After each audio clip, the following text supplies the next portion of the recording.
John Hastings, providing delicious chat that you shall be tasting. We'll be bridging to watch Mojo and how Chris promotes the show, trying to avoid phone death and occasionally having fantastic guests. You're watching Chris and John have a chat. Oh no, the Canadians are coming. The hummus chums and the mist of a machine combine to make the ultimate team. Chris, BETTS, and John Hastings, providing delicious chat that you shall be tasting. We'll be cringing to watch Mojo and how Chris promotes the show, trying to avoid phone death and occasionally having fantastic guests. You're watching Chris and John have a chat. Oh no, the Canadians are coming. The hummus chums and the mist of a machine combine to make the ultimate team. Chris, BETTS, and John Hastings, providing delicious chat that you shall be tasting. We'll be cringing to watch Mojo and how Chris promotes the show, trying to avoid phone death and occasionally having fantastic guests. You're watching Chris and John have a chat. Oh no, the Canadians are coming. The hummus chums and the mist of a machine combine to make the ultimate team. Chris, BETTS, and John Hastings, providing delicious chat that you shall be tasting. We'll be cringing to watch Mojo and how Chris promotes the show, trying to avoid phone death and occasionally having fantastic guests. You're watching Chris and John have a chat. Oh no, the Canadians are coming. The hummus chums and the mist of a machine combine to make the ultimate team. Chris, BETTS, and John Hastings, providing delicious chat that you shall be tasting. We'll be cringing to watch Mojo and how Chris promotes the show, trying to avoid phone death and occasionally having fantastic guests. You're watching Chris and John have a chat. Oh no, the Canadians are coming. The hummus chums and the mist of a machine combine to make the ultimate team. Chris, BETTS, and John Hastings, providing delicious chat that you shall be tasting. We'll be cringing to watch Mojo and how Chris promotes the show, trying to avoid phone death and occasionally having fantastic guests. You're watching Chris and John have a chat. Oh no, the Canadians are coming. The hummus chums and the mist of a machine combine to make the ultimate team. Chris, BETTS, and John Hastings, providing delicious chat that you shall be tasting. We'll be cringing to watch Mojo and how Chris promotes the show, trying to avoid phone death and occasionally having fantastic guests. You're watching Chris and John have a chat. Oh no, the Canadians are coming. The hummus chums and the mist of a machine combine to make the ultimate team. Chris, BETTS, and John Hastings, providing delicious chat that you shall be tasting. We'll be cringing to watch Mojo and how Chris promotes the show, trying to avoid phone death and occasionally having fantastic guests. You're watching Chris and John have a chat. Oh no, the Canadians are coming. The hummus chums and the mist of a machine combine to make the ultimate team. Chris, BETTS, and John Hastings, providing delicious chat that you shall be tasting. We'll be cringing to watch Mojo and how Chris promotes the show, trying to avoid phone death and occasionally having fantastic guests. You're watching Chris and John have a chat. Oh no, the Canadians are coming. The hummus chums and the mist of a machine combine to make the ultimate team. Chris, BETTS, and John Hastings, providing delicious chat that you shall be tasting. We'll be cringing to watch Mojo and how Chris promotes the show. Oh, hello, everybody. Welcome to yet another stream. Chris is, I don't know where Chris is, but I came on board to welcome his raid. John, can you hear me? I can hear you, Chris. What's going on? John, I'm lost in the cove. Chris, no, don't go by the cove. Hang John, on. I went to the cove. What am I supposed to do? I'll take drugs to conjure your spirit. No, we're getting high now, bro. Oh, no. Seriously, though, where are you? Are you just lost in the cove? Yeah, I'm just lost in the cove. Do you have barnacles on your boots? No, Chris? Thankfully. But if I stay in the cove much longer, I might. You might. John, is it time to sing your old? John, can you hear me? Hey, John. it's time to sing our favorite old sea shanty. And the peak of the valley. Know what I like about this is in no way does it just seem like Chris is playing with the exposure of his camera to get his green screen to work. That's what I like about it. John. Help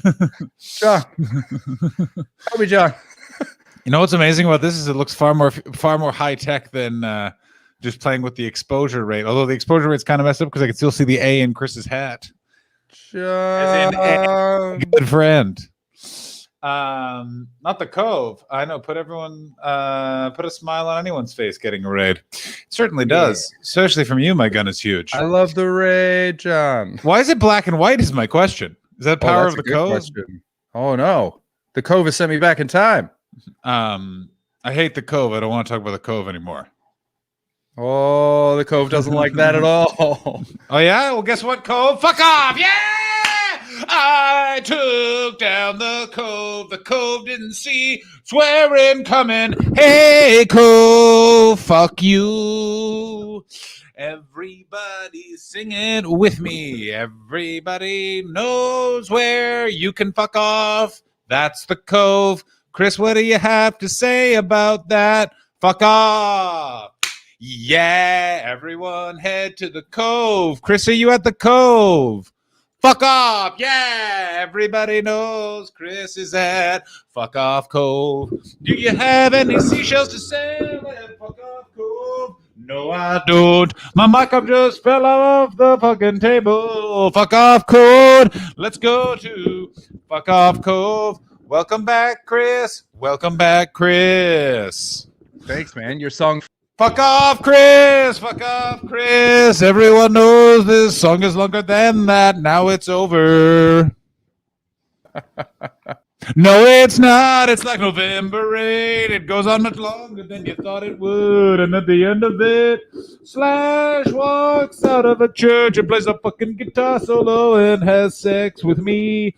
I have sex with Slash every day.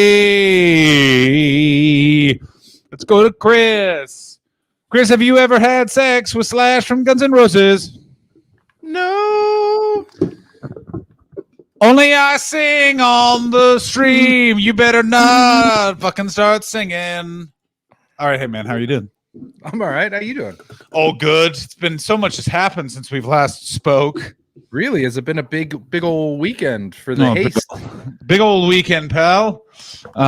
So I missed a stream last week. I can now say what happened is a member of my family had the opposite of no cancer.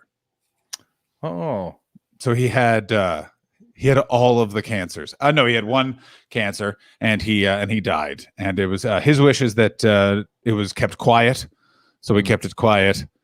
And then his job just posted something on the internet. So then I was just like, well, now I'm telling people because yes, he wanted to keep it very quiet. He went very privately. It was very, very sad. And it's a real reeling thing. It's one of those things because he decided that he wasn't going to share his diagnosis with anyone outside of his immediate family, which I like. You have to absolutely respect. It's his body.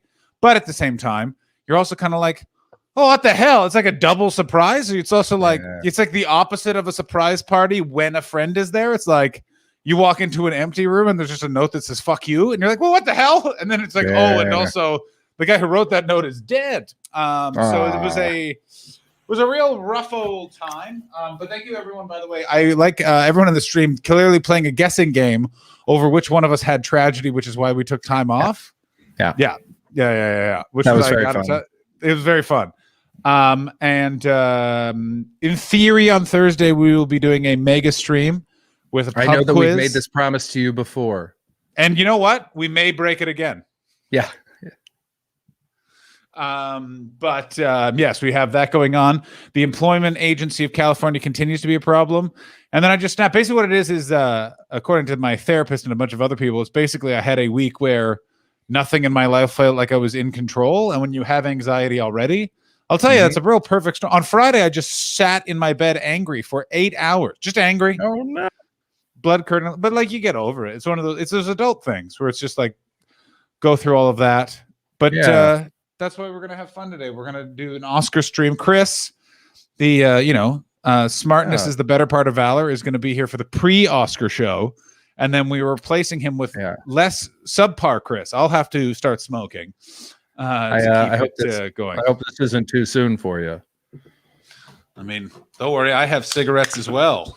Oh, we're going to the Cove.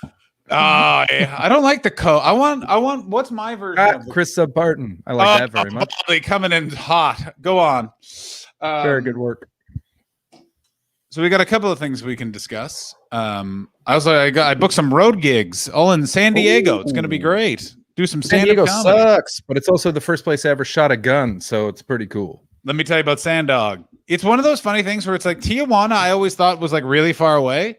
And then you drive to San Diego and you're like, wait, where's Tijuana? And they're like, it's right there. And then you're like, oh yeah, this was Mexico, wasn't it? And they're like, yeah, it was. Yeah. The whole thing, it was all theirs. And then we took it. And also, wait, did you take like the nice parts? No. We took all the desert parts. Wait, why? Wait, is it the Oscars? Are they going to Trolls Worldwide and Bad Boys for Life? Because what the fuck else came out? I mean, this is the interesting thing is like I only know everyone I know. I have only seen Borat. Okay, yeah, and that was nominated for Best Adapted Screenplay, of course. And Best Adapted Screenplay and Best Actress, I believe. And then Sacha Baron Cohen. Good for her. Yeah. I mean, and then Sacha Baron Cohen is nominated for Abby Hoffman, which, by the way, one of the back hour of this, because Chris is going away. Shit, my pen. I have printed out my Oscar ballot, and you and I are going to fill it out together, and you're going to go to bed, and then tomorrow we find out how we did on the Oscars. Very nice. Very nice. Very nice. I was also thinking we could come up with some alternate Oscar categories. We got a lot of time. You're starting at midnight, right? We got 2 hours? Hour yeah, Chris comes in. Chris Martin. Also, I learned, by the way, you can add a stream. I think we can add a stream mid-broadcast. Mid-stream? I think we can. Ooh. Like, I think I can add Chris's stream. And then Richard, he just comes on. It was adapted from the PhD entitled Borat Subsequent Thesis. Yeah. What did you think of the Borat movie, by the way? I thought it was very fun. I thought that the young woman who played his daughter was fantastic in it. I thought they did a great job. That it was harrowing. Mm-hmm. But it was Sacha Baron Cohen doing what he does best. The Rudy Giuliani thing, I got to tell you, if anything, he comes across, when you watch it, comes across worse than you realize. And by the way, the damning part for me is not the hotel room part. It's the footage beforehand. Well, which part was that? I only saw it the once a while ago. Where he's in the hotel and he keeps remarking on her beauty. In that way, like when he's sitting on the bed and she's supposed to be interviewing him, kind of. It's before that part where he's just on the sofa and he's just going, "This is a beautiful woman." I mean, Giuliani had a hell of a year. I mean, he really did. I mean, in terms of bad years, I think me and Rudy are tied. Also, Rudy Giuliani, he's in my top 5 of guys that I want to be there when he actually dies. Oh yeah, that'd be fucking great, wouldn't it? I want him to lose all his money first. I would jack off in the room where he's dying, and I would be like, "Hey, Rudy, I'm trying to time it so I come just before you die, and my cum hits you in the face, and then you die. So technically speaking, my cum killed you." And he'd be like, "Well, actually, And then I'm gonna Nope. fuck off, Hold cousin that face. fucker. Hold that face. Here are the following reasons why I hate Rudy Giuliani. He emboldened the NYPD to become an even more corrupt and racist organization. Yep. He was a shit mayor who traded off the hard work of Ed Koch, New York's greatest mayor, and top 5 best politicians of all time. Also, I have something I realized. I really like in a leader. I like a bald, aggressive asshole. That's who I'm looking for in terms of a type of leader. Or balding. Laurence Olivier. Ed Koch and Jean Chrétien are like my 2 favorite fucking political. I just love Gorbachev. You know what? There's not much to hate about Mikhail Gorbachev, except for how to pick a successor. That was a bit of a miscalculation if we've ever seen one. Betts for leader? Incorrect. We are commune. Fuck off! Oh, I can't, Fuck I can't off! throw you Yeah! off. God damn it! I don't know how to do it. Who do your favorite politicians be? Probably the ones that never win. I'm a real Elizabeth Warren guy.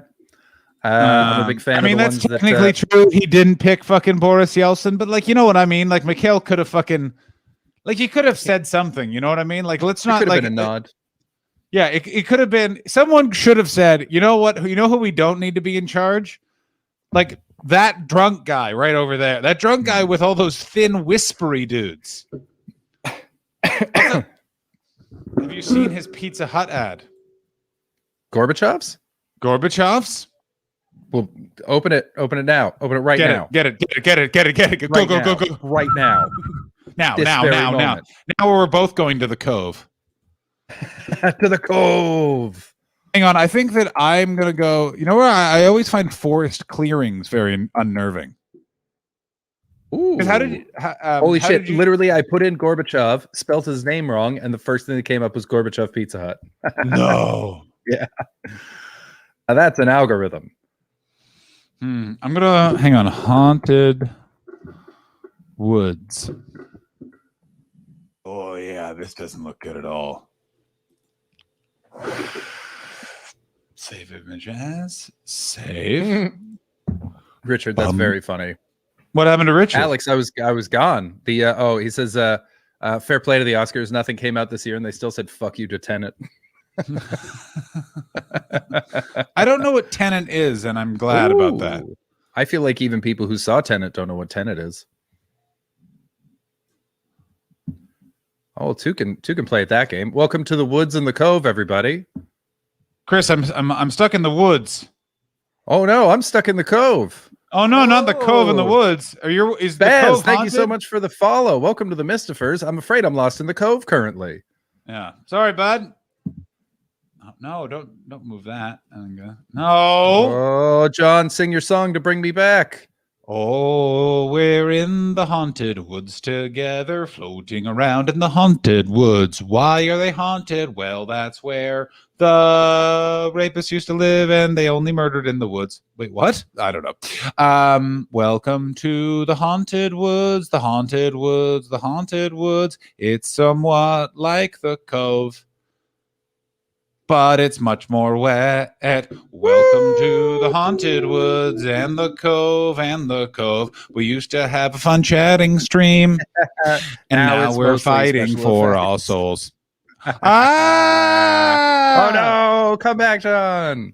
Hang on. Did I lose the wheat? Oh no. Check this out. Haunted woods.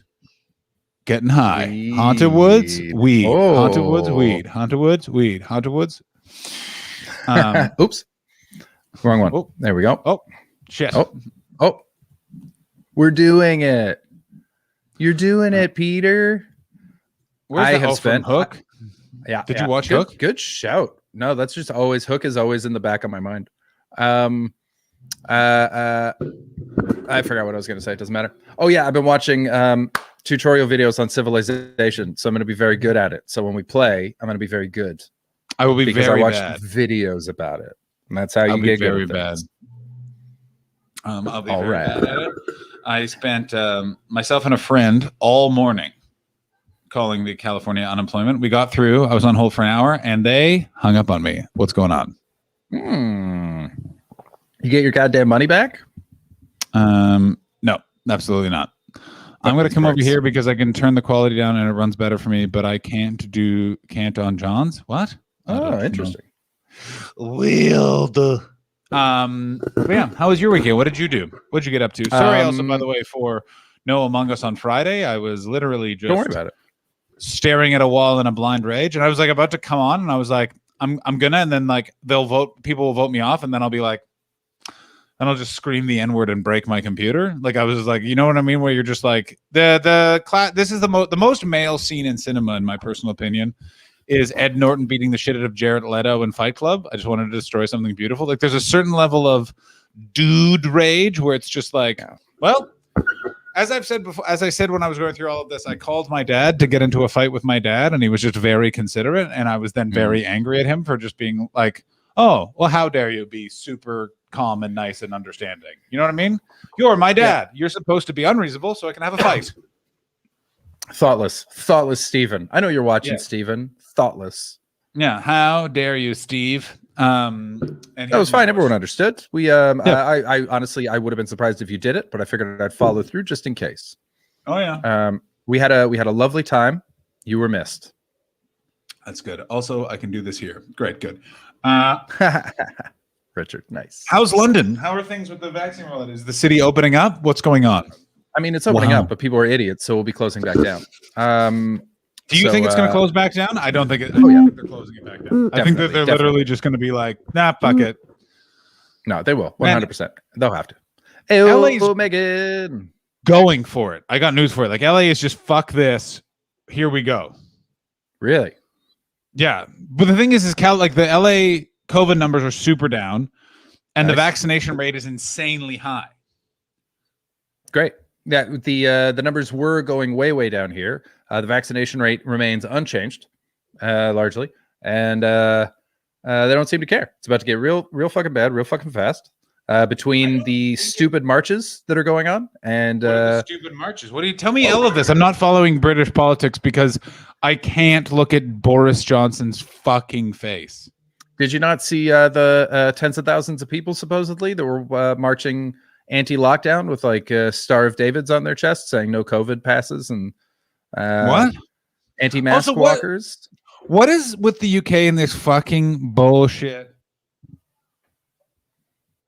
This bullshit sort of it was a divorced dad march. This fucking COVID passport bullshit where I'm like, at a certain point, that's not global government. That's just a way to make it so we don't go back. We aren't doing this in a cycle for 5 fucking years.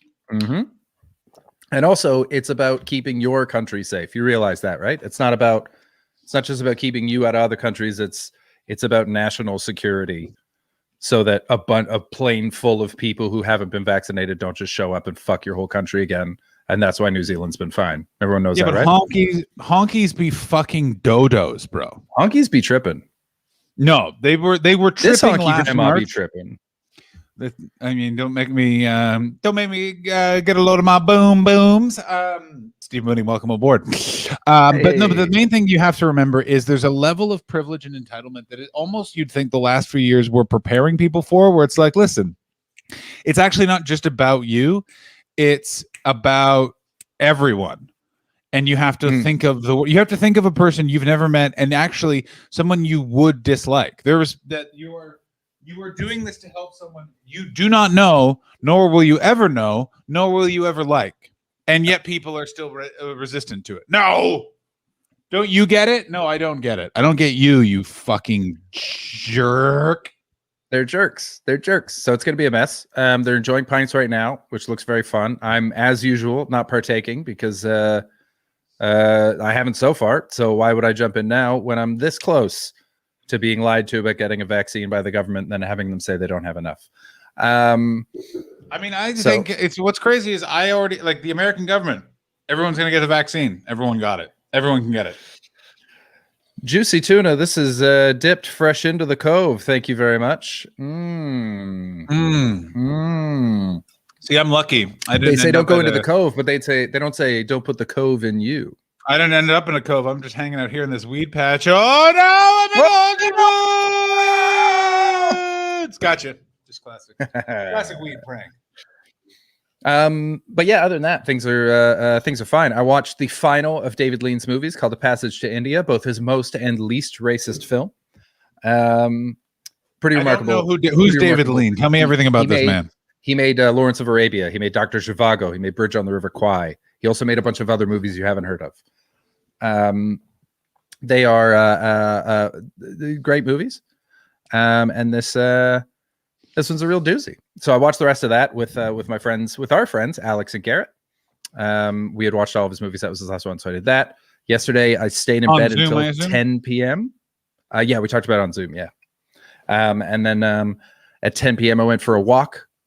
And then I played Civilization for 4 hours by accident. Let me ask you this question here. Can you please tell John to tell his government to give us up here in COVID some of their hoarded vaccines? Juicy Tuna. You know that I am Canadian, right? Juicy Tuna. Yeah, but you've got a new president now. You're like Brett Hull. You changed teams. Oh, that's a great reference too. Now, let me just pause everything and let's get into 90s hockey references. Now, Brett Hull was on at the time, Minnesota North Stars. St. Louis and Blues. He went to the St. Louis Blues, or he was in the St. Louis Blues and then he went to the North Stars. St. Louis Blues for almost his whole career. But at some point he went to the fucking North Stars. Or the Hartford Whalers, maybe?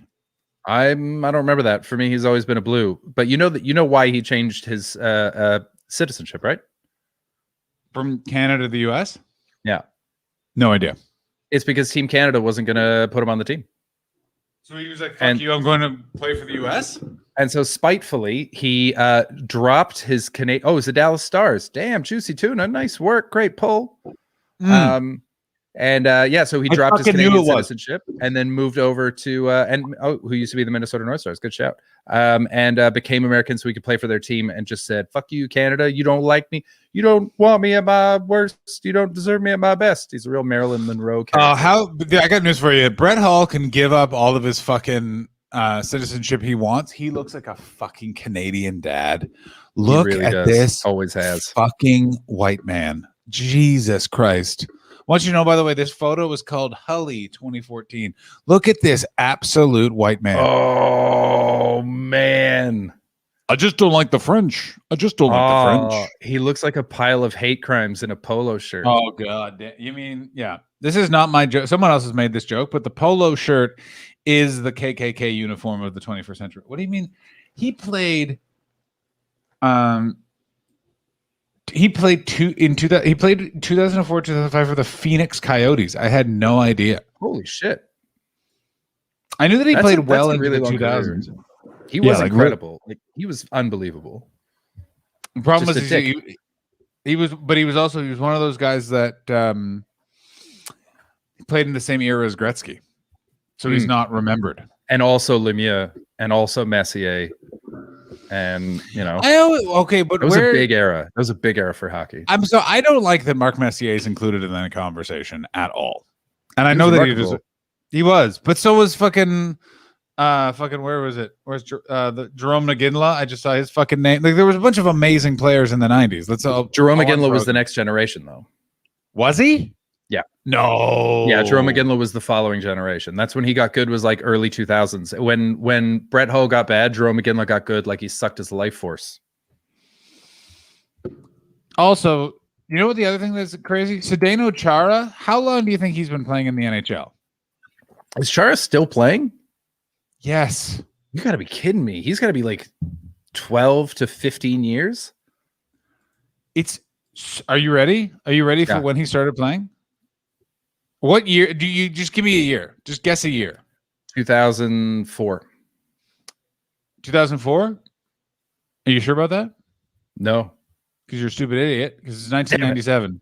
1997? He's been playing for 24 years? Yeah. He was shit. Started the New York Islanders, was drafted in the 96 early draft. He spent his first season in North America with the Western Hockey League's Prince George Cougars, who subsequently put him up to the Islanders.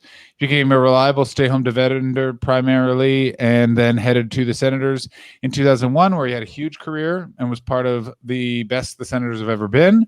God, I missed that with Daniel Alfredson and others. I mean, Daniel Alfredson basically played for that team for 1 billion years. Yeah. Oh yeah, and then there was the fucking NHL lockout in 2004, 2005. Where Gary Bettman, I assume, did something really fucking stupid. God, I hate Gary Bettman. Look at this little fucking bitch. Yeah, he's got real troll vibes at all times. This is a weird thing to talk about on Oscar Sunday, but I'm fine with it. Of the sports commissioners, which one do you hate? Who do you hate the most? Roger Goodell, who's NFL, I believe. Mm-hmm. It's not still Dave Silver at the NBA. I thought who's the guy that died as the head of the NBA? Oh shit, I can't remember his name. It's Adam Silver. Died like Adam Silver now. David Stern was the last one. That was it. Yes, David Stern. Yeah. David Stern Baldy coming in with Sepp Blatter. That's not a bad shout. Oh, Sepp Blatter, another bag of shit. But Sepp Blatter's a real bag of shit. Although I gotta tell you, I hate Gary Bettman more than Sepp Blatter. Sepp Blatter is the worst guy. Yeah, I'm the same. Yeah. Also, Roger Goodell's a real piece of shit as well. I would actively punch Gary. Like I would, if I'm in an airport, I see Gary Bettman, I'm walking over to the security guard and be like, how much is bail if I assault another passenger in this airport? And they'll be like, I don't know. Like it'll be a couple of $1,000. I'll be like, let me find an ATM, taking out as much money as I can. And then I'm going to go punch Gary Bettman in the back of his head. No one would be upset if Gary Bettman was murdered. Never seen him walk into a room and not get booed. Oh my God, he's so hated. Yeah, absolutely despised. All Canadians hate him because he wants Canada out of the NHL, basically. Well, the reason why he much money on us. Well, that's the thing is his job is, and he's always said this, is his job is he works for the owners, and his job is easier if he's not in Canada. The problem is, by the way, most of the money comes from that Canadian television deal. Really? Do you know, like, if you look, there's a great book called it's all about that Rogers deal and how bad it was for the broadcaster. And basically what is discovered is a huge amount of the income of the NHL is predicated on how well the Maple Leafs do in Canada. That sounds right.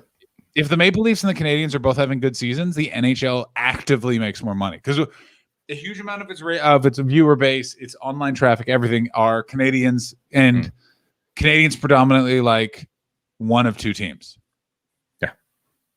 And one team, either the Winnipeg Jets. Yeah, either the Winnipeg Jets or the Montreal Canadiens. The scrappy Edmonton Oilers. Okay. So we both can agree that the Toronto Maple Leafs are worse than 1,011 pedophiles. Obviously.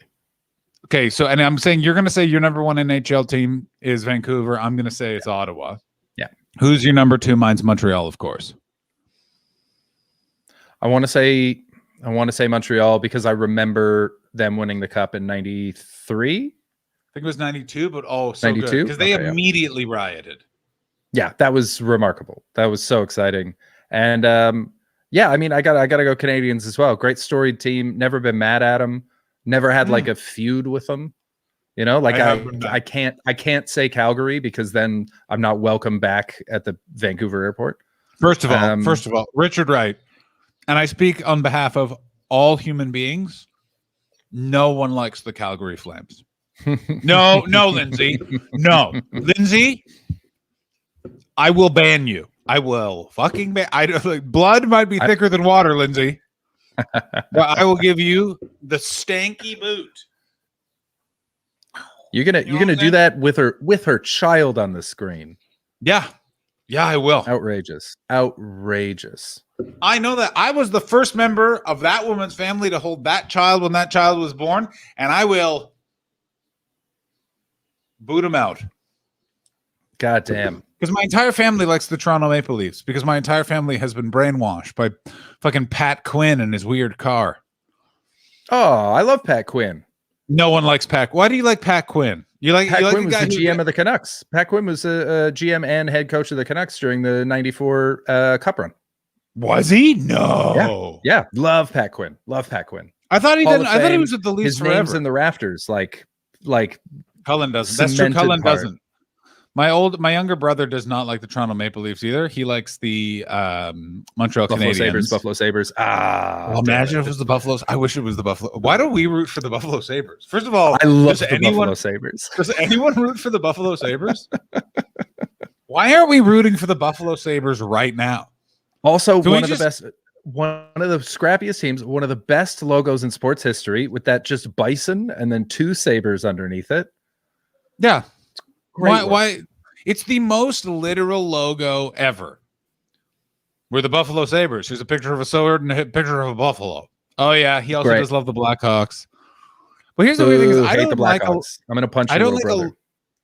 I mean, he's in very good shape. He would beat the shit out of you. I'm scrappy.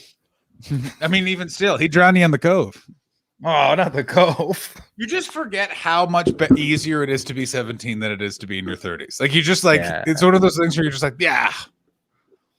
Like remember when like to recover from a hangover, you just needed a cup of coffee? Like or like when you bumped your knee and it was fine. Yeah. Yeah.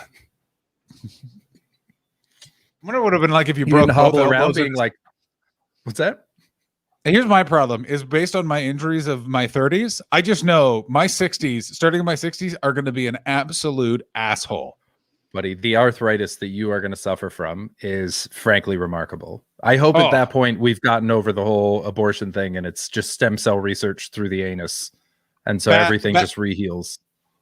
This is the beauty of being Canadian and going to the UK and Australia a lot and Canada. Those are 3 godless nations that also have stem cells. And by the way, they're moving hard on those stem cell research because, as of course, it's America. And they're like, wait a minute, that'll make our football players better.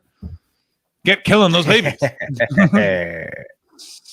All right, yeah, but let's do so. Montreal Canadiens are 2. I'm saying my 3rd team is Buffalo Sabres, and I think that this stream should start supporting the Buffalo Sabres. I am totally on board as being an official Buffalo Sabres. Has the Buffalo Sabres ever made the playoffs of the NHL? If they made it past this first round, I'll be fucking shocked. I'm going to look at it right now. I'm going to say they've made it to the semis once and were pushed out by the Detroit Red Wings. That seems like I'm going to say that happened in 93 and it was during the glowing puck era of hockey. For those of you who don't remember. Oh, wow, I forgot about that. There was this weird time in hockey that I cannot explain where it was starting to be aired on Fox and get like network coverage, but they were concerned you couldn't see the puck. Oh, geez. So they highlighted the puck in red. The nursing home you end up in better be prepared because you will be an accident-prone nuisance. Steve Mooney. That was beautifully worded. I just want to congratulate you on that. I enjoy that so much. Really nice. I'm editing my name.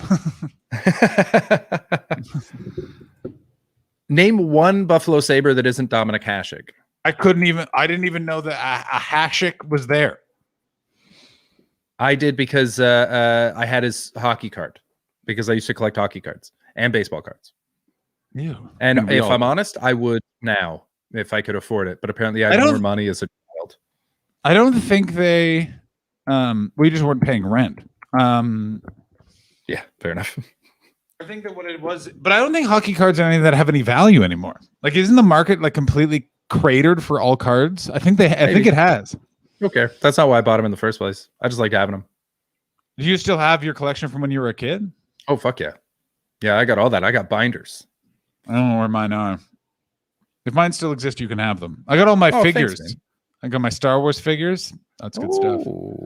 Got 3 stormtroopers. Why wouldn't you? Ooh. Okay, so guess when the last time the Buffalo Sabres made the playoffs was? It. Don't go crazy. It's not like the 80s. 2002. Still not like 2011, which isn't that long, but it's still 10 years. That's a 10-year drought. But it's the weird thing about this last decade. This last decade was so fucking batshit. I don't count it as 10 years. 2011 was like 58 minutes ago.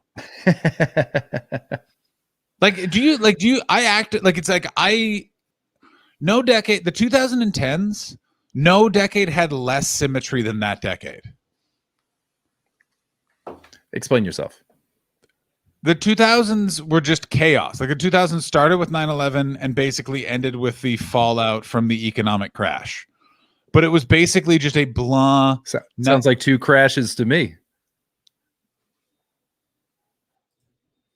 And so the thing that you got to really remember is what is this? Oh my God! Is the Mikhail Gorbachev fucking Pizza Hut? Chris, is that the Mikhail Gorbachev Pizza Hut commercial? Of course it is. What are we doing? Not watching that? Hit it now. Make it full screen. Hit it now. Pow pow pow! Hit it now. Wait, 2006. See, this is the thing. The 21st 97. century. Okay, good. 98. You hear that? Maybe. Yep. Cool.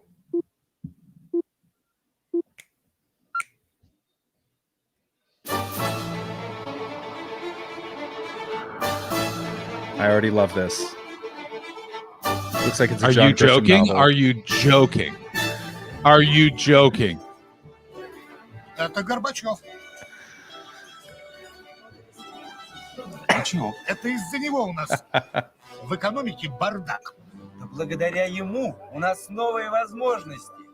Это из-за него у нас политическая нестабильность. Да благодаря ему у нас What is going on? Полный хаос. перспективы. Политическая нестабильность. Да благодаря ему у нас есть писахат.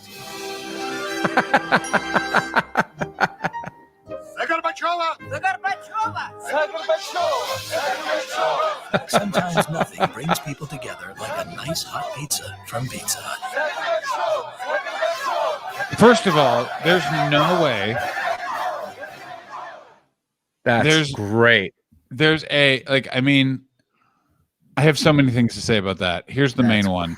There's no way there's a Pizza Hut that close to Red Square. Yeah, I know. Yeah, Lennon is in his airtight glass box banging his head against it. That's so funny. Nothing would make him more angry than the leader of the former Soviet Union in one of the biggest multinational corporations at the time's commercial. Yeah, like it's insane.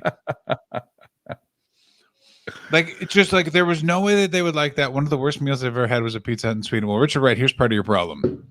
You were in Sweden. I think John's feelings on Sweden are very well known, but could you just reiterate them for anyone new to the stream, John?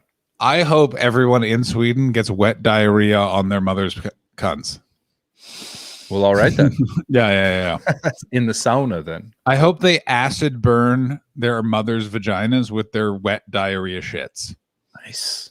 I hope that every time they pick a booger, it bleeds from their nose, and then they get booger blood in their mouth, and then they cough on a baby, and then the baby dies, and they love the baby, but they don't get to go to the funeral because they're too busy just having wet diarrhea shits on their mother's cunts.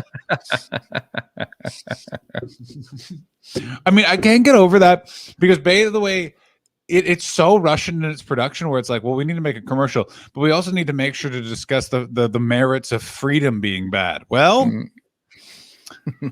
there's only one product that will deliver that kind of brilliant short film. Also, Pizza Hut. I don't know. I will occasionally go for their stuffed crust pizza. But if you're ordering just a straight up Pizza Hut pizza, not stuffed crust, you're a rascal and I have no time for you. Oh, it's my go-to, but only because they do 5-pound medium pizzas here. It's all price, baby.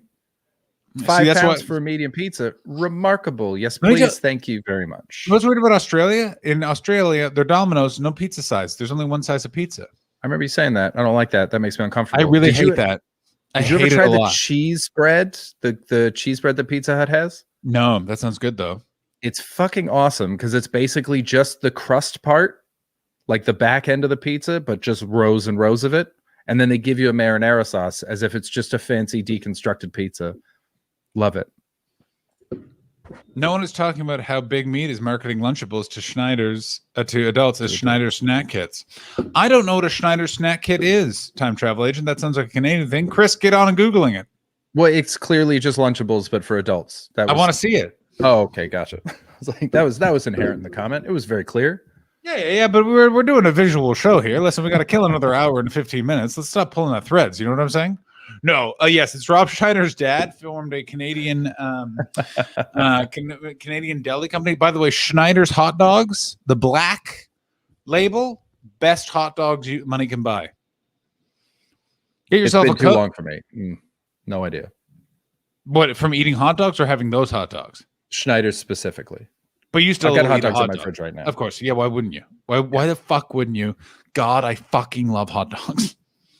Thank you for the applause. You're right to applaud my love of hot dogs. Why? Who doesn't like hot dogs? Idiots. Here's my Goddamn question. fools. But here's the crazy thing. I like hot dogs and I like veggie hot dogs. What am I like? Never tried it. Not going to, because I'm not some fucking Gorbachev who craves political instability. I will have you know that I'm a fucking Khrushchev and I will fucking have your roll. No. Schneider's roll. sweet and salty caramel pretzels are amazing. Man, you know, I'm going to say this about Richard Reif. Right. He knows how to fucking snack. Like, that's a snack man. You and I, we're snack boys. We are snack boys. That motherfucker can't, like, he walks into a Tesco's like football players walk through the tunnel. Like, this is what we play for. Because I don't know what Schneider's sweet and salty caramel pretzels are, but I fucking want them right now. Opinions on Lord of the Rings from Nelly Memish. What I like is I've never seen this person in the stream. Welcome to the stream. I love that you just came in hard with your own topic that has nothing to do with what we're talking about and just went for it. I respect that. Yeah. We're going to get to that in a second. And you follow First, we're going to watch this ad on Schneider snack kits. I feel like this is just Lunchables for adults, but let's go ahead. You're from Buck Wild.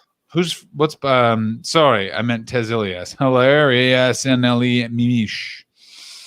Hit it, bitch. Gotcha. Kapow. Mastered for over a century. Crafted for decades. Aged for months. Look at the size of that but sausage. not a moment too long. Perfected for weeks. And weeks. And weeks. And carefully curated for that one special moment. It is just Lunchables for adults. Literally just Lunchables. Like this one. Schneider's Snack Kits. Quality never gets old. Let me ask you this, though. You want to eat those, right? Well, yeah, of course. Yeah, of course. Yeah, definitely. Yeah, Like, I want those and I want Dunkaroos on the side. I'm not a maniac. The Silmarillion is not my favorite book, and you can fuck off J.R.R. Tolkien with your unnecessary amount of... Also, Tom Bombadil is a disgrace. Tom Bombadil's the best character in literary history. Yeah, really? Interesting. That's fun. Go fucking tell it in the fucking waiting room there, bud. Go fucking shove the cove up your ass. Get a wet asshole. Tom Bombadil serves no... Why do you like Tom Bombadil? Is it because he serves no yes. He is mischief incarnate. He is the cove come to life. I love Tom Bombadil. There is what is he doing? Why is he there? No one knows. He's there to add to the magic of the realm, to show that there are more powerful beings. Shut up.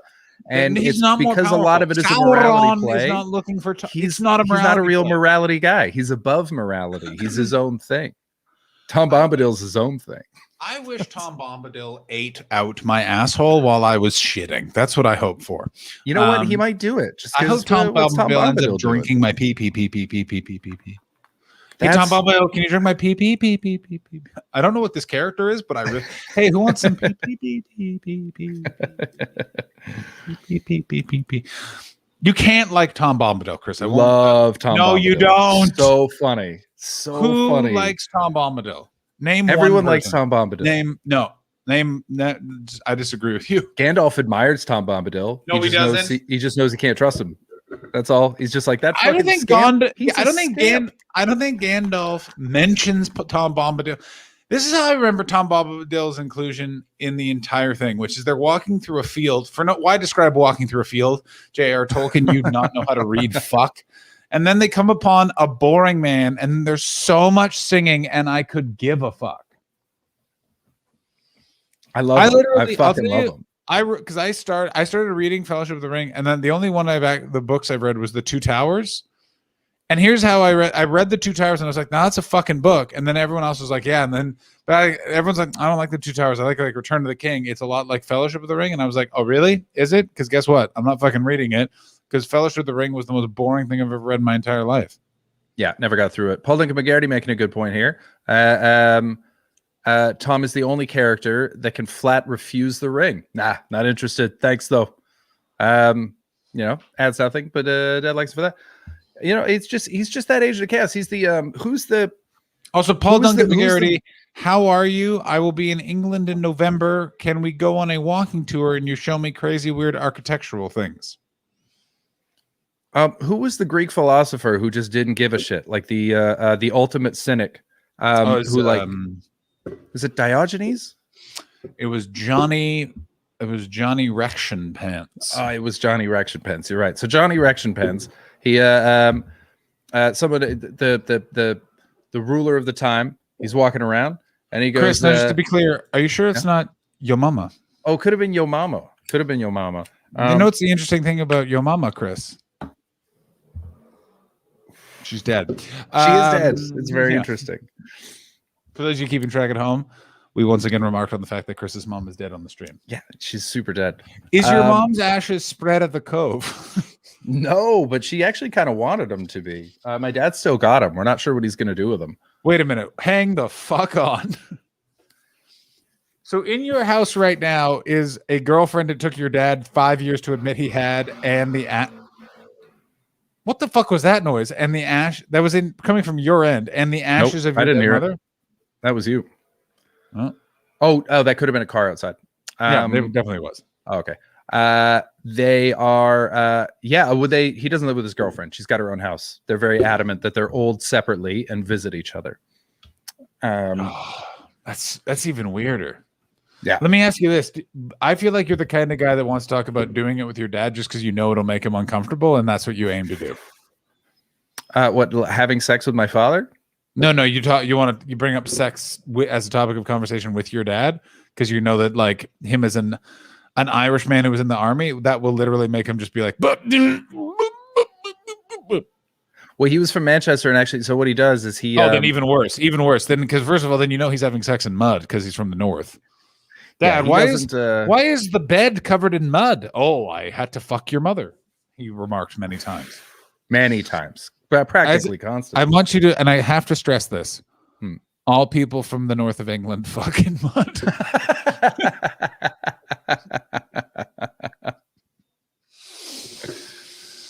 No, man, you didn't talk to my dad about sex. You didn't talk to him about money. And you didn't swear in front of him. Those were the rules. He walked out of Reservoir Dogs. Just walked out. Too much filthy language. That's great stuff. That is great. Is John allegedly already? Not even close.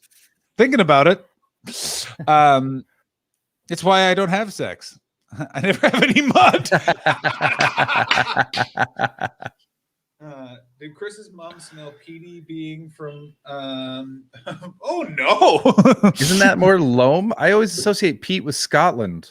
Yeah, I always associate it with Scotland. Huh? Baldy? Is that just Scotch? Is that our fault? We're not horticulturally savvy?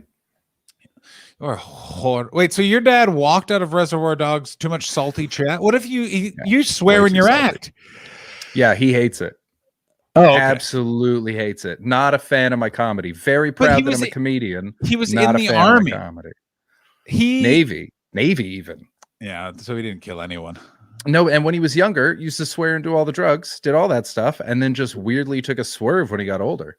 I can confirm that I 200% had sex in mud once, and now you have a son, Steve Mooney. Oh, hold on. I think I can bring up live footage of Northerners having sex. Let me see if I can find it. God, I hope it's people just fucking in mud. So, of course, we all remember the excellent Lenny Bruce quote. Leave a man on a desert island for a month and he'll fuck mud and have killed 2 days. Oh, let me place it.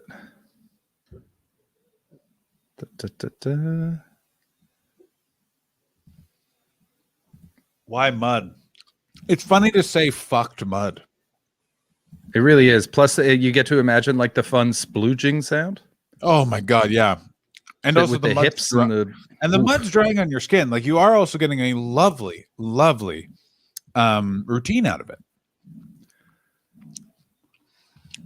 Here we are now with live footage of people from the north of England making love. I mean, this is a very old school reference. The difference between Mr.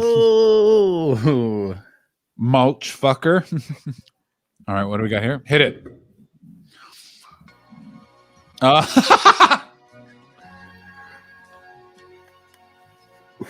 we see here the northern male approaching his mate. What movie is this the from, dance Chris? is I heard delicate. Huckabees, of course. This is not the funniest scene in this. I still think the funniest scene is when Mark Wahlberg gets to the fire on the bicycle and just into his radio goes, "I'm at the fire. Where are you guys at?" Oh my god, it's fucking Yeah, good. this is nowhere near the funniest scene, but it is the closest to Northerners making love. Yeah, it is the closest to just two There it people is. fucking in Yeah, mud. this is how they do oral. Here's my question: have you watched this movie recently? They would not. Yeah, I make watched it this I movie watched now. it a couple weeks ago. It's great. Really good. Totally stands up. Very fun. You got Lily Tomlin with Dustin Hoffman. What's not to like? I mean, Dustin Hoffman's a bag of shit. Is he? Yeah. Oh yeah.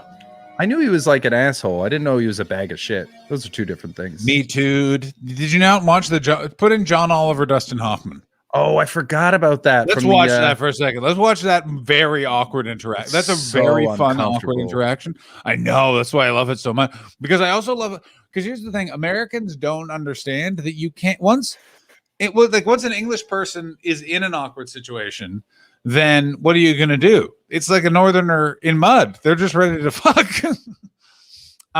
Yeah, Tom can come on for a bit. Tommy. Tom can join in our guessing game.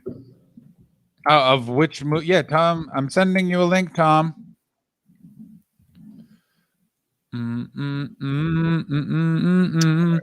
Ha! Come on, row the boat ashore. Hallelujah.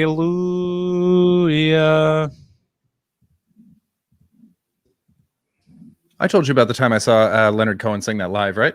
No, where were you? I saw him at Glastonbury. It was absolutely amazing.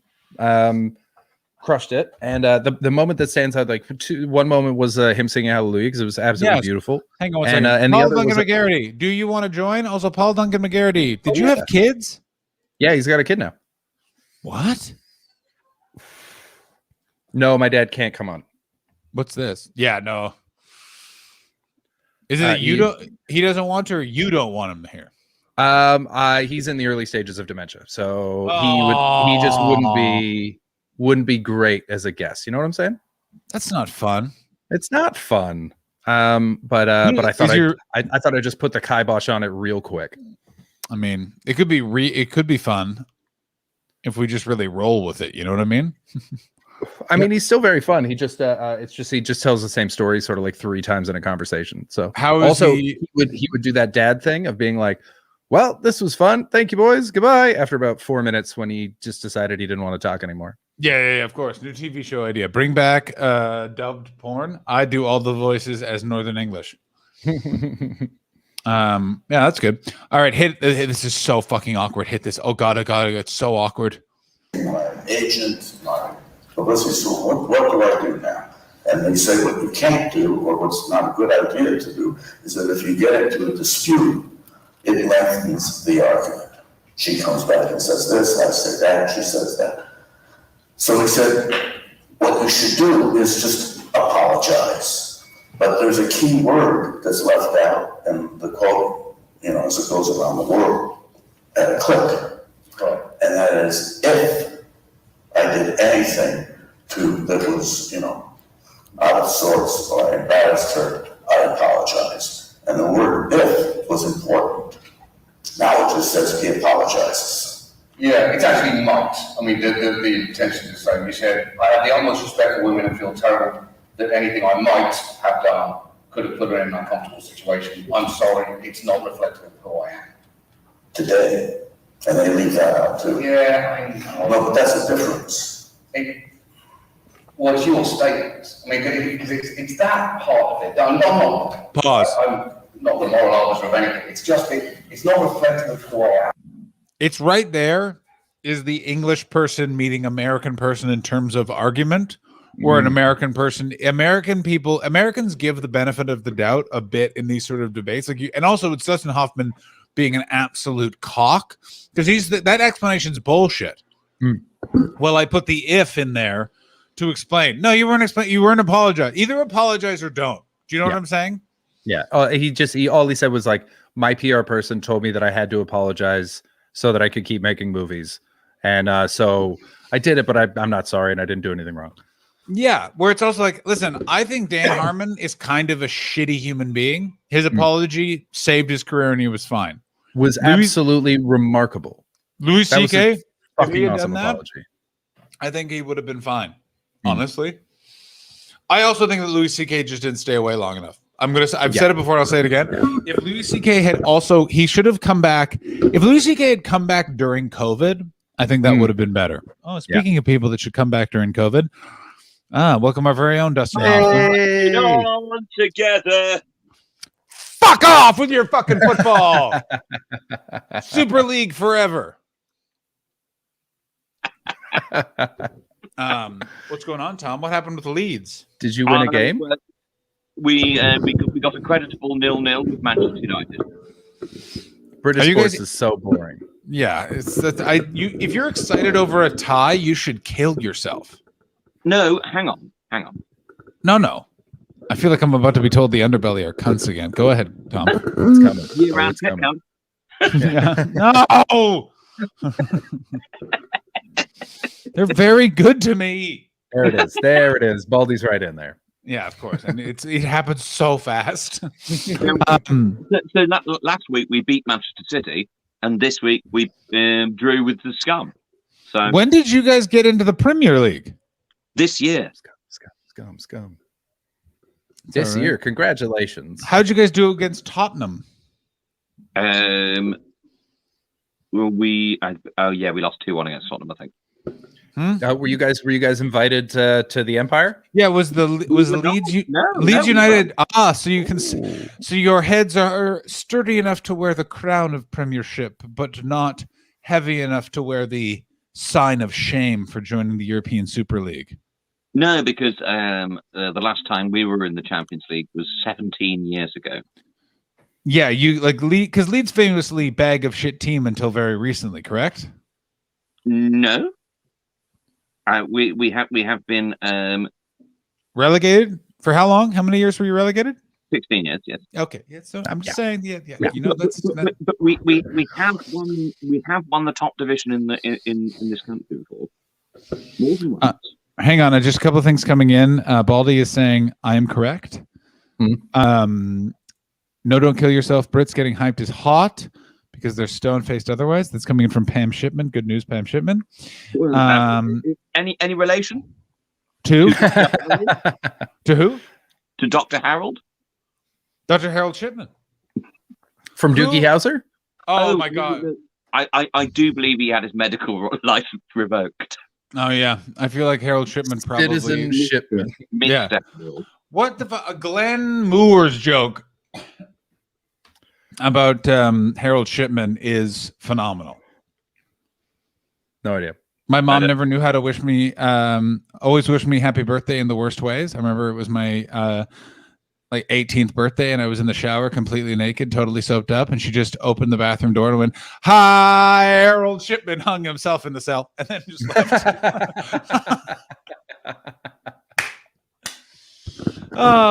He's very good. He is very good stuff. Sorry, Pam, you're on a stream with one Brit and two Canadians. We're gonna miss a lot of Gavin and Stacey. And I got news for you, Pam. We will be never getting a Gavin and Stacey reference, even though I've met James Corden and he was very nice. Yes, but you aren't his girlfriend and baby. Ooh, what did he do to that baby? Let's just protect our careers. Allegedly. Go ahead, Tom. Okay, well, no, allegedly, according to Popbitch, he tutted throughout a flight whilst in person. No. I know exactly the story you're talking about.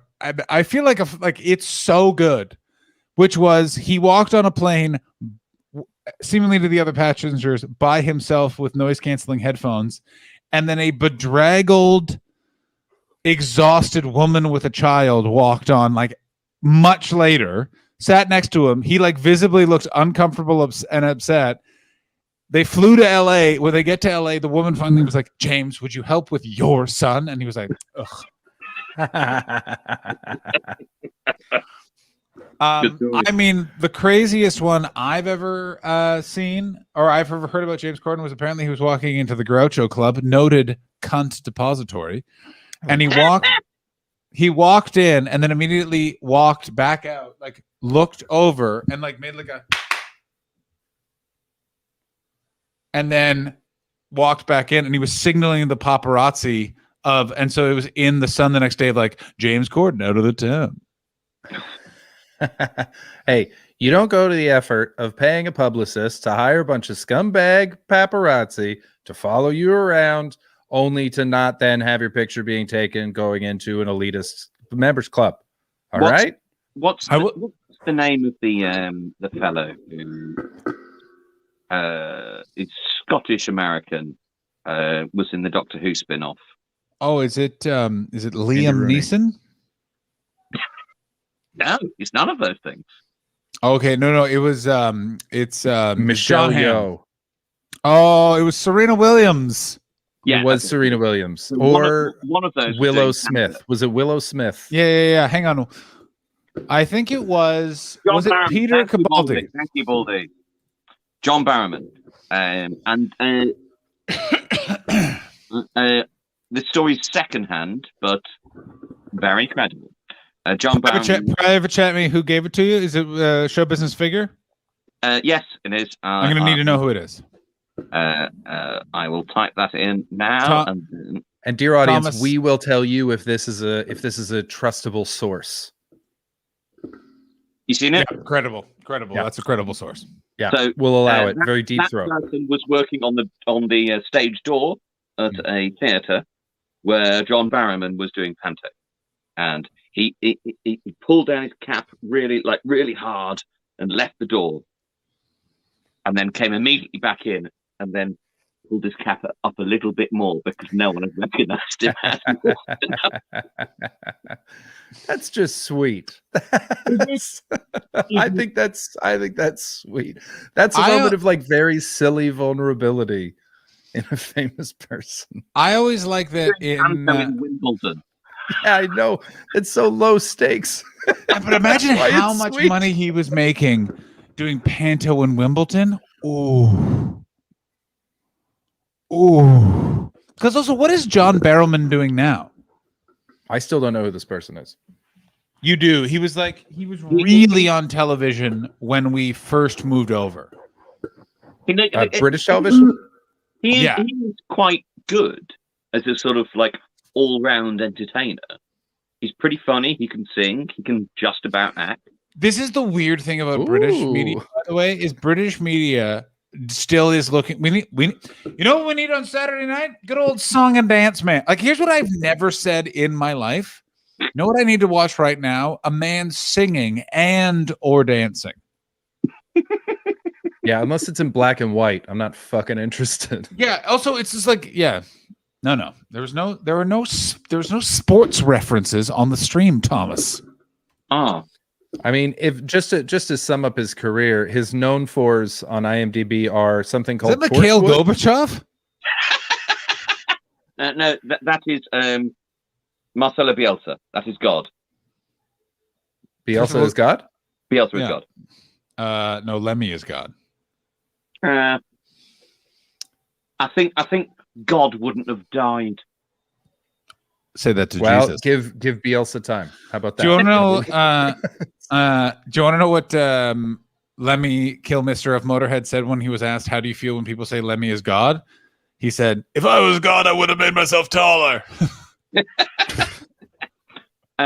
Also, I think they're the only band who are on the Young Ones twice. Motorhead? I think it's Motorhead. That's great. I know they're on a musical guests. Yeah. Motorhead. The Young Ones? No. I've never seen the Young Ones. I know of that era. I don't watch British TV on principle. It's so insane. They just have, and now here's Dexys Midnight Runners. Just in the middle of an episode. It's amazing. I mean, it's again, it reminds me of what I liked about British, sort of in my head of British TV up until a certain point seemed like it was literally like, if you can just get into the studio, they'll be like, all right, turn the camera on. We'll fucking see what this could be. And now it really doesn't seem, now it's like, is it both a panel show and a road show? Two people's parents need to be involved. And I can't stress this enough. And I must stress this. We need the host from The Chase to be factored in. Bradley Walsh needs more work. What do you have against Bradley Walsh? I don't know, but something. But I think he's probably the John Barrowman we deserve. They had bands because they counted as light entertainment, not comedy, and got a bigger budget. Yes, that's true. That's great work. That's great work. That's so funny. That's so fucking. That's how Alan Moore now gets around the comic code for his comics. Because they're graphic novels. They're porn. They're porn. After 2 series of our radio show, The Penny Dreadfuls got cancelled, and the comedy department stopped commissioning us. So our producer went, should we just try drama? So technically, for the last 9 years, we've been drama. What do you mean? Well, so the comedy commissioner wouldn't commission us to do anything, but we were allowed to pitch for drama projects. So who's the us in this? The Penny Dreadfuls. Yeah, the Dreadfuls. Okay, because you did the 2 series that I ended up with from a certain downloading service on the internet. Naughty. It's unavailable to purchase. If there was a way to get them at the time, you're my friend, I would have purchased them so you got royalties. They're not putting it out. Well, then I'm stealing from the fucking stealing from the firm name. Because that was Aeneas Faversham, someone Faversham. The brothers Faversham. It was the brothers Faversham. Aeneas Faversham was the original Fringe show, and there was a 3-year-long Batman joke, which no one got because the next show was Aeneas Faversham Returned and Aeneas Faversham Forever. Nice. And then we thought we'd try and do a Christmas show called Aeneas Faversham and a Robin. Oh, did anyone get it? No one got it. Thank you very much for following Pearl Dan. Welcome to the Mystifers. No, I don't think alerts are disabled in any way, but we can go to we'll go over to Trippy Stream, see if that works. That is that's great, and I'm annoyed that no one ever mentioned it, and or that they didn't get it. The namings. I think that's a very fun thing to do. Oh, you gotta do these things subtly, you know. Hey, there it is. Hey, there he is. The Batman returns. That's I was pretty sure that was going to come back. Prolo Dan, welcome aboard, Prolo Dan. Oh, now, Tom, are you going to be Germany? Tom, are you going to be delicious kebabs the other day? It has waffle. Tom, are you excited about the Oscars at all, or are you only going to be here for pre-Oscar chat? Are you going to watch the Oscars? Him and Chris Martin are. I'm not insane. What do you know? What broadcaster it's on in the UK? I might watch it. I mean, I can't describe to you how much I don't know that. Yeah, it's crazy how I do not know that. Like it's an alarming amount of me not knowing that. I think it's probably on Sky. Do you have Sky? No. I just realized I don't know where I'm going to watch the Oscars. CBS, baby. Isn't it just on CBS? Yeah. Yeah, CBS. CBS the Oscars on CBS. It's amazing that me and Chris know where the Oscars is on in America, and John has no fucking interest. It really sums up how interested people are in Britain. That's the I don't know. It's the Alex, I'm wearing a denim jacket because it's been brisk in my house / the Cove. So chilling. Is that what you're calling COVID-19 now? Oh no, I'm in the Cove. No. Oh wait, I need. No, it's the Cove. It's literal. It's very literal. It's a Cove. It's a Cove. It's not a bay. It's not an isthmus. It's a Cove. Is it an estuary? Lovely word, Betts. I was once at a Kitson show, and he asked. Oh, here we fucking go. Go ahead. He asked the crowd. It must have been 2008. He asked the crowd, "What's your favourite word?" And I piped up, "Archipelago." I bloody love it. A lovely word. Yeah, and, lovely. He looked at me and went, "Decent word. And if I may say, you have the look of an explorer." You know what's crazy, James Sutton? I actually have ExpressVPN and got it the other day. So if ExpressVPN is watching and wants to sponsor the Cove, you fucking tell them to get. Here's my question: was this before or after you played football with Daniel Kitson? Before. Do you still play before COVID times? Did you play comedians football? No, but because it was like a 3-hour round trip to play 2 hours of football. Yeah. That's the problem with London, man. Well, so when I lived near Oval Station, it was one bus, so I would be there every fucking week without. Yeah, I got invited to one I wanted to play, but South London, go fuck yourself. I also got invited, but my main thing was I'm not good at football, and B, there are so many stories of people taking it way too seriously, and I'm just like, no. By the way, no one loves Oval. Well, two things. A lot of people have made themselves much more creditable footballers over the course of playing in this game. A lot of people who were dog shit when they started got better. 2, there's only about like 3 people who take it really seriously. I mean, well, there's the one person who was no longer allowed to play because they took it too seriously. Definitely private chat. What? Definitely private chat. Tom, do you not know that story? I don't think so. Do you know the story about the ambulance? Tell that. No. Slide tackle gone wrong? No. It was the glass on the door. And it was locked, and someone did that, and then like slashed an artery in their wrist. And me and Lee Mack are both on the phone to the ambulance, and there's a lot of blood coming out, and it was about 45 minutes. Whose wrist? I don't know him. I can't remember. Wait, you guys play indoor? Depends which pitch is booked. Yeah. Okay, that's crazy. That's a hockey injury.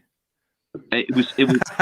That's hilarious. It was insane because they were like, "Yeah, is he breathing? Yeah, yes, he's breathing, and yes, we're holding it. Yes, you need." It was 45 minutes before we got an ambulance there. Fucking hell.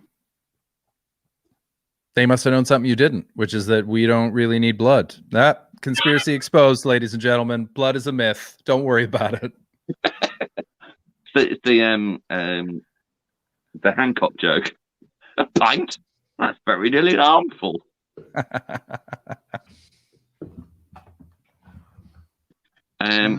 John, I'm loving that private chat information. That's great. That's great. Yeah. No, okay. So I'm going to give up some information from that private chat. Monnery has never been at football. Okay.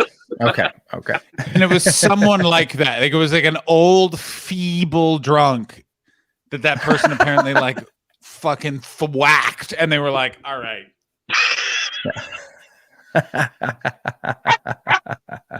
The only what's his name? You can tell I'm on the edge of drunk, can't you? Edge.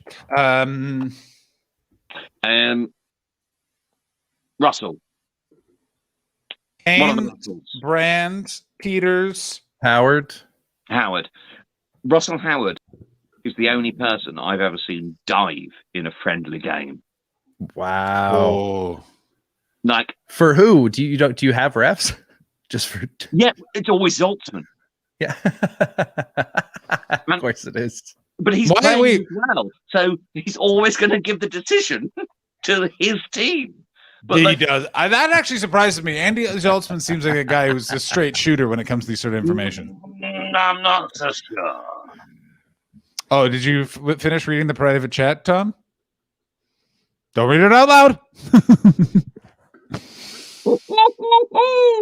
That's funny. That's Oh, great. when it was on Twitter that day, I happened to be at a building that they may have something to do with, Oh. and I brought it up as a joke. And let me tell you, they were not laughing. Not even on. Was it on stage or green room? It was green room. Real, and they couldn't take a. That's great. That's so funny.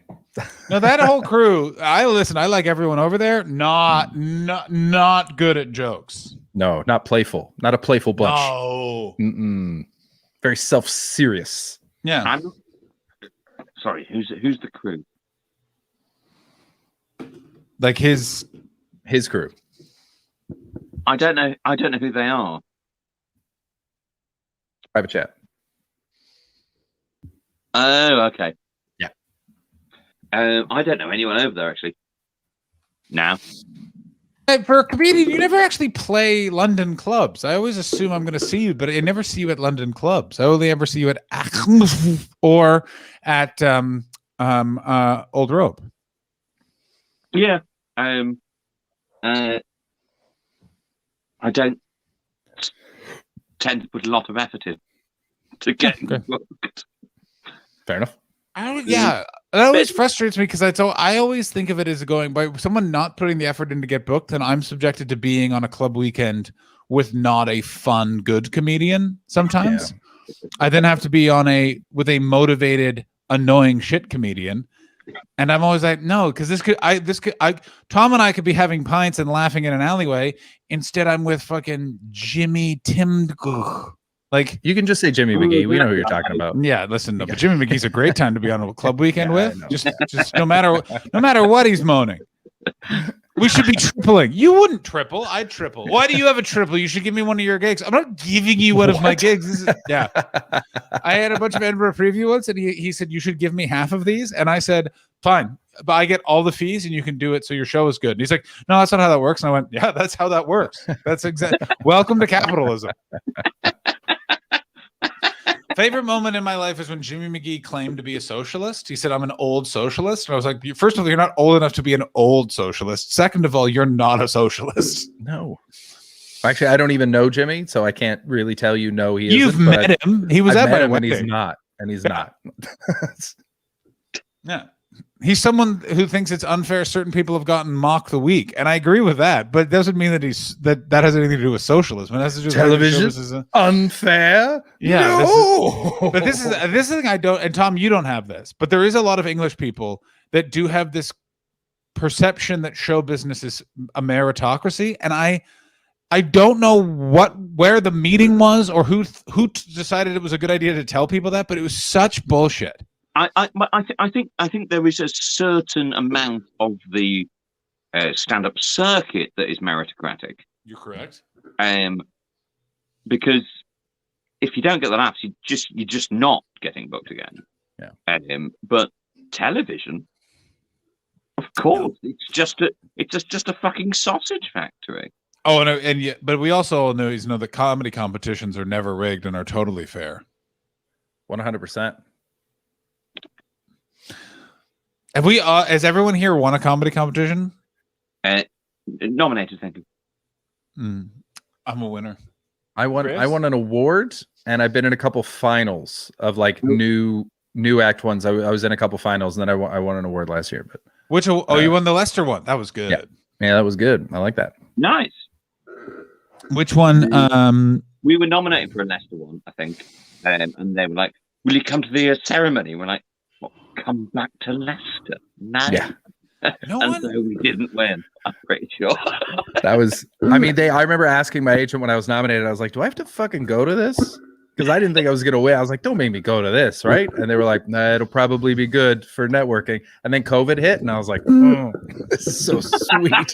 So they had to do it on the value of the show.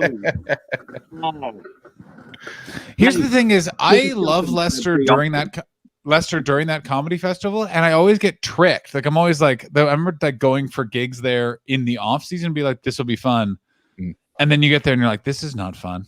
No, it is not. But during the festival, absolute dream. It's like it's night and day. She puts on her glad rags in February.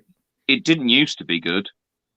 It's fucking great now. The festival, really? What was it like? God, it was fucking horrible. How? Why? How? Yeah. It's literally, it's like, it's my favorite now next to Mac, obviously. 2007, I think it was. We like, we went and did it, and we were working up the new show, and they didn't tell us that you couldn't operate the sound and lights from the same place in the venue we were in. All right. Well, now that doesn't sound like a problem with the festival. That sounds like a production issue. That's a venue production issue. Yeah, but they should know that. Yeah. I mean, especially if it's a sketch show, especially a sketch show with like you guys that were pretty. We need a blackout. We need a fucking blackout. Because we don't have punchlines. Don't be ridiculous. No, of course it's sketch. It's really funny in the middle, but the beginning and end are whoa. But we were just lucky that we had Idle Got a there bot. Got at the a same bot. time. That's your bot, Chris. That's your bot. That's your bot, Chris. Got a bot. Got a bot. Got a bot. Hey, I've always wanted to know this. Is that? Sorry, you've always And now you'll never know. Is that the same idol that now takes a shitload of headshots? Yeah. Yeah. Good. Used to take a shitload of headshots. Stopped doing it because comics kept complaining about how much she charged them after they'd agreed to a price and she'd taken the pictures. Yeah. What? Yeah. She just retired from taking pictures of comedians because we're such monsters. What are you talking about? That they would get upset after? No, For real. like, that's not the biggest problem she had. I don't think. I think the biggest problem she had was with comedy management companies who would commission her to, because she did the design as well. Yeah. She would take the photos and do the design, and then the amount of shit she would have to deal with of revisions when she's like, but I am right. And she was. Yeah. Almost always. She's got an amazing eye. Yeah. But wait, then what was but I never understood. This is the thing I always get very confused by, and this is a fucking inside baseball if we're ever getting to inside baseball. But when acts don't sit down with their poster and go, what do I want this to look like?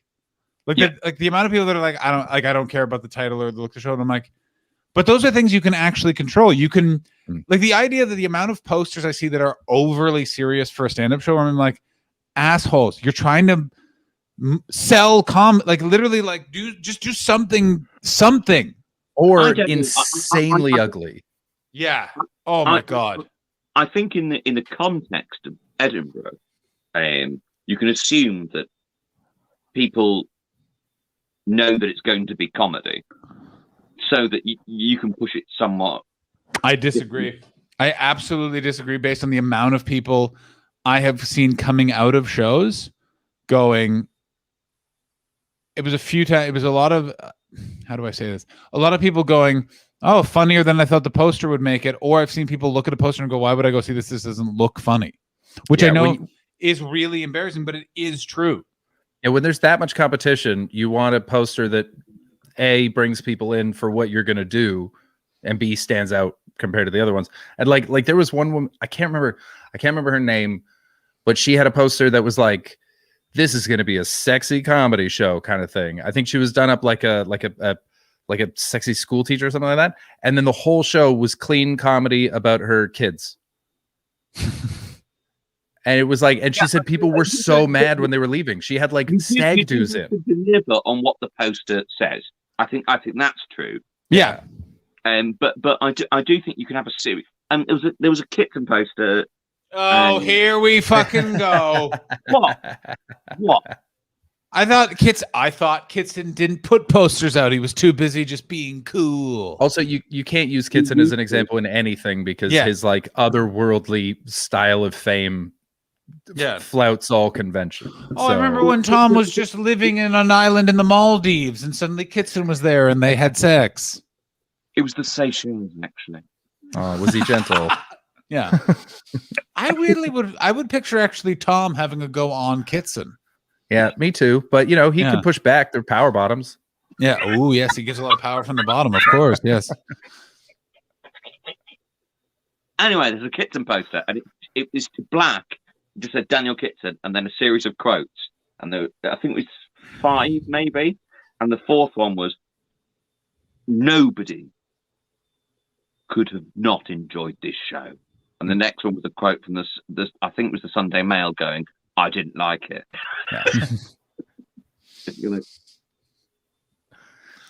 Yeah, but like Richard said, right says that would sell out because it's Kitson.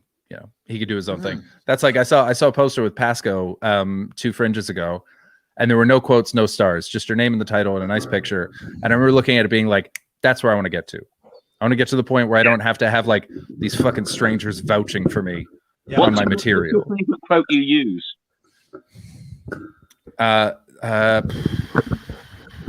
I mean, my favorite one is from Bruce Dessau, where he just mentioned me in a competition that I was in, and he said I was trying to look like Daniel Kitson.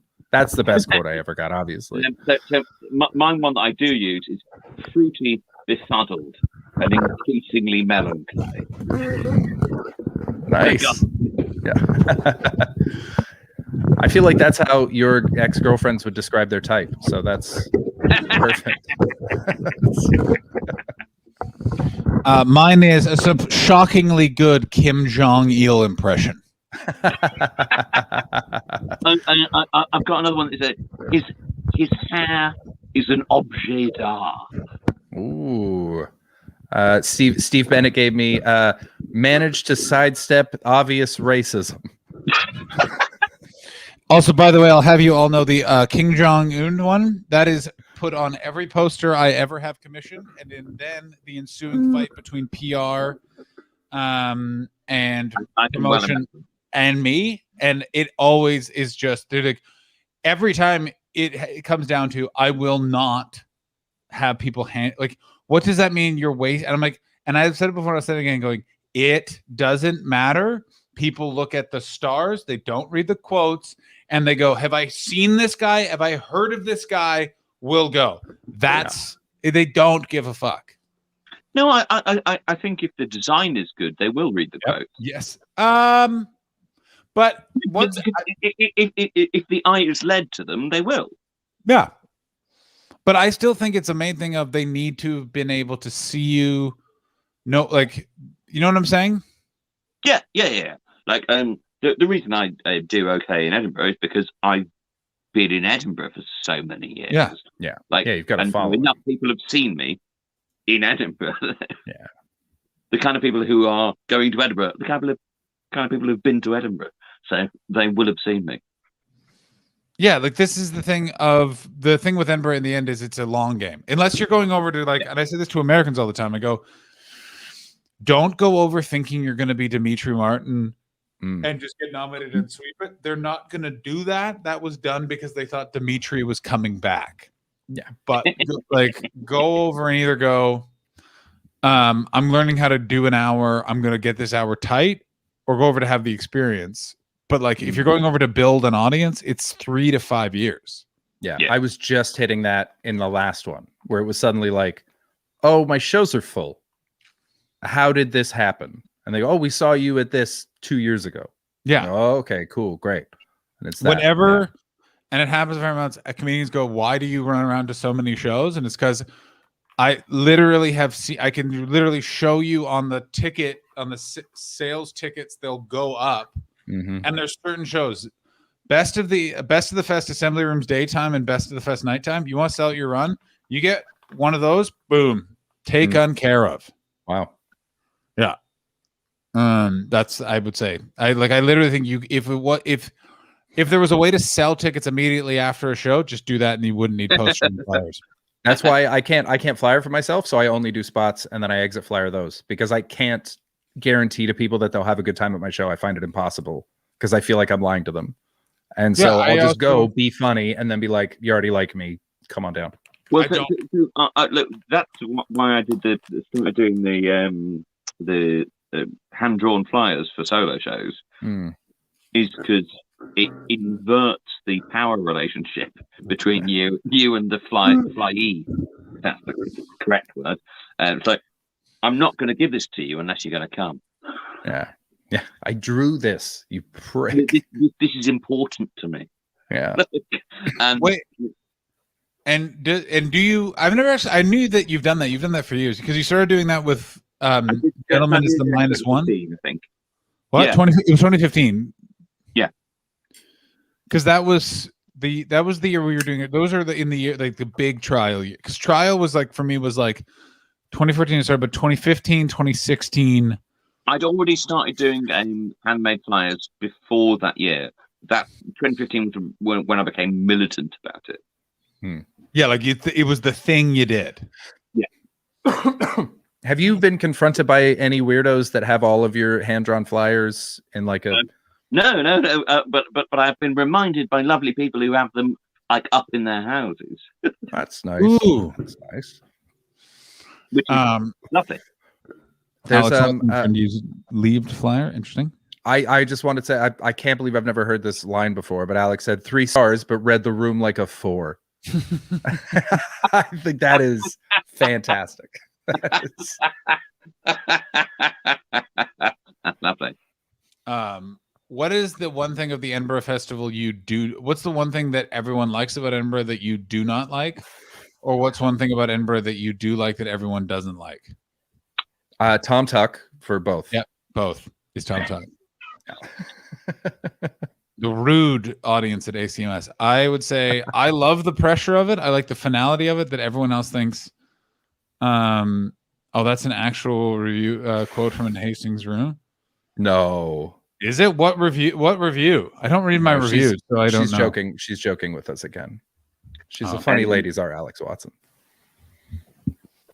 Because I assume Chris Betts, you don't read reviews. Tom Tuck, I think you do. Yeah, no. I do because I make them into a joke. So every review I get, I tweet the most ridiculous bit of it I can with a link to the review. So it just becomes a game for me. I don't read them because I remember when I was doing the Reserve, I was talking to Phil Jarrett, and he talked about a review that he got where it like got into his bones because the reviewer didn't talk about the show or the his skill. It was a thing about him that he didn't know about himself. And he's like not sure if it's true or not, but it was like now he couldn't stop thinking about it. And he's like, I can't change that. That's just me. And so I stopped reading it because of that. And then, but my wife reads them all the time. She can't help but read them. And so if it's useful, we got a nice system. She goes, if it's a good review, then she'll be like, you should read this because they got the show and they say something interesting about it. And otherwise, she's like, they didn't get it at all. Don't bother.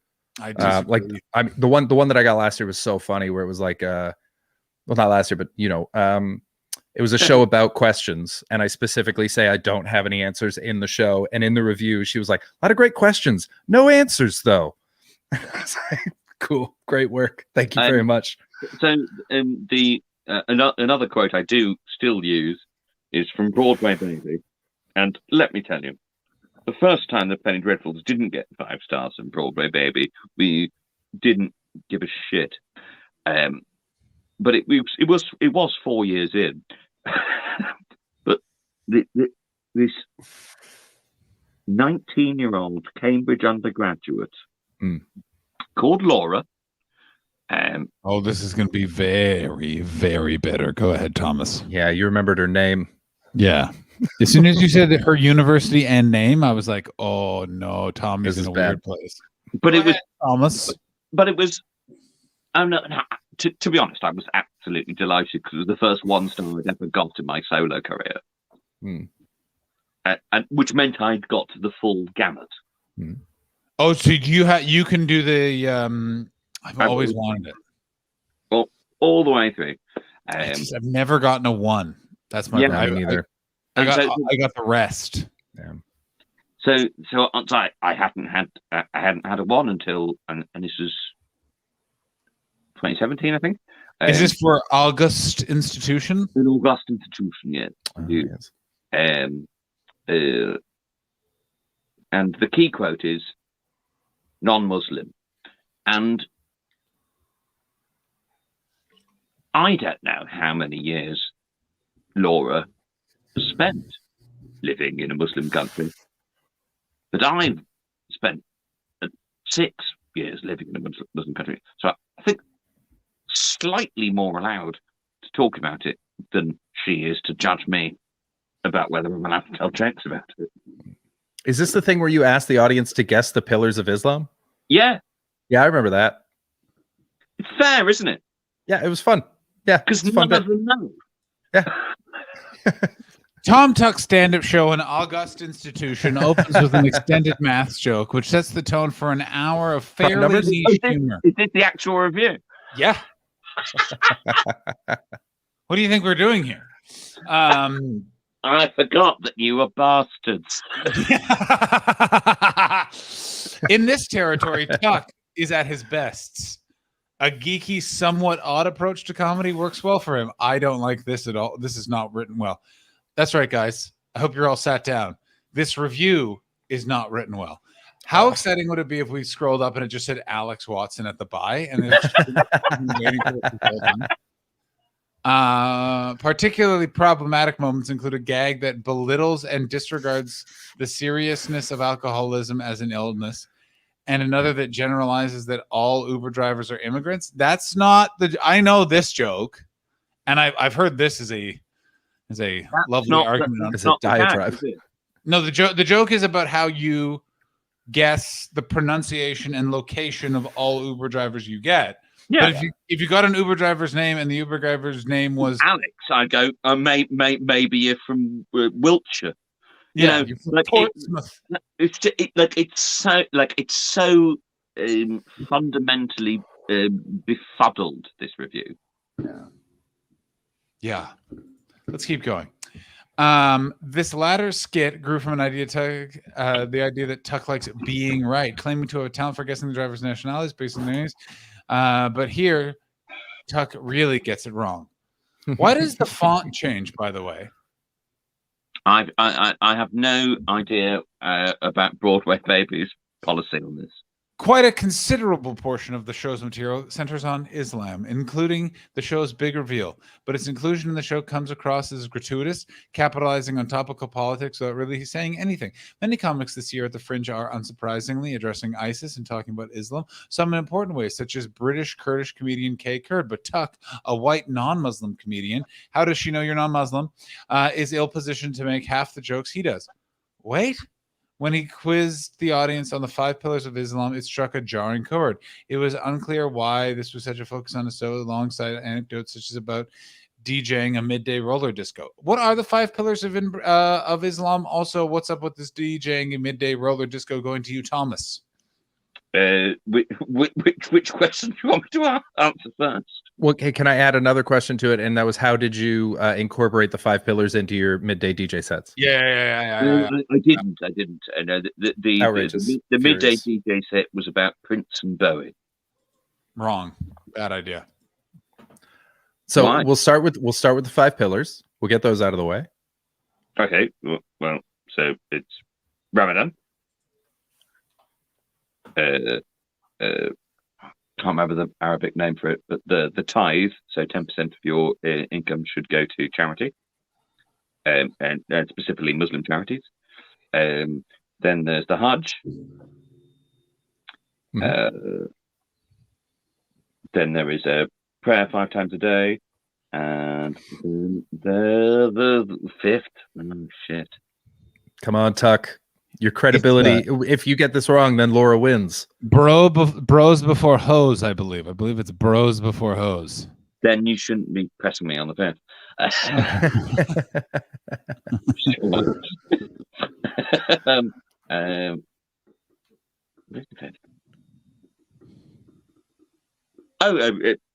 It's just respect for God. Sorry. Fair enough. It is just respect for God. Respect. And I'd be really surprised if you have anyone in your chat who could correct me. The Mail on Sunday's branding as Tuck as the next David Mitchell led me to expect some erudite political commentary blended in with the silliness of Tuck's clown-like character. Previously part of the Penny Dreadfuls, Tuck is now in his 4th foray into solo comedy at the Edinburgh Fringe, which his set ran slightly short on a suggestion from an audience member. He performed a snippet of material from a previous show. Tom Tuck. What? I want to know what this is. Did you do that every day? Yeah. No. It was just it was quite a weird and rambling show. and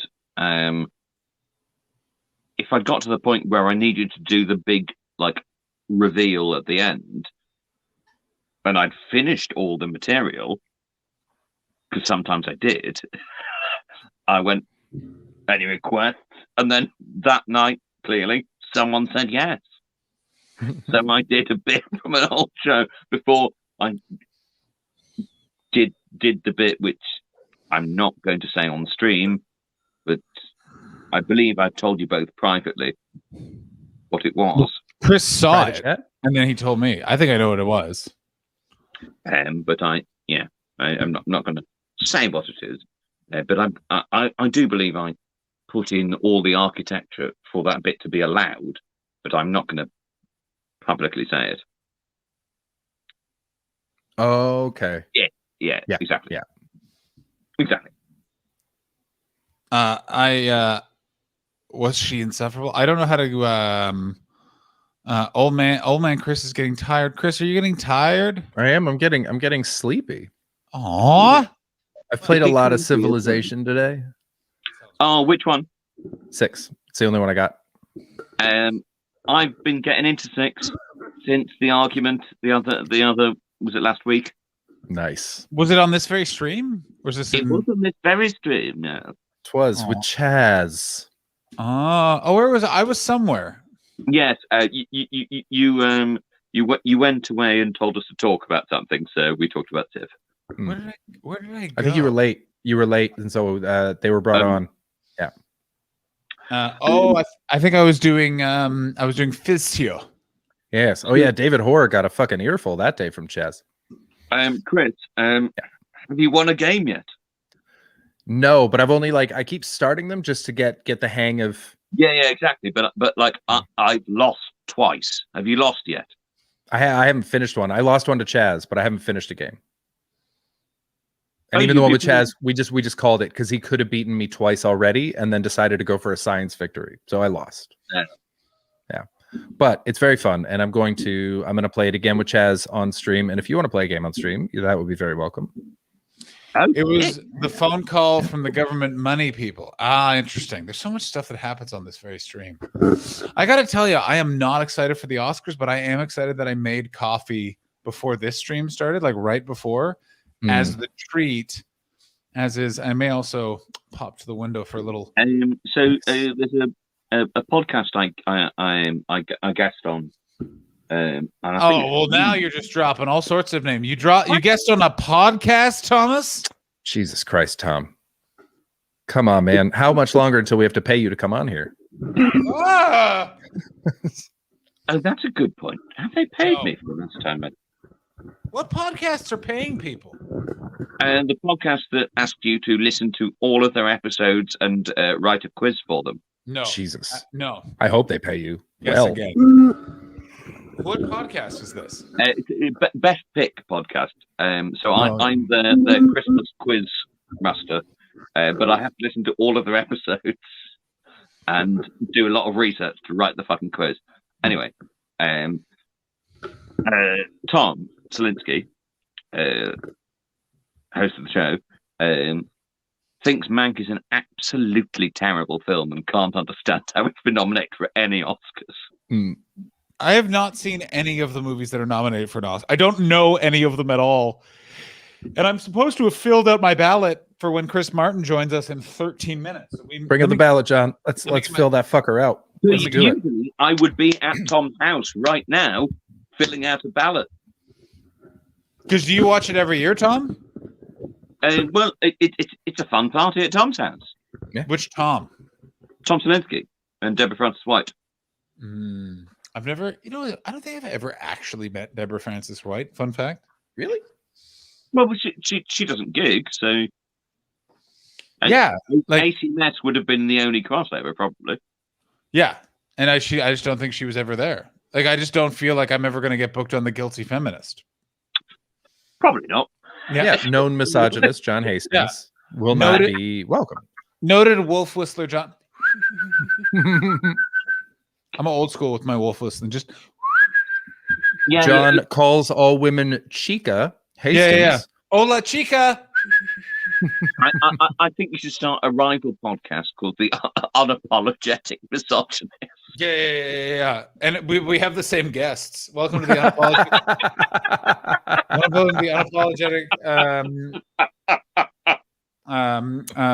Welcome to the unapologetic misogynist. We welcome Sarah Pascoe and Desiree Birch. Ladies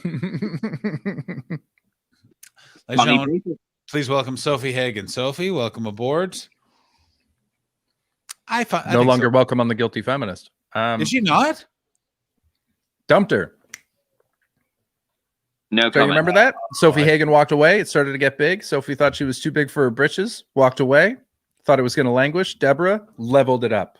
Oh, interesting. I had no idea about that. Chris is quietly the bigger misogynist. Tom, do you know some information that we don't? No comment. Put it in the private chat, you son of a bitch. Private You chat, did a greasy drunk. Son of a bitch. You know the You're goddamn having red rules. wine and now you're having white wine. What are you doing? Get with the fucking truth. Let's go. Come on. Don't make me call you Chiquita. Come on, Chiquita. By the way, I knew that I was going to call him Chiquita as soon as I started in on that sentence, and it took all that I am not to laugh because I thought that was very like I even thought that was funny before. Just oh man, there's like that's up there. That's up there with a guy who's been through an explosion showing up to tell you there's been an explosion. Just gets me every time. It exploded. The end of August Institution was about BTS gossip for the Guilty Feminist podcast. All right, let me get this ballot. We're going to fill out this ballot. That'll be 10 minutes. Chris can go to bed. Tom will get drunk, smoke cigarettes, piss in his own mouth, and kill himself. And Pow, pow, pow, pow, pow. Wow. Time to decide. Correct, Tuck. Correct. Read the private chat. Wow. Yeah. Cool. So, John, best film. Go. What are the options? Oh, he didn't have his phones in. John, best film. Go. 8 minutes and 30 seconds. Let's do this. Best film isn't the top. The first one is actor in leading role. Okay, that one. That really tells you Hollywood's priorities, doesn't it? Yeah, Riz Ahmed, Sound of Metal, Chadwick Boseman, Ma Rainey's Black Bottom, Anthony Hopkins, the father, Gary Oldman, Mank, Stephen Yeun Minori. I'm saying it's Chadwick Boseman because he's dead. Probably Chadwick Boseman. I think Anthony Hopkins might deserve to win for what looks like the saddest movie of all time. I think Hopkins is going to win. Yeah, I'm saying it's Chadwick Boseman.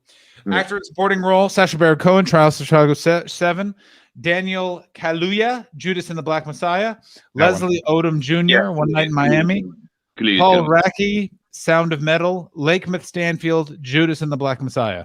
I don't know. Kaluuya for sure. Lakeith Stanfield is really fucking good, but I think it'll be David Kaluuya.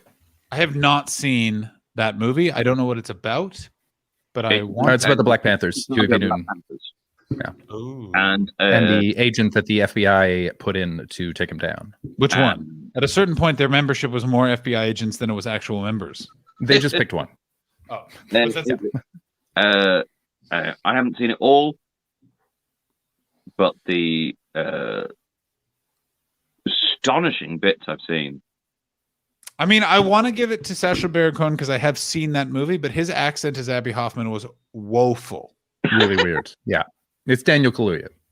All right, we'll go on Daniel Kaluuya. Actress in a leading role: Viola Davis, Ma Rainey's Black Bottom; Andra Day, The United States versus Billie Holiday; Vanessa Kirby, Pieces of a Woman; Frances McDormand, No Man Land; Carey Mulligan, Promising Young Woman. I mean, Promising Young Woman has gotten a lot of love, but it's not an Oscar movie. It's Viola Davis. I was going to say Viola Davis, but Carey Mulligan hasn't got a Oscar yet and deserves one, but so does Viola Davis. Yeah, and this isn't the one that Carey Mulligan will get it. This is a different movie. Yep, fair enough. Frances McDormand shouldn't get it because that's like part documentary. Nomadland. Yeah. I don't know what it is. He's saying, but I don't think Frances McDormand hasn't gotten the Oscar yet, right? Yes, she has. Yes, she has. Okay, well then I'm going to go Viola Davis, and I don't know what that movie is. Actress in a supporting role. I'm not reading out the rest of them because it's going to be Maria Baklova for Borat's subsequent movie film. Cool. Fine. Yeah. Hang on, though. I just checked the private chat so I can get this information. Yeah, well, we all sort of knew that, Tom.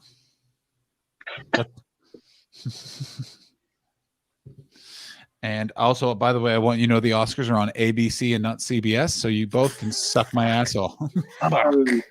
I'm sorry that I have to get that close to your asshole. Boo. Official Boo, ballot. asshole. An animated feature film: Onward, Over the Moon, A Shaun the Sheep movie, Farmageddon, Soul, or Wolfwalkers. It's going to be Soul. Soul. It's going to be Soul. But Onward was great. I don't know if you guys watched that. Give it a watch. Very, very fun.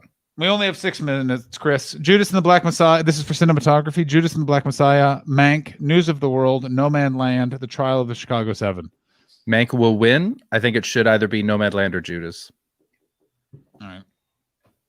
Costume design: Emma, Ma Rainey's Black Bottom, Mank, Mulan, Pinocchio. Can't be Mulan because they use slaves. They use concentration camp slaves. So did they really? They used the Uyghurs? It was made like right there. What? Yeah. Ma Rainey's Black Bottom. Period piece. Sure. I don't know what Ma Rainey's Black Bottom is. Early blues band. Ma Rainey was an incredible early blues artist. I don't care. It's a biopic. Directing, it's another round. Mank, Minari, No Man Land, Promising Woman. I'm giving this to Mank because it's David Fincher and I'd like him to win an Oscar. All right. He's already won an Oscar. Yeah, but I want him to have another one. I love David Fincher. What did he win an Oscar for? Was it Aliens 3? I think he won for script for Panic Room. But then it's not. He didn't win for Panic Room.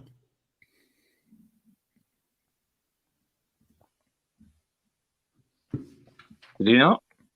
Yeah, that's right. I said it. Best Picture: The Father, Judas and the Black Messiah, Mank, Minori, No Man Land, Promising Young Women, Sound of Metal, The Trial of Chicago 7.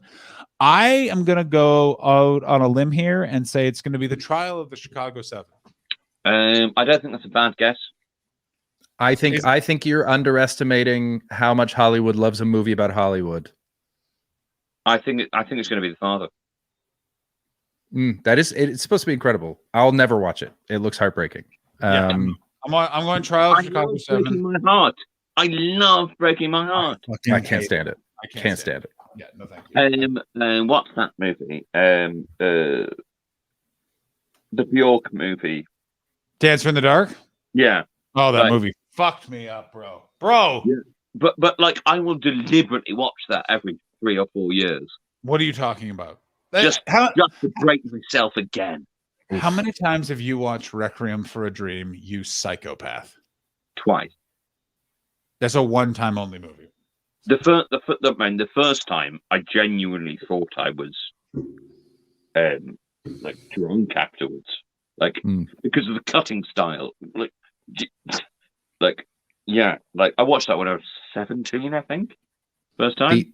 The only good thing that came into my life from Requiem for a Dream is this idea that my friend and I had where, you know what, the ass to ass scene? Of course. The ass to ass. That weird dude. We just pictured it would be very funny if it was like an 8-year-old boy and he went butts to butts. That's it. Just that fun image. The rest of that movie can go fuck itself. But butts to butts is very funny. That movie's amazing. It is amazing. You need to only watch it once. Yeah. It's a nightmare. Well, difference between us, isn't it? So no, it's not. I'm right. I feel the need to self-flagellate. Did I tell you I was brought up Catholic? What's interesting is what the fuck? Leeds. Holy What's your team song? Tuck? March it on together. It's really shit. Nice. Sorry. Sam Shaver, classic non-Muslim. How much do you think YouTube TV is? $10, $64 a month. Fuck you. Wait, what do you get with it though? Because it's not just YouTube. That'll be with channels. Presumably, you get all the what used to be Google Play film access. Yeah, you get like Google Play access. You get a bunch of actual channels. It's very strange. That's so much money. I wouldn't pay $64 a month to watch anything. There's nothing that I can think of to watch. I'd much rather just do paper mache. Oh, it's so much total today. I just realized because I had no way of watching the Oscars. That's why I was doing it, because I was like, wait a minute, how am I going to watch the fucking Oscars? If ABC, was it ABC? They'll broadcast it live online, won't they? Nope. Crazy. Well, you don't have telly. I do, but I don't have it in this room. Oh, you don't have basic cable in that room. No. Could you move the computer? No. Then good luck. I just signed up for a free trial, and let me tell you what's getting canceled the second the Oscars are done. That reminds me, I need to cancel my WWE. You certainly do. Yeah. I'm not going to watch it. I'm not going to watch it. Do you need to invite Chris in? Is he here? I don't know. I can't see. I gave him the link. Oh, okay, fair enough. Well, I'm going to say goodbye. Where are you going to go? We haven't finished filling out my ballot yet. Well, I'm going to have Oh, then consider whether I'm going to watch the Oscars. But if you're going to watch the Oscars, watch it with me on this. he makes a good point. I'm not going to watch the Oscars, which is why I'm leaving. But if I was watch it, I wouldn't be a selfish friend. Also, and we not need be on the stream, Tuck. Can we see the snack table and you want a quick snack table before we need a snack table update, and then I need original song "Fight for You," Judas and the Black Messiah. Hear My Voice, Charles Chicago 7, Huskovic, Eurovision Song Contest. Wait, hold on. Sorry, it went too fast. One more time. What? I don't even know what category this is. Original song. Okay. Fight for You, Judas and the Black Messiah, Trial of Chicago 7, Eurovision Song Contest, The Life Ahead, or One Night in Miami. Which one do you think had the best original song? One Night in Miami. Sure. I'm going with Huskovic, Eurovision Song Contest. Original score: Da Five Bloods, Mank, Minari, News of the World, Soul. Probably Soul. Yeah, it was John Baptiste. Makeup and hairstyling: Emma, Hillbilly Elegy, Ma Rainey's, and Black Bottom. Mank, Pinocchio. I'm going to go with Ma Rainey. Yeah, no idea. International film, feature film, Another Round, Better Days Collective, The Man Who Sold His Skin, Covidas Aida. The last one. I agree. Yeah. Film editing: The Father, No Man Land, Promising Young Women, Sound of Metal, The Trial of Chicago 7. Nomadland, because it was filmed as a documentary and they turned it into a film. How did they do that? I'm not totally sure. I read just enough to know kind of what it is, but not enough to totally understand it. All right, we can't bring Chris is here. We can't bring him in yet because I'm still filling out my ballot. Chris, I can see you. Can you see me or hear me? Chris Martin. Nod your head or shake your can. Yes, you can. Well, he's going to find out some of them. It's fine then. I'll bring him in. It's fine if you know who my Oscar picks are. Is that correct, Chris? Hey, Chris. I haven't. Hey, mate. How are you? Not bad. I haven't even looked at. I don't even know any of the movies. I haven't done anything. I don't think it matters, John. This is a stream.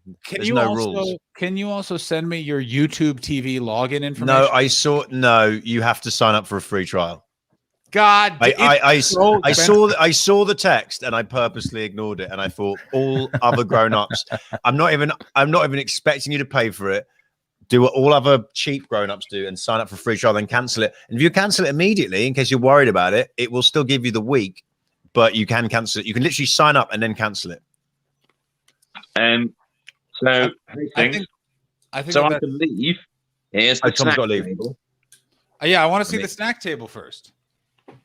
Jesus. Oh, the cookie pile has really grown. This is my white men can't jump hat. Just showing my support for any buddy movie in the awards. Yeah, I was going to say, you got a real stripe thing going on today, Chris. I've gone. I thought about wearing a tux or a suit, and then I realised, no, that's way too much effort. But this is a little nod to cinema, little cinema nod. I mean, we wore suits for WrestleMania, so you did well. Well, I saw you wore suits to WrestleMania, so you can't also wear a suit. You have to wear wrestling attire to this. Really, you should just be in tiny lycra pants with an elbow pad for watching the Oscars. I want you to know, because Chris is being, and this is very much of a Chris Martin move, just unnecessarily complicating my life by not just giving me the fucking password to his YouTube. No, can I actually? I'll tell you why. Actually, if it was my YouTube TV, I would happily give it to you. But I'm offered it by a friend. There you go. Tried to shame him by being what you are. Classic gay Republican move. Yeah, classic Woody Harrelson move. Typical white man being so white. I hustled another guy out of it. No, because is that weird in this world we live in now, when we don't all own every streaming thing? We have one where we are the friend of someone on it. And then the rule I never break is I never. No, you can't give it. If I'm the sharer, if I'm the recipient, I don't pass it on, because that's how people get busted. Has anyone ever done that? Has anyone passed on? Like, you've been given your like a Netflix login, and then you give someone else the Netflix login? Oh, I bet there's some people out there just to try and make friends have done that. And then that's a war crime. John, I'm going to go. Baldy. Tom, nice to see you. I didn't see the snack table. Can you show it to me? I was too busy trying to send it for a. Oh, holy shit! Very nice. That's very good.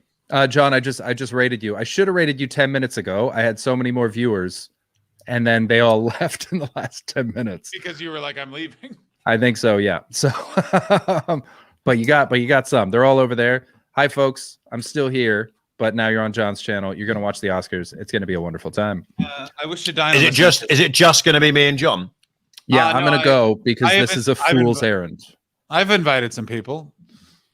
I invited Dave Waite, and he said he might come, and that's all I did for admin. Carl Donnelly might come, but he's been very non-committal. Just because he's got a fucking baby, he thinks he can just. Did you send Dave Waite the link? I sent Julia and Matt the link because I feel like they're good for an Oscar chat. Let me I'll send him the link right now. Very good. Chris, Tom, we let you go. Pleasure as always, everybody. Good to see you, Chris. Girls. Have a wonderful stream. Yeah, lovely to see you, mate. Lovely to I feel like real radio DJs. Well, that was Chris Betts, everyone, during the evening passing shift up now. Passing off to the Oscar shift. Yeah. I'll be back tomorrow with your drive time entertainment. Yeah. And remember, Chris, I'll see you tomorrow at midnight for Midnight Madness, and I will be coming from a weed podcast. So let's see what my energy level is. Sorry, just before you go, Chris, am I getting this right? You don't give a fuck about wrestling, yet you'll go to a midnight wrestling watching thing, and you also don't give a fuck about the Oscars, yet you won't do the Oscars. Yeah, wrestling is so fun and stupid that I will happily stay up and talk shit about that. And we didn't talk about it at all. I do not remember one match, and we watched the whole thing. Yeah. Are you scared to sort of slag off the Oscars because you've got a few screenplays written, and at some point you'd like to be someone at the Oscars, like me? It's actually because I was heavily involved in Ma Rainey's Black Bottom. I thought so. Yeah. I was her bottom. I played that. I was tucked up. I have heard that is a very good movie, actually. But a lot of them, literally, even though I write, actually, me and my wife just finished writing a first attempt at a movie. Nice. It definitely won't get nominated for an Oscar because is it about a couple that breaks up because they try to write a movie together?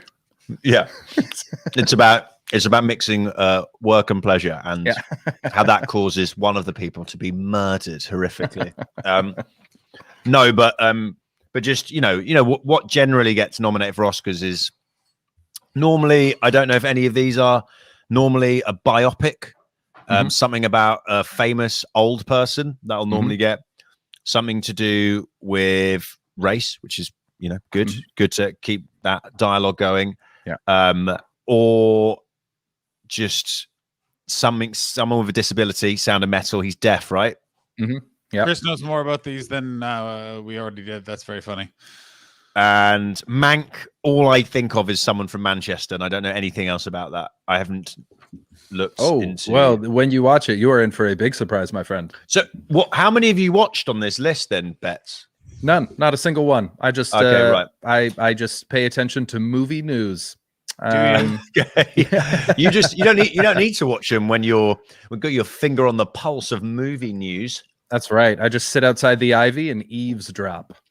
I mean, if we don't vote, you want to leave, and I'm keeping you here, and I'm enjoying it because you keep trying to leave, and I keep talking at you. Okay, right. That was one way to get out. John, I haven't done my list. I haven't even looked at my list. I assume we're definitely going for Chadwick Boseman for actor in a leading role. Oh, yes, mate. There would be a lot of is streaming at the same time as Hastings again. I know. Brouhaha about that if he didn't win. Gary Old. What is Mank? I need to IMDb what Mank is about. Can we just base the predictions on IMDb scores? Surely that's going to be. Here's my question: how do I cancel YouTube TV? Do you get an email from them? Not yet. Have you never done a sign up for a free thing and then cancel? See, like Mank. Of course I have. I've done it the amount of times I've done it. Here's why the Oscars is not for the people. Mank's got a 6.9 on IMDb from 56. Ted Lasso's got 8.4, and Ted Lasso is very enjoyable. But like, I mean, it's a TV show, so you can't nominate it. Hang on, 6.9 for Mank, right? Nominated for many Oscars. Let me think of another movie that's what's White Men Can't Jump got? I mean, I love that you're immediately 6.8. 0.1 below, not a single Oscar nomination for White Men Can't Jump. And that is the problem with the Academy Awards. It doesn't take in enough different categories. That yes, mate, was the most English you've ever sounded. I mean, I find it... no, shut up.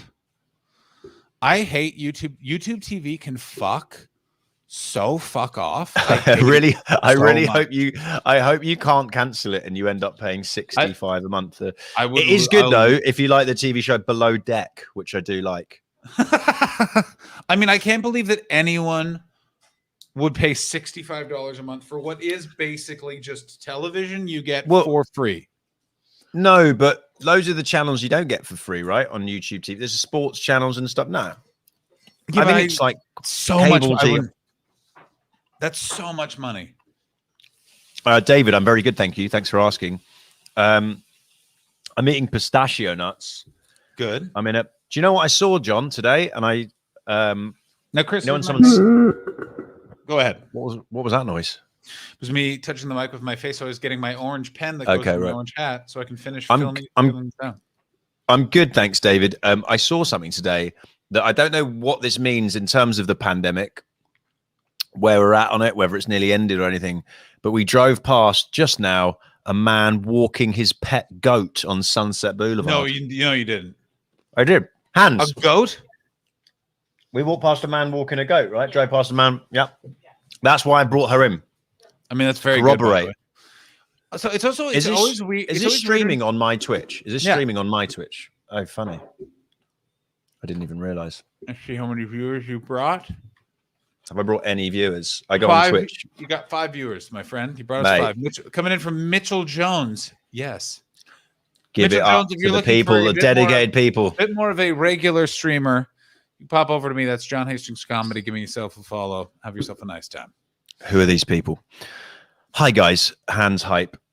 These are followers of Hans. Yeah, we saw a man walking a pet goat with a leash. And that's you know the pandemic's winding down when someone's emboldened enough to be walking a goat on a street. We've just entered quite possibly the most terrifying phase.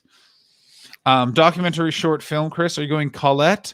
Concerto is a conversation. Do not split. Hunger Ward or a song for Latasha? I'm going a song for Latasha. Hang on. Where are you at? Where are you at? Where's that? Documentary short subject. I thought we weren't revealing. Yeah, no, yeah.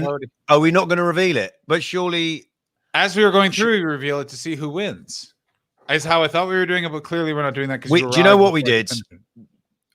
I sent it to you. We didn't do any planning. No. But what I think we should do is we should debate it, put it down, because I think if you don't tell people, it's a surprise. Like I'm not gonna be influenced by you. Okay, actor in a supporting role is going to Daniel Kaluuya. I'm putting that because he's good, and That's everyone who I really have likes as him. well, hilariously. Okay, we'll probably have similar ones. Actress in a leading role. You'd be hard pushed to look past Viola Davis. I want you to know, by the way, in the Oscars Spotlight pre-show, there is a woman singing. Chris, I go to you. There's a woman singing. Yeah, I can see a woman singing. She's singing.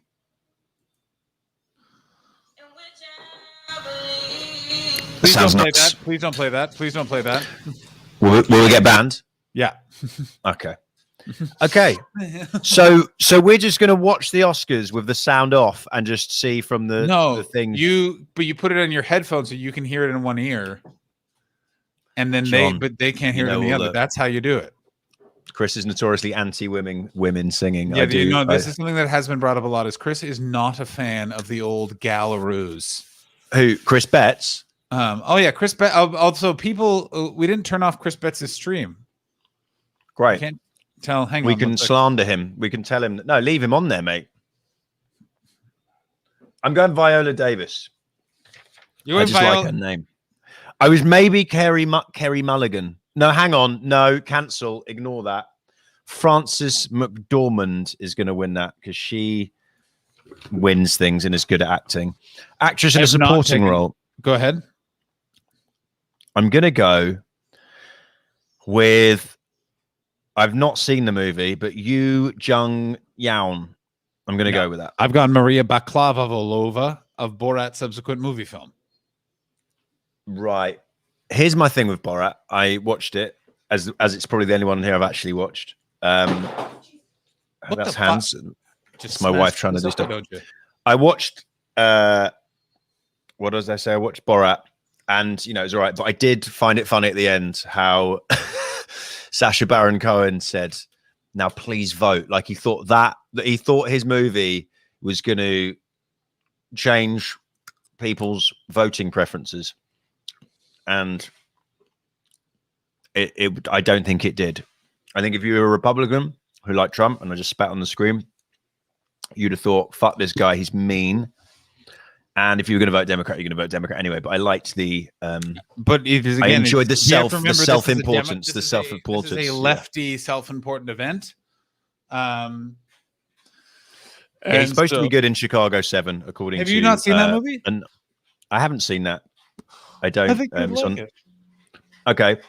But I live with a woman that only wants to watch dumb action films, more so than me. I mean, how did you feel about Mortal Kombat? I mean, let's make this the Mortal Kombat stream.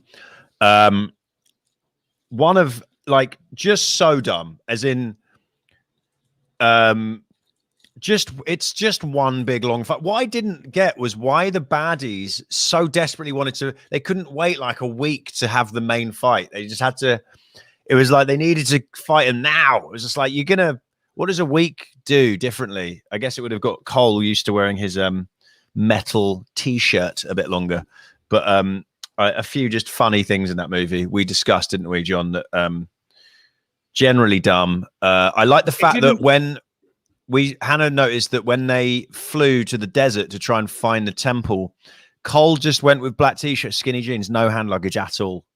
Also, across the world on a plane. I want to point this out, and I can't stress this enough. We don't know if that guy is actually a good guy. We just assume he's a good guy because he has a wife. But as soon as he dies, he becomes a vengeful spirit. And I'm just like, I don't think this is a good guy. I think his great grandfather. Yeah, that guy. And there was no purpose for all of that. You could have literally just had it been you could have just started the movie without that scene, and it would have been fine. Yeah, like often in things, it's funny in a silly action film that's purely on. They're selling it on fighting, right? They're selling it on lots of fighting, and they sort of put they're like, we need to get some vague story bits in. But I wonder on that if it would have been better if it was just a massive fight with no story at all. Bo Betty, great point. In MK, continuous fight. Why did they make an original character when they literally had 100 characters to pick from the games? I don't understand. Chris is doing coke. I don't understand it at all. Were you just doing cocaine, Chris? I'm doing Nature's Coke, pistachio nuts. Okay, animated feature film, Soul, easy. Absolutely Soul. Cinematography. Oh shit. What's News of the World? That's a terrible tabloid version of The Sun in the UK. Mank hasn't been in, I think I'm going to say 10 years. The News of the World hasn't existed in 10 years. They banned it after something, but they kept The Sun, which completely they didn't ban it. It closed. Why did the News of the World close? It was one of the most significant moments in modern journalism. No one in the chat tell Chris. It led to one of the largest inquiries of the British government. Yes, that's true. That's true. What was it? Over what? Was it Leveson inquiry? Was that it? And what was the Leveson inquiry in regards to? Was that about tapping phones? Yes. I can't remember. Did you not think I would know that? I wasn't sure. They did do a bad review of one of my Edinburgh shows. There's a lot of inquiries. I mean, yeah, the English government love a bit of the old inquiry. We love inquiring and then publishing a dossier and then sort of generally everything being fine. If England was being interviewed by a afternoon drive time radio show in the West Country, they would remark, "You love an investigation. You love an inquiry." Yeah, Americans, they fucking smash down doors and they look at this. Guys, 2021, is that 2021? The quality. However, the wife will need me to open an apple cider vinegar because she doesn't have. This is going to be embarrassing when I can't do it. I hope we can't do it. I hope we can't do it. I've done it. Hands, do you want to come and do the stream? Because I think of the three of us, you're the most professional. No, she's quite annoyed that I sniffed it. Okay. And what is she making? Cinematography. Dinner? I'm going for Mank. Chris, she's making adobo. I'm going for Mank for cinematography. What's adobo? It's a Filipino national dish where they marinate stuff in lots of vinegar and other stuff, spices. Costume design. Emma. Don't know why. Directing, I've seen Another Round, John. Have you seen Another Round? No, sir. Such a good movie. Is that the Mills? That's the drunk Mills Macon one? Oh yeah, actually, Hans makes a point. The first woman of color director to be nominated as a director. Okay, Nomadland. I'm doing Nomadland because John's just fucked off, is he? John's had enough, guys.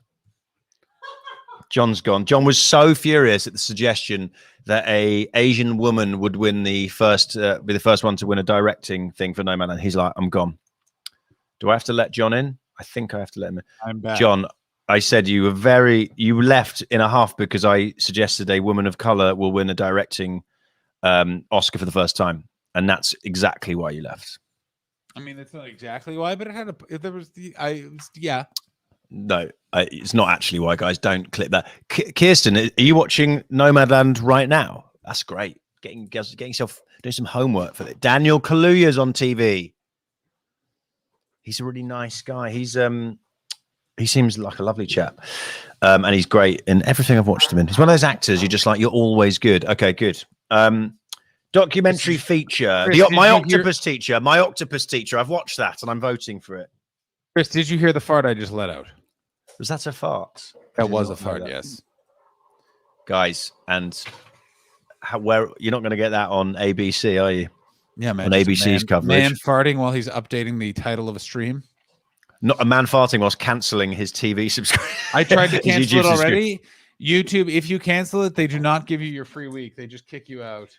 Okay. So hold on to it. Okay. Documentary short subject. Ooh.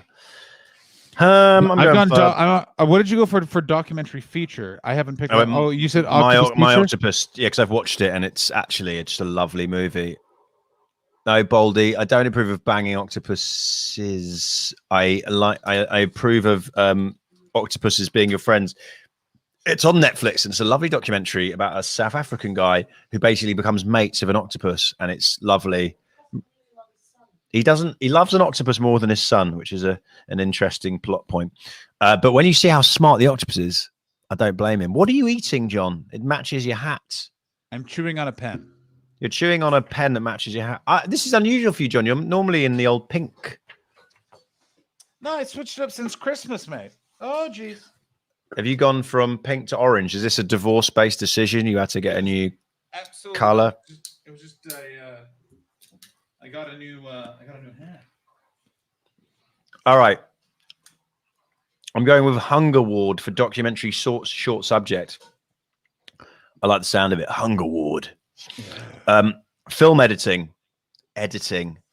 difficult. Having not watched any of the movies nominated. Nomadland. Oh, by the way, for production design, we're going The Father, animated short. What is I need to look up opera? at least No what idea. The Father. I need to. No.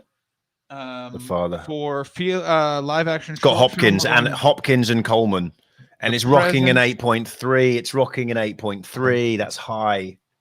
For sound, we're going for Sound of Metal.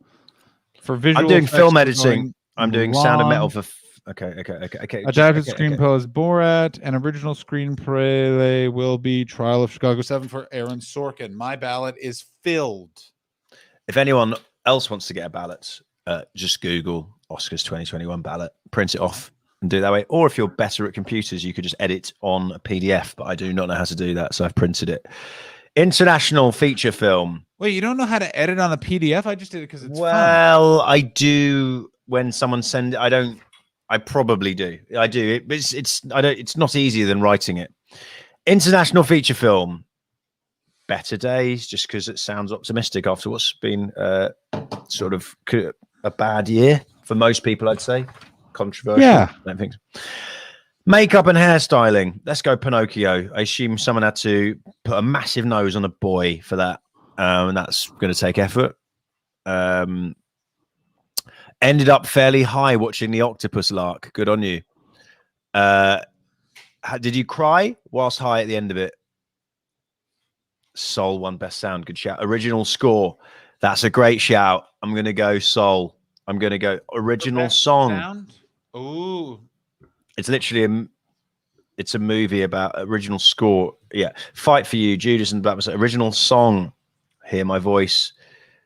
The Life Ahead. La Vita Davanti. I'm going to go for that one because it's not got any other shout outs anywhere else. So if it's made it in there. Hang on. A song from the Eurovision Song Contest movie on Netflix with Will Ferrell is in the mix. I think that's what it is. I voted for that one. That one is what I voted for. I think that's a great. Best Picture. I am going to go with. Go ahead, mate.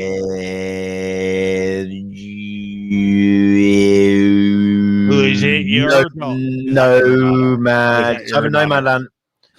Hey guys, do you like my Jamon impression? Is that your daughter? I'm going to go Nomadland. Nomadland. I've gone Nomadland. The If thing you ever is, notice right? a goose landing on a pool of water. I should actually. I should vote like for one of them. I should vote for one of them for like 10 things, right? Because normally one just wins shitloads. No, so but they don't really do that anymore. They don't usually have one doesn't usually sweep. Usually one gets a shitload of nominations and then gets no wins. Is the main production design. Tenet. Is it Tenet? I'm doing Tenet. Why not? Animated short film. Burrow. Genius Loki. Why not? Live action short film. Two Distant Strangers, Feeling Through the Letter. They all sound so arty, don't they? The Present, terrible. White Eye, Two Distant Strangers. That sounds sad, so that might win. Sound, surely Soul or Sound of Metal. It's going to be a tough one. That's exactly why I win. So Sound of Metal has to win sound. It's right there. Yeah, it'd be weird not to. Visual effects. Tenet. Also, Chris, Tenet. do you know who Tenet? 2 to go. Is it Woody Harrelson? No, it's Wesley Snipes. It's not Wesley Snipes. It is, mate.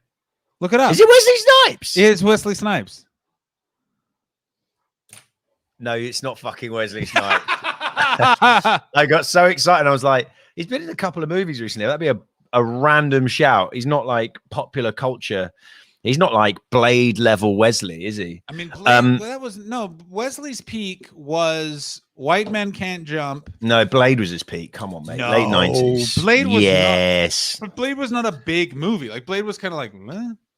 Actually, mate. Well, no, it was big. It was around that time of he got a lot of money for those movies. They were big. He got a lot of money from them, but they weren't big.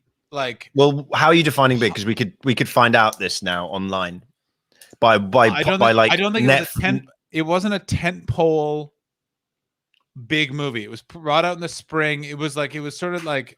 It was brought out in the spring. Do you know that for a fact? You've said that very confidently. All right. I think it came out in the spring. Let's see if it came out in the spring. Let's see if it came out. No way you fucking know which season Blade, the movie, moved from 1990. I hope it did, mate. That's an amazingly confident thing to just say.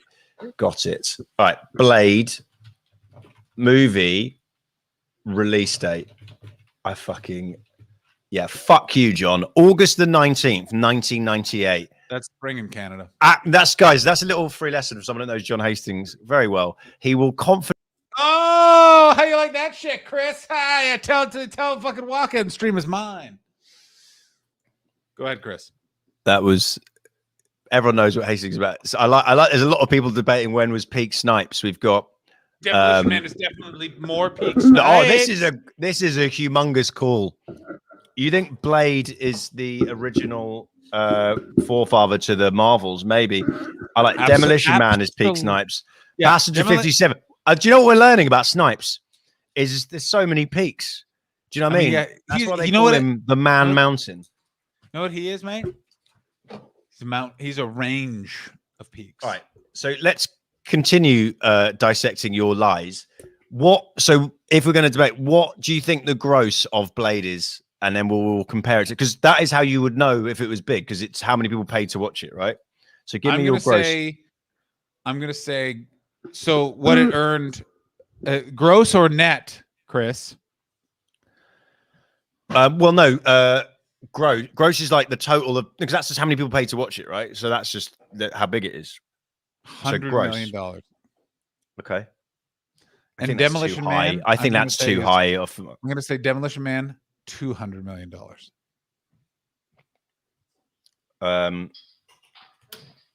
Demolition Man, 200 million. Oh, mate, no fucking chance. All right, go ahead. Here's my guesses. I'm going to give you my guesses. I'm not looking.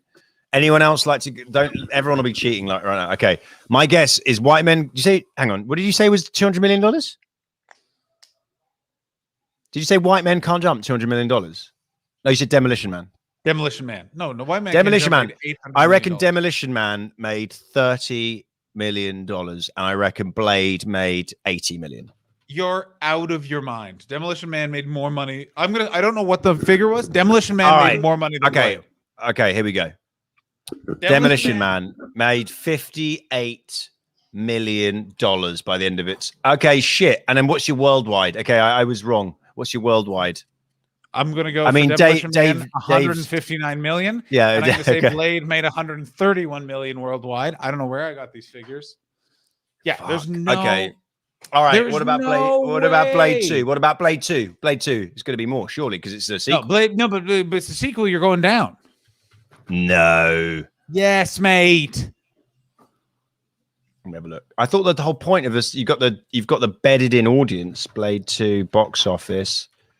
Mate, Blade 2, 155 million. It was the best of those movies, by the way. Also, who was Blade 2 directed by? Steven Spielberg. Guillermo del Toro. Interesting. But there we go. Somebody is right. Peak Snipes is when he got banged in jail. For what did he get? Did he go to jail for? That was tax evasion. Tax evasion, and it's never been clear if he actually went to jail or not. Yeah, he might have. No one was a witness to him in jail. I assume he would have had quite a nice minimum security jail. Yeah. So what did we discover? That maybe we've discovered that Wesley Snipes has sort of had a period over the 90s where he just did quite well. Yeah. Passenger 57. How much do you think Passenger 57 made with? I have no idea what Passenger 57 is. What? John, it's where the phrase "always bet on black" comes from. I mean, I've never heard that phrase before. How many other Oscars watch-alongs are debating hotly the income and gross of Wesley Snipes films? Not enough. I'm currently looking at the red carpet. There is a man with gray hair texting or possibly swiping on Tinder. A guy Wesley whose name- Snipes said, "Always bet on black, John," in Passenger 57, which is why every time I go to Vegas and I bet on black, I say Always Wesley bet on black. Snipes, Passenger Oh. 57, always bet on black. He was obviously referring to himself, rather. He wasn't just gambling in the movie. I mean, I just want to say this right now. The Oscars, it looks so weird because it's basically just a bunch of extras posed on carpet, on like couches and stuff like that. Yeah. And the lead actor from Sound of Metal is being interviewed by a man dressed mostly in Riz Ahmed. He's actually a very good actor. He's a very good He's actor. in a I'm very trying to good think what TV show called The Long Night. Night of. What's it called? The Night of. Good movie. No, good TV show. 8-part. Very good, almost titling Chris. He's in a very good show called Nights Off, Night Off. He's in The Dark Knight. You're right, John. You seem like you're already flagging before we've even got onto. I'm gonna get some coffee in a second. It's just I already streamed for 2 hours with Chris Betts, and yeah, we're still here. You know, and Have you sent this link? Have you emailed this link to Carl Donnelly in case he wants to jump on? I certainly have. Good man. So Riz Ahmed, I'd like him to win. Sadly, I think Chadwick Boseman will win. Well, not sadly. I mean, obviously he's good. Anyone that wins that. Is right now, he could definitely pop in. Yeah, he's fine. Aaron Sorkin. Up to Carl Donnelly's social media. That's at Carl Donnelly. And just comment on one of his Instagram pictures or send him a tweet that says, "You have betrayed Get the fuck in the stream. John Hastings and Chris Martin." Just say, get the fuck in the stream, guys. Chris, are you saying it's not sad Chadwick Boseman passed away? Confirm, deny. It's very sad that he Chris is currently now texting. I'm texting the family of him to apologize for my miscommunicated joke. How early in this stream will you abandon me, much like you abandoned me during the election night stream? I mean, John, you're acting like I'm the odd one for ducking out of a stream 5 hours into it when you decided to start for 17 hours. It was 19 hours. Hot on the heels of. Is it fair to say you would not have done that if you hadn't been in the throes? That feels like a man. I'm not saying it's solely because of that, but that is this. You did almost a full day of streaming because you had some other stuff going on in your life. It was not as much. Delicately. The main thing I had going on in my life. Well, there was two main things. One, I did not want Trump to be president because it would have affected that situation. Two, I freaked out because I thought he was going to win. Now, Chris, let's go to you. What is your radiator situation in your house right now? What's the election night stream? We asked everyone about the radiators. Come on, mate. I'm sorry, I don't remember a callback from 6 months ago. Fucking. What else have you been doing, mate? What else have you been doing? Radiator wise, still no radiator in here, just a furnace, and two air conditioning units. Not strictly a radiator thing. It's called a callback. Thank you, Baldy. I bet John's the one that feels like he's going to duck out. He feels like the sleepy boy right now. So I was surprised to think. See, sorry, I don't have to stream at this point. Yeah, no, I might. I think I was in. I think I was. No, it was because someone had a radiator in the shop. Because Eleanor Tierner was literally on the call from her next to her radiator. That's what it was. I need to get my earphones so I can hear the Academy Awards. One sec. Every time he says mate, it alarms me. Why does that alarm you, David Hoare? Yeah, it's very exciting stuff. We are 23 minutes away from the Oscars. Chris, are you excited about the Oscars? Have you ever been to an Oscars party, John? Yes, mate. I didn't grow up in England, so like they're de rigueur. Oh, hi, Santi. I went to. Get your dog on the stream, mate. Get him on the stream. Get a cute boy dog on the stream. You want to come up? No, he just wants food. He was a very good boy today. He's a very good boy today. Have you made him his food yet? His food is made for the month, and it will be given to him between 5:30 and 6 p.m., which is his dinner time. And does he know? I said the words. I said the word dinner, and he looked at me like I was giving it to him. I can't. Can you? He's just waiting. He can't, John. He can't hear you through my headphones. Santi! Look at him. What Look I at his like eyebrows. what I like about Chris's dog is I've never seen a dog look more just displeased at a situation. No, but look at the tail. Look at the tail. Santi! When I look at him, The tail. Santi! Oh, look at that going. I love the tail. I love making a dog's tail go. Yes, he does. Santi does. He does actually. But you, John, you actually had a little bit of self-doubt when you were like, does he like me or does he just like any human in general? I couldn't tell. I think he does. I think he likes most humans, but he does like you, doesn't he? Yeah, he does. John's got a very dominant voice when he talks to a dog, which I enjoy. Yeah. He'll say, no, Santi. No, Santi. No. Santi, no. I especially enjoy it when Santi has to go after your wife. As I go after my wife, my dog, when my wife is exercising, will try and have sex with her quite regularly. It's very funny. He has got his little red dick out a couple of times, much to her disappointment and my amusement. It's very funny. You can look at videos of that on a little website called dogdicks.com. There's not a website I put that on. That probably is a website, isn't it? Imagine that's a bad website. I gotta tell you. I bet dogdicks.com is. When you were a kid, you're the same age as me. Going already? No, I'm young. I'm older than you by 2 years, I think. No, you're not. How old are you? 35. I'm 34. When do you turn 36? July 10th. Okay, fine. You're 11 months older than me. Onlyfans.com/Santi Dog. When I was a teenager at school and the internet first started becoming, it was when the internet started, right? Mm-hmm. Very quickly, one of the first websites that we would go on as teenage boys was a website called ratemypoo.com. Did you ever go on that website? No. What is that? Dude, this is I haven't been on it for like 15 years, but people will do a poo, take a photo, and it gets a ranking out of 10. How have you never heard of this? Is right up your street, John. Rate My Poo. And that, guys, is the Oscars watch along. Wesley Snipes box office gross. Rate My Poo has been hacked, but there is a Rate My Poo Reddit account, and I'm on it right. Oh my god, there's some absolute bad men in there. Oh my god. There's a scroller. Oh my god, there was a photo on the Rate My Poo Reddit that has made my apartment smell. Oh my god.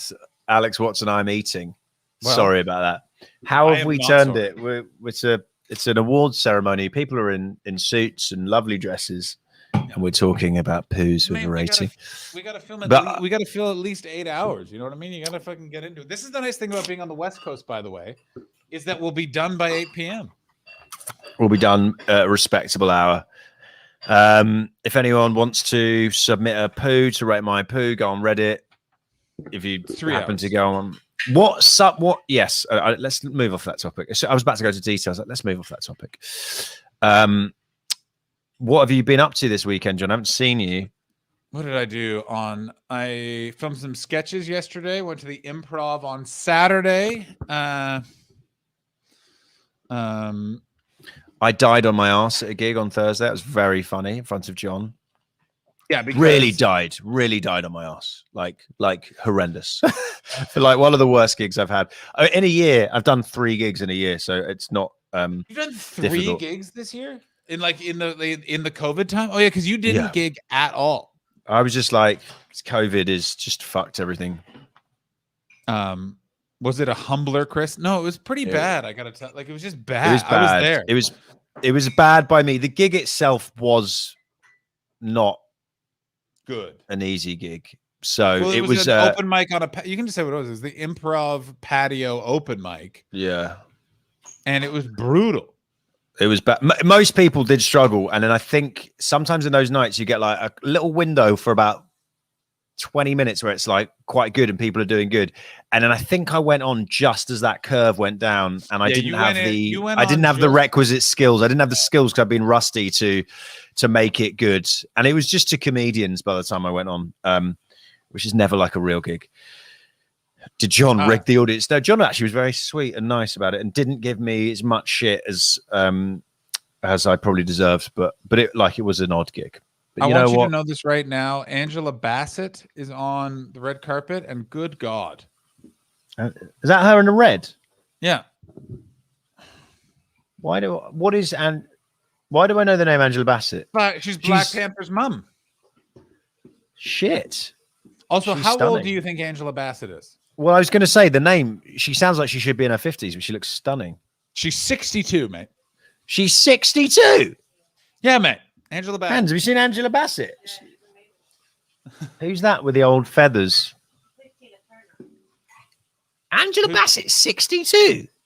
Crikey. And yeah, it's Reese, and now Reese Witherspoon, and I never Reese Witherspoon and Laura Hearn. Laura Dern, Dern, you absolute plum boy, you onion mate. She wasn't at Malcolm X.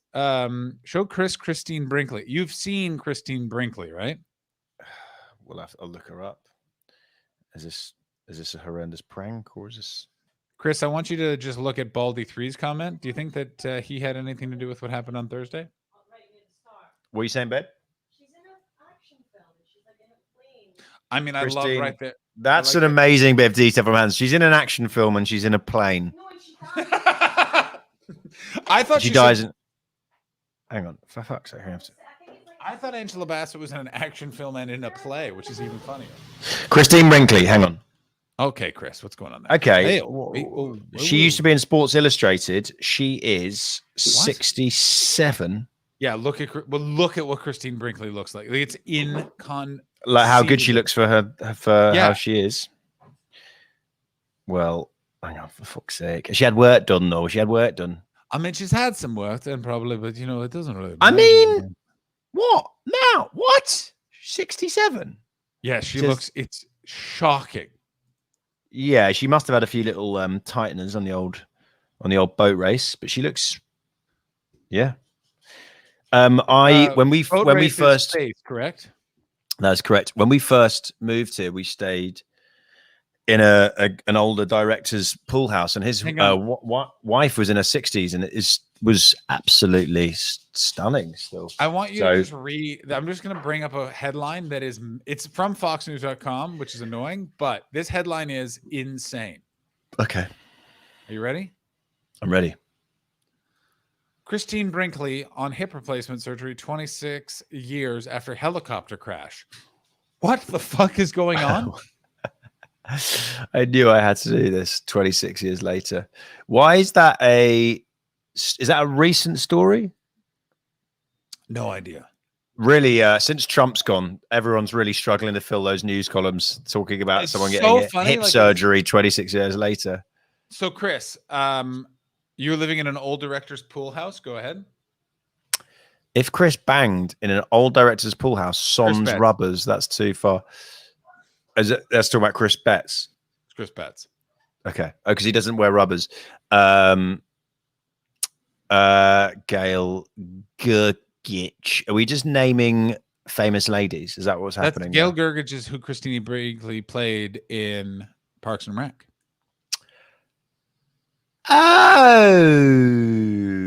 Oh, she's Jerry's wife. Yeah, she's Gail Gergich. You're Gail Gergich. That's it. Good. There we go. Have you seen Liz Hurley recently, John? Who was in Passenger 57 to make a callback? Was she really? I love a bit of the Liz Hurley. I haven't seen her recently, but how old? Do you know how old she is now? 59. She's 55, apparently. Go on her Instagram, mate. My friend Charlie regularly sends me things, and he commented under one of her photos that she looks really nice, and it was. Did he say really nice, mate? Did he? He did say no. He didn't say anything bad. But it's just funny to see your mate, because on Instagram, like, comments come up of like famous people, they show up, or of your friend. So it's just very funny that she had a lot of comments, including from my friend Charlie. I mean, she looks very nice. This is going to be innocuous. Oh no, it's actually she's trying to raise money for Elton John's. Yeah. Good luck taking the piss out of that, mate. Yeah, why don't we, to balance out things and not look like a couple of old pervs, start looking at some very good looking men above the age of 50 from the world of entertainment? I'll tell you this. Who's the guy that's in Mad Men that's John Hamm's boss? Because that guy's a goddamn fucking Valkyrie. Really? That guy's a fucking fox. Ralph Macchio looks young for his age, but I don't think he looks well. No, that's not right. He doesn't look. He's got very black hair dye that I can't get past. How old do you think Ralph Macchio is, though? I think he's 61. 61? I think he's 61. I might be wrong. Is that what you're going with? I forgot. What is it? 59, bitch. But like, he looks young for his age, but I'll give it, he looks good for his age, but I don't know if he looks, do people fancy Ralph Macchio? No, he's like the Joey Jeremiah of fucking America. This guy. This is what people. No one fancies.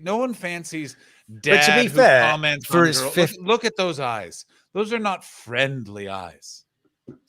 I think you've been harsh about his eyes, as all I'm going to say, but I don't think he's not the like forbidden crush of people who are younger. I mean, I'll tell you who really I enjoy. He really revs my engine. It's this gentleman right here. Okay.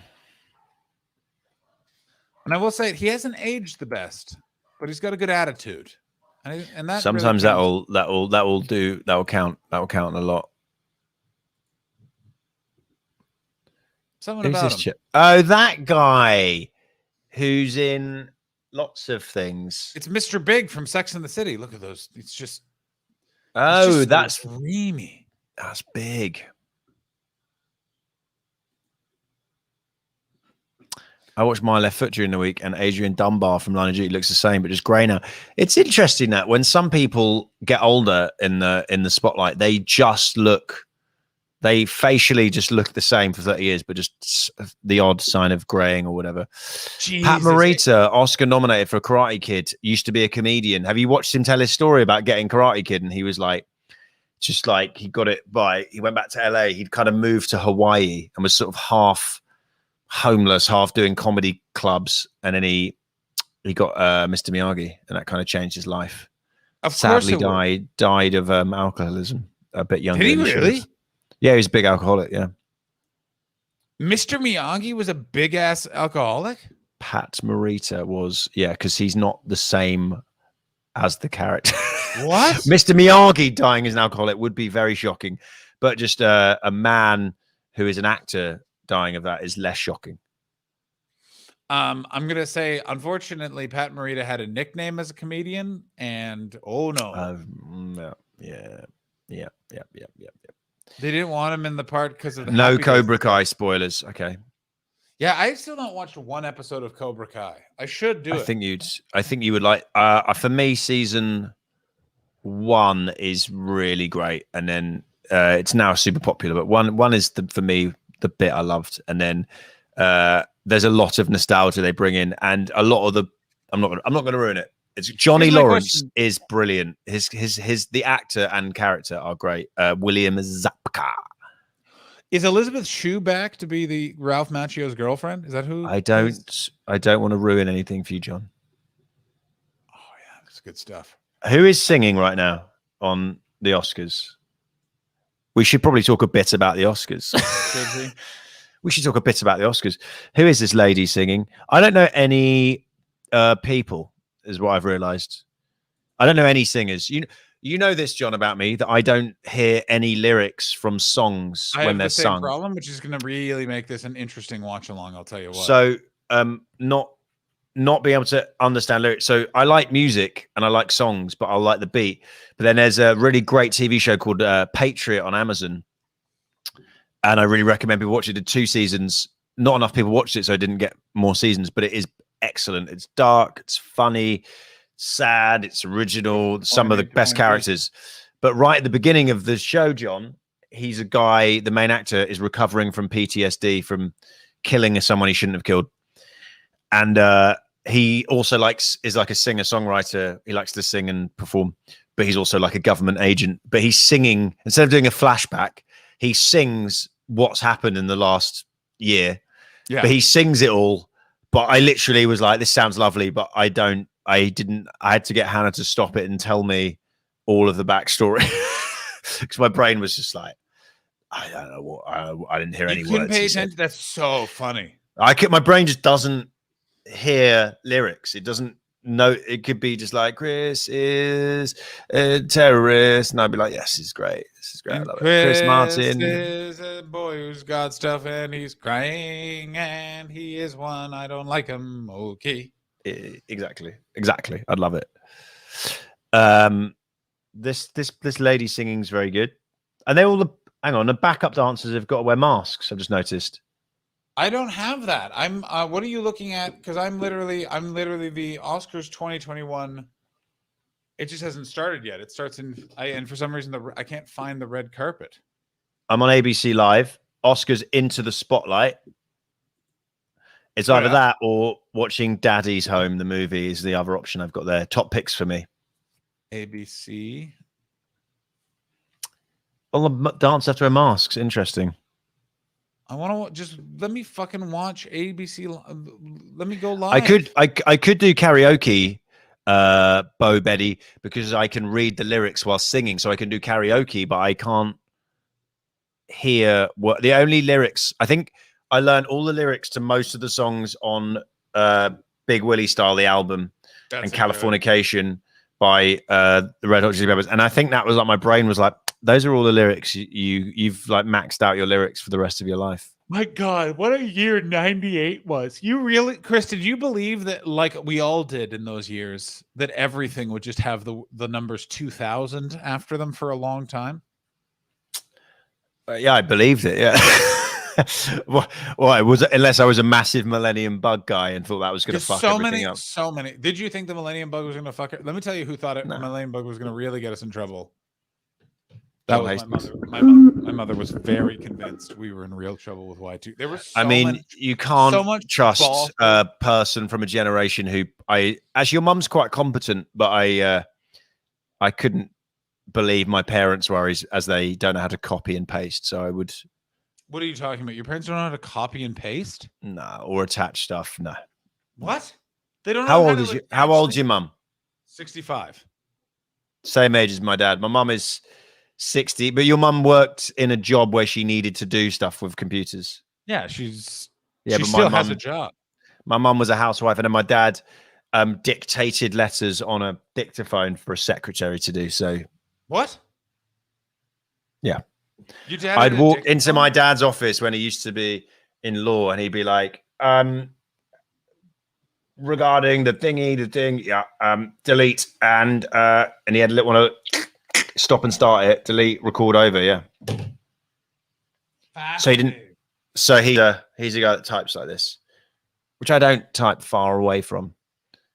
There's a certain Academy was straight after this. Okay. There's a Zoom video Chris shared with me that was spectacular. It was my dad. Me trying to get my dad to say I love you because oh my God, I couldn't. It was so. Well, of course, he does at the end. Of course I do. This is, remember he goes, this is rubbish at one point. No, he goes, he goes, why are we doing this shit? So which, yeah. I wish, I like that you live in LA with me, but I do miss the YouTube content of you getting your dad to exercise. That was good fun. Getting him to exercise. He does not do it without, what is this they're advertising? Is this Queen's Gambit too? No, Cruella. Cruella looks. Is that Emma Stone? Let me see. I'm not watching it. I missed it. I mean, it's going to be interesting. Baldy. I do love American TV because every second ad is always for a pharmaceutical product. Like, what is the ad we're currently watching? They're driving through what could be the Serengeti, and I just saw the phrase "Don't stop steroids.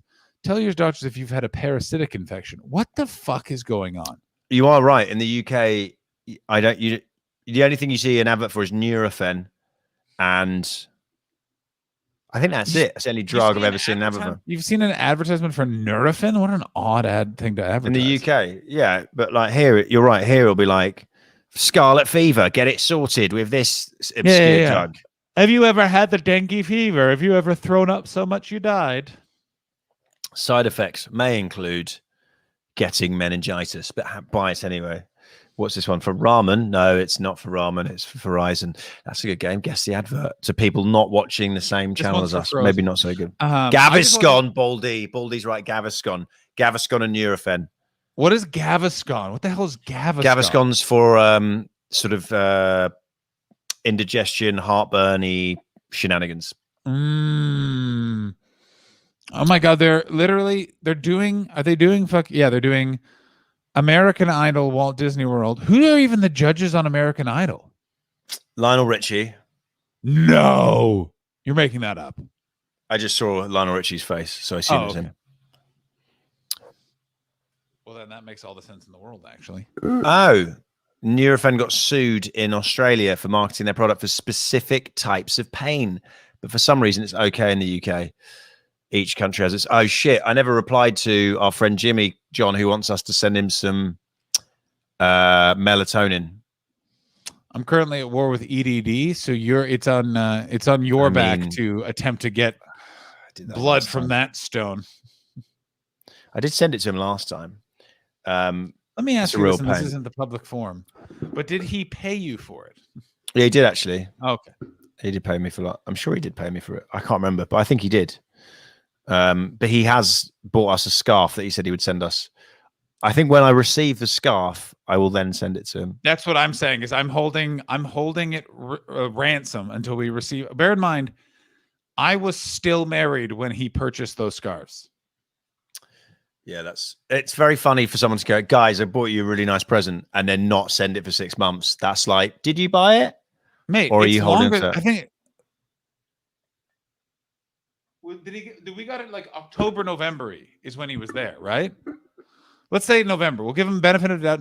November, December, January, February, March, April. Let's be realistic. We're getting it in June. It will have been 8 months. It's nice to get a scarf just in time for the summer. Yeah, just in time for the LA summer. You see, it would have been wonderful to have it all throughout this very breezy LA winter, but no. You can make all kinds of claims in the UK, can you? Is that a thing? I tried taking some of John's fringe posters to advertising standards. I see. Nice. Set up and put in the back of the net a little heckle on John. Yeah, little comedian. And he's just hit you there. Baldy. All right, Academy Award. Oscars are starting and they've got an Academy Award. Hello. Regina King is presenting it. Is she? She's walking out. I don't Regina know King. Who is Excellent Regina actress. King? Oh, who did She's in fucking Watchmen, mate. The TV show Watchmen. I will refuse to watch it. Restoring Angela Bassett and a name I didn't see. Oh, because it's all in Union. It's also all at Union Station for some reason. Brian. Oh yeah. Yeah. Don Cheadle, Halle Berry. It's so weird for me that they did this. I don't know why. Starring Laura Dern, Lil Rel, Marley Matt. Okay. Well, yeah, because there's no host. You know this, right? There's no host. It's they stopped they now don't have a set host after last time. Yeah. By the way, when last time was 2018. There's the last time they had a natural host. I think so. Was that when they had? Did they not have two? Did they not have? No, that was in the Academy Awards. They had Chris Rock and. Do they have Chris Rock and John Mulaney, or have I made that up for something? They wouldn't. You're thinking of Nick Kroll and John Mulaney hosting the Independent Spirit Awards. No, I'm thinking of Steve Martin and Chris Rock is what I'm thinking of. Never have ever Chris Rock and Steve Martin hosted the Oscars together. I want you to look it up. Look it up right now. I can't believe they're doing this at Union Station. I want you to know when COVID started, I went through Union Station, and what I heard, let me tell you this right now, is Regina King. John, go ahead. February the 12th, 2020, last year, Chris Rock and Steve Martin opened the Oscars. They didn't host the Oscars. They opened the Oscars. They were not hosting no. They opened the Oscars. Doesn't count. We're not. Regina of the Oscars. She is not the host of the Oscars. Who the fuck is that old man? People on the stream, are you watching the coverage? Not the. I guarantee no one is watching. It's probably like WrestleMania. They are not watching it. I want you to know I'm already bored of Yeah, the this is the Oscars, thing. and I'm having. Here's a nice my time. thing. Here's what they should do with Oscars. Well, I think with most award ceremonies, they should show everyone looking really nice, and then someone should just go on stage and read every winner in a row, and then they should all come up, collect it, and fuck off like they've run out of time. Yeah, bro. Maybe I should get zooted. She's got a lovely southern accent, Regina King, actually. She really does. I also have to say, I do like the fashion of this, but here, I want you to know that I was in Union Station the day of COVID starting, Chris. I was coming back from a little television show called America's Got Talent. And let me tell you what I saw happen at this prestigious venue, which was a man walked down the stairs. He was on the same train as me. Little did we know about COVID in those days. And he walked up to a security guard and what did he do? He probably coughed in his face. Used the full N-word to that security guard, and then they had a full fist fight. Wow. Yeah. He just walked up and said it. Walked straight up to him and said it. And then when another security guard came, the first person claimed the other person who was the security guard had done it. Oh, God. It was so Alex nuts. Watson. What's the partial N-word? Just grrr. Yeah. I don't know. What was Elliot doing in LA? Elliot Steele's been coming on the stream a lot, Chris, and let me tell you, it's been a real Lovely. fun time. He's a lovely And chap. As predicted, by the way, none of our guests have showed up. I mean, I think what we've overestimated is didn't Trump do a thing when the Oscars didn't have a lot of viewers and then was like, liberal elite, they're failing in the thingy to me, and he kind of claimed it as they were because they love Trump that people didn't watch it, but more that just probably every year less people watch the Oscars than because no one gives because young people don't care, do they really? I don't know. Besides, I haven't heard of Sound of Metal. I got told about, and I knew about Borat and the trial of the Chicago. I don't know a bunch of these movies because part of it is, by the way, it used to be the movies that they would put in would also be big successful movies. Well, now more and more because of streams and for everything, they aren't doing they're picking the movies don't have the cultural impact is what I'm trying to say that they once did. They used to be the thing. Yeah, it's just not the same. Like currently we're about to find out who won for best adapted screenplay. Is that the Lucas brothers? That's mad. It is the Lucas brothers. Wait, for what? They direct. I've done a gig with them. Well, I want them to win something. Best I think they screenplay. I don't know what it could be. Hang on. Lucas brothers. That's so cool. Is it original screenplay or adapted screenplay? Lucas brothers Oscar. Judas and the Black Messiah. Lucas brothers. That's mental, isn't it? I did the Funny Industry Run sometimes. Just did a Nerd Melt or something with them underneath a comic book shop to 50 people, and they're now nominated for Best Director. Hang on, their movie. You prick. Sorry, there's a lot of these things.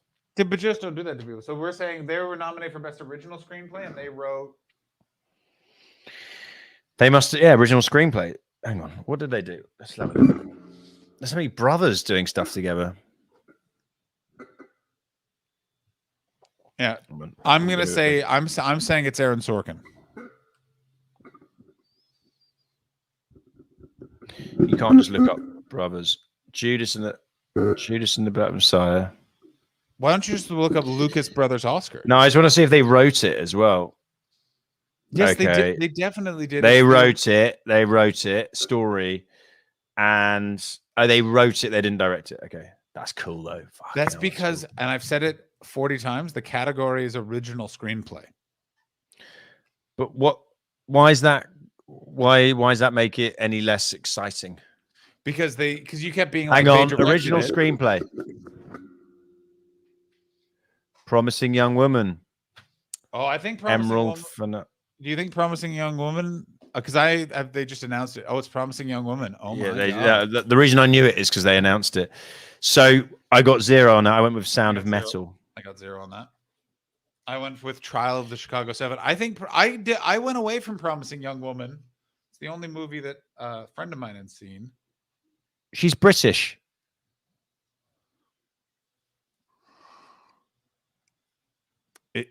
I have the closed captioning on and I'm not listening to it. She looks like a British person. What is she? She's English called or- Emerald. She's called Emerald. Is that how you know that she's British? JJ was raving about that film. Yeah, he probably would be. JJ likes a movie. I like that about JJ.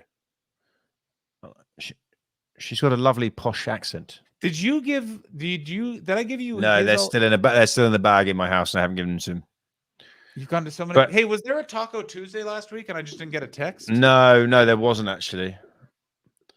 Emerald Fennell, who has exactly. That's crazy. She's from Hammersmith in London, where I'm from. Mate, you are not from Hammersmith. Dude, I'm from like 2 minutes from Hammersmith. Well done, Emerald. Done for West London. Well, you're from Chiswick, mate. She's an actor, writer, film director, and producer. I bet she went to my sister's school. Guarantee it. No, she went to Marlborough College. Actually, posh. Chiswick? No, Marlborough College is some boarding school outside of London. Oh. But did you you grew up in Chiswick, is that correct? Which is not. That is correct.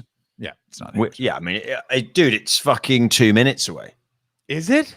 Is it? Yes. No. It's two stops on the tube. That's not 2 minutes, mate.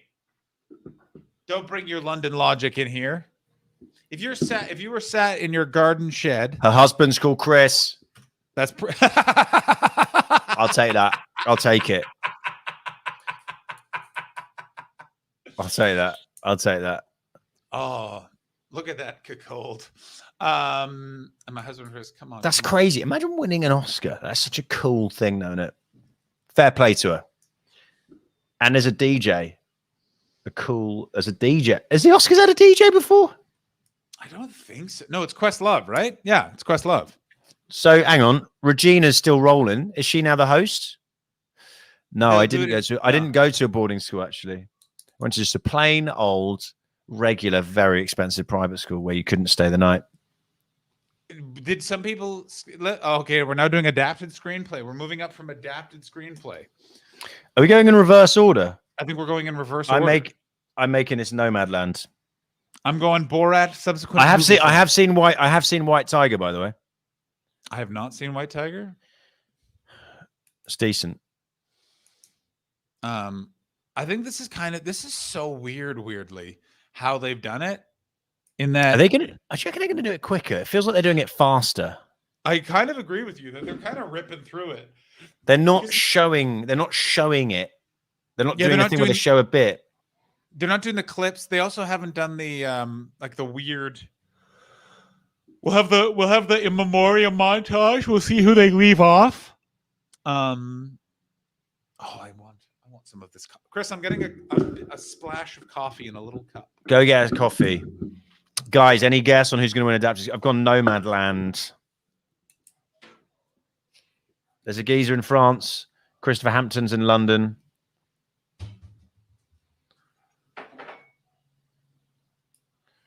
I quite like this. They give a little backstory on everyone's vibes. Must be a new thing they're doing.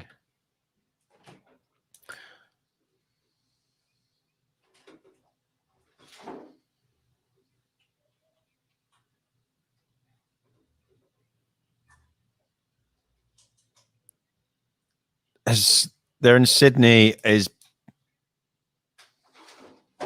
got. That's funny. She had to read out all the Borat stuff there.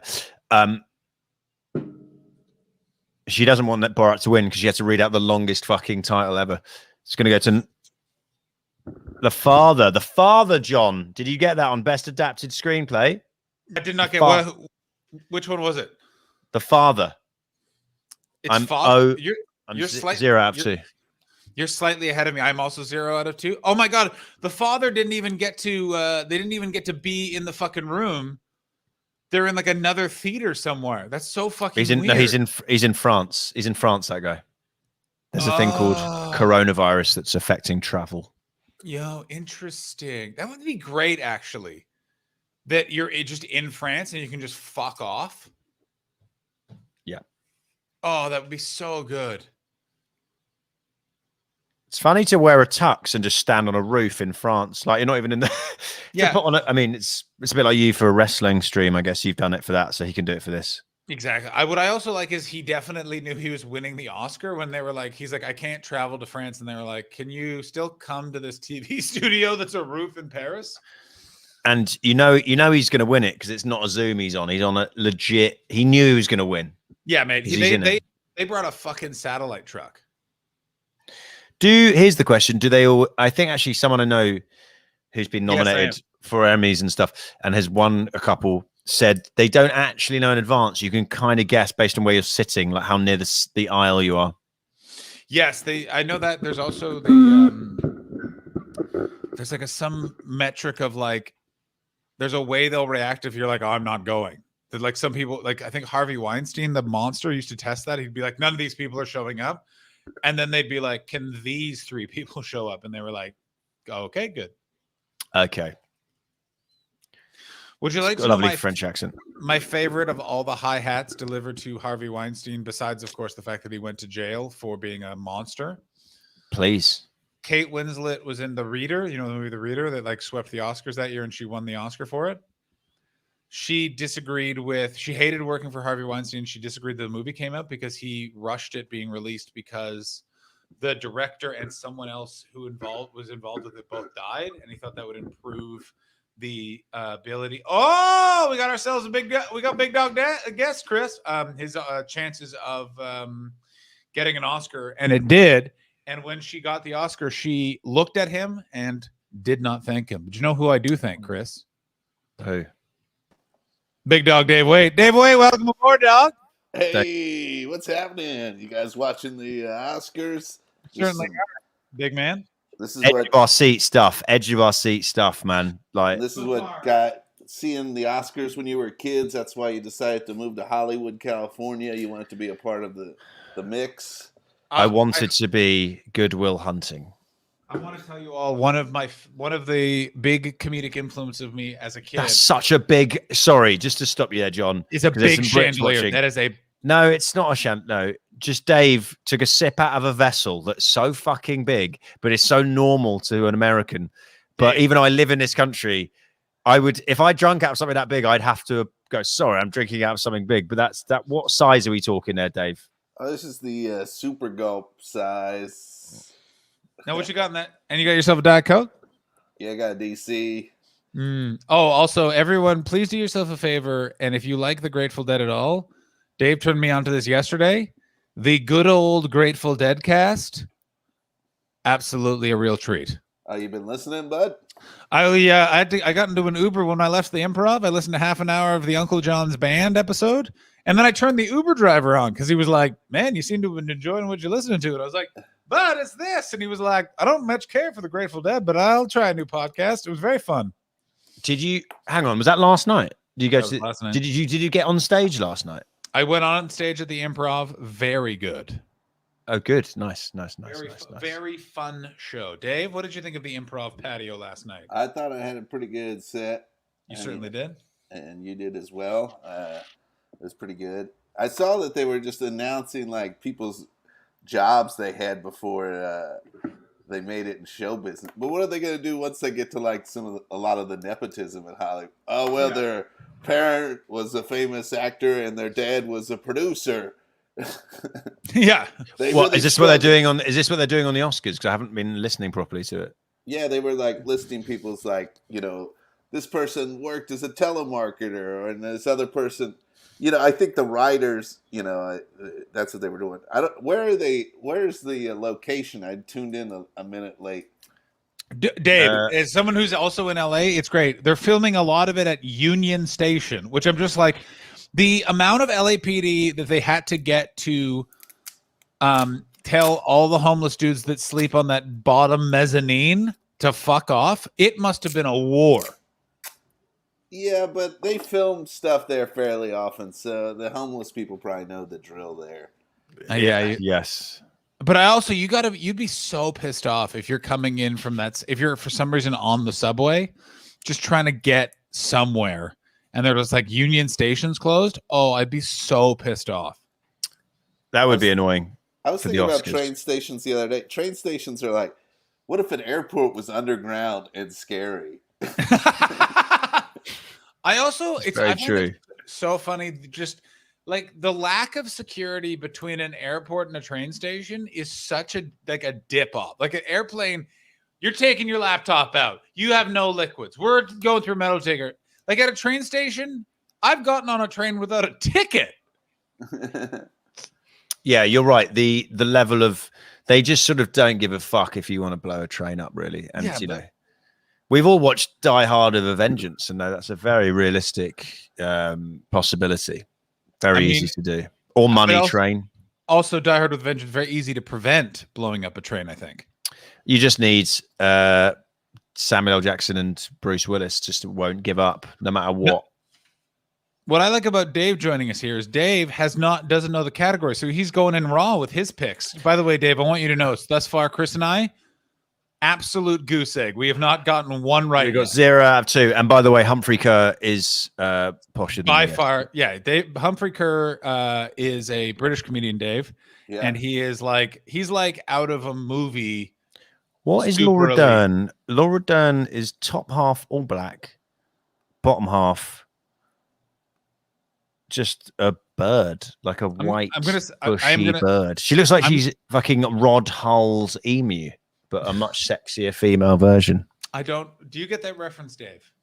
No, you won't get that. It's British. British people get it.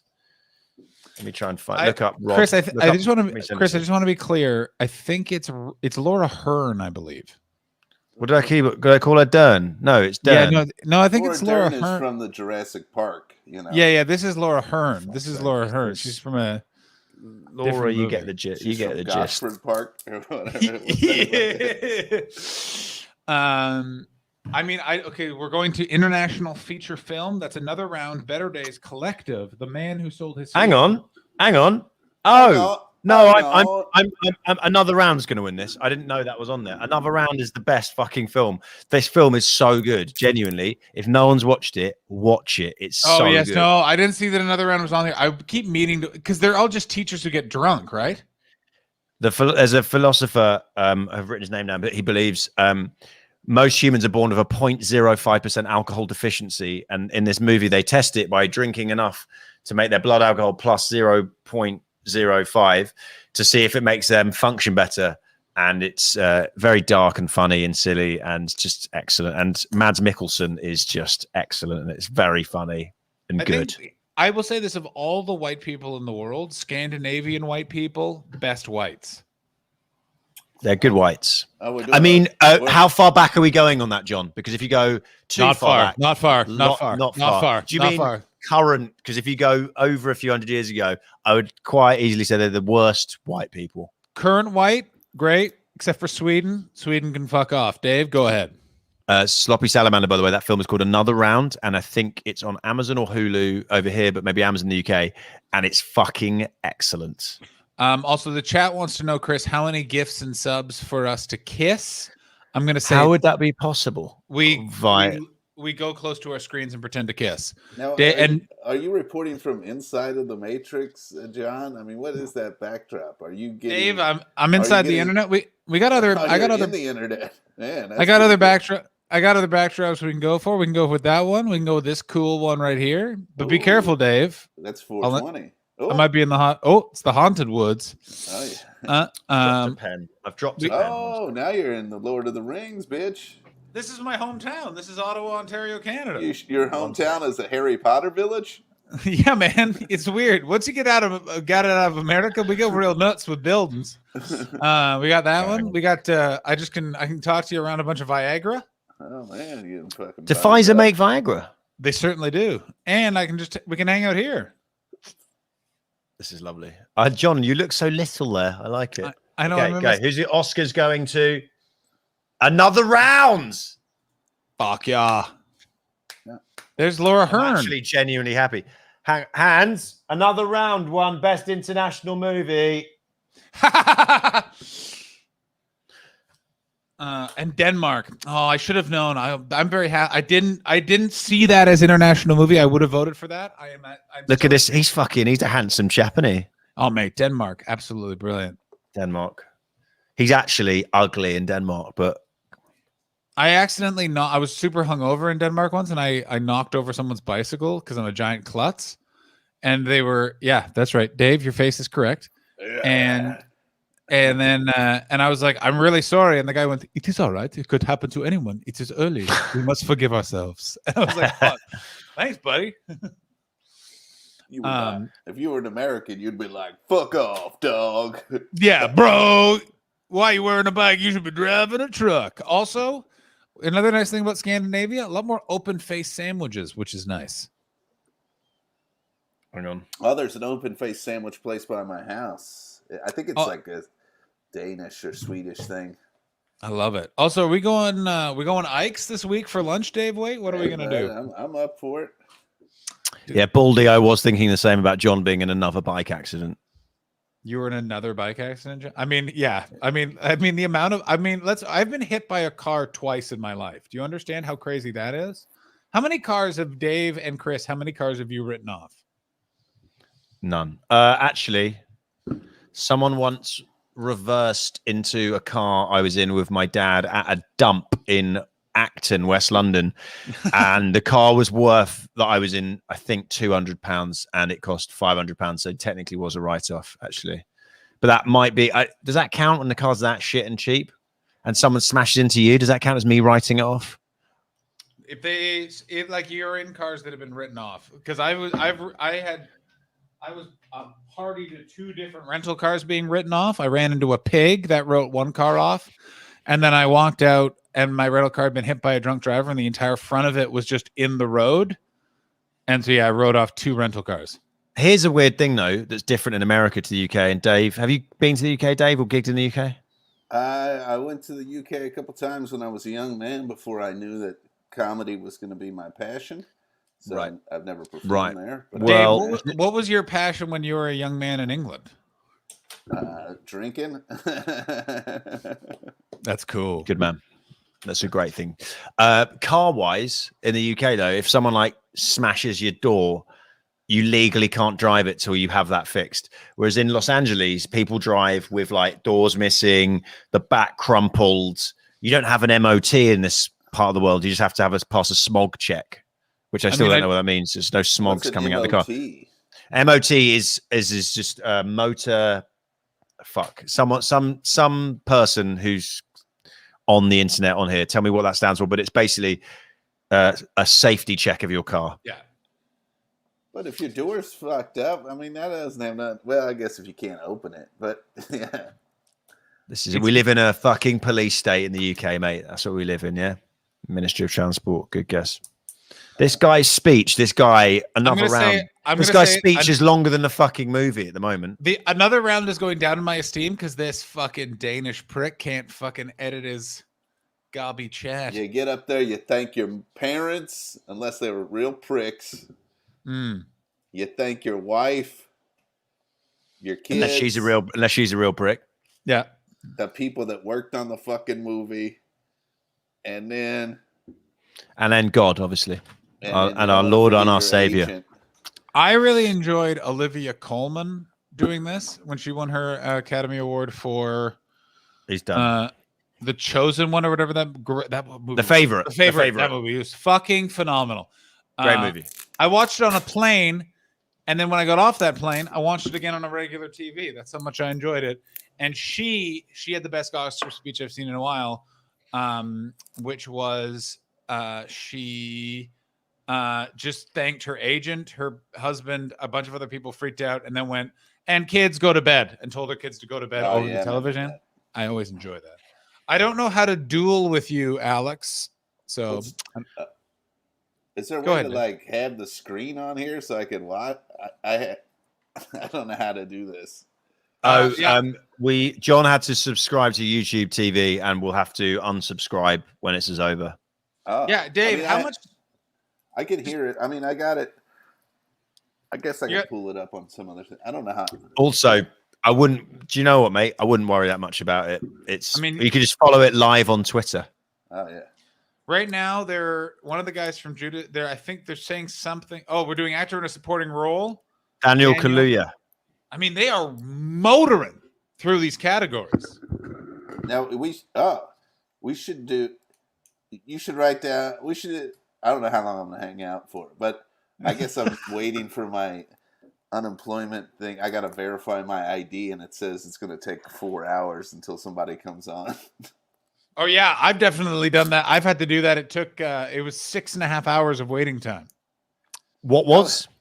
They just didn't look at your ID. Like I tried to take a picture of it, and it said, "Oh, the lighting isn't right." I mean, I was doing like high level fucking photography here to try to get it right.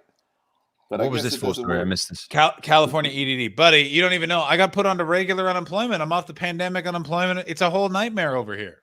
Oh, I'm at war with the homeboys. Okay, this is taking too long. This Oscars, I've decided. I'm calling it now. It's taking too long. They're saying a name and then they're having a little chat to the person and saying how much they liked it. Just give me the winners. I don't like this. Give me the winners. I like the speediness that they were going. I like the fact this chap is wearing a golden suit. That's Leslie Odom Jr. in a golden suit. Looks very good, actually. There's Laura Hearn. We should figure out what.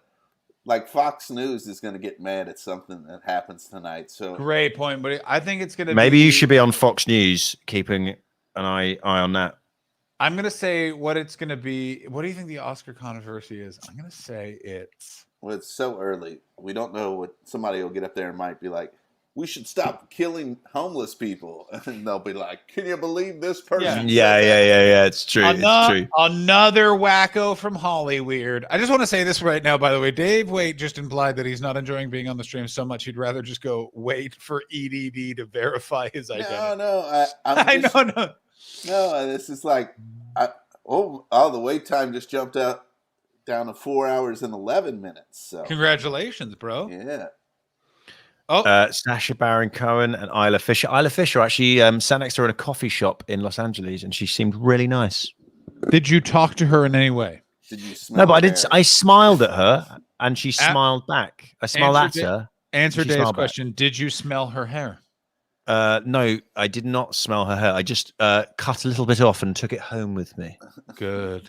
I didn't want to take up too much of her time, so just a little bit of takeaway on the old follicles. Have you seen that movie? It was directed by the Daniel Kaluuya. Oh, he won. There we go. I've got 2 out of 4. I got Another Round and Daniel Kaluuya. Booyah. Come on, UK. Brits, mate. The Brits are taking over. I'll count this as a win for me. We've got Emerald thingy who wrote Promising Young Woman. And what was that one? The Father, whatever. Then I want you all to know I have. Oh, is he going to cry? Do we think Daniel's going to cry? No, he said he's thanked God out the gate, which is. He's thanking God out the gate. Now he's gone to mum. He's gone mum. Oh, and he brought his mum there. It is crazy. You know, he's mates with Jamie Howard, who's a lovely comedian from the UK, lives in America now. He thanked his niece. I like that. London. He's thanked London, and I'm from there. I'll take that.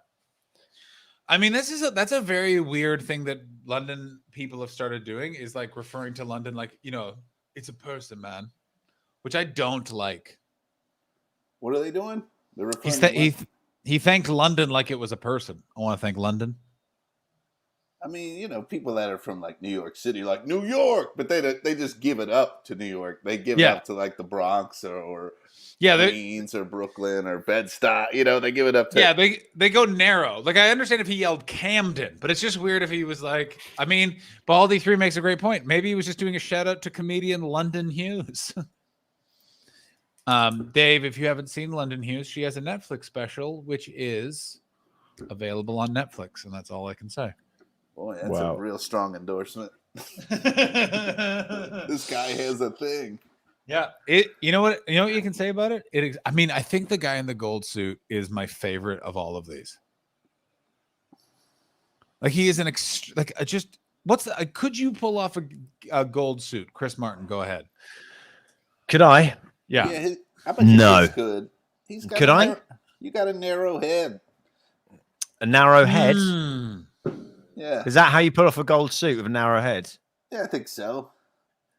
What else can I pull off with my narrow head? How narrow?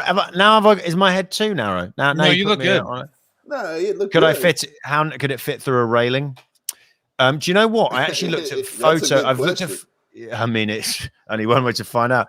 Looked at photos of myself. My bad. You get your head in there, and then you get stuck, and then the firemen have to come and get you. That's the old, and that's happened to many a person, hasn't it?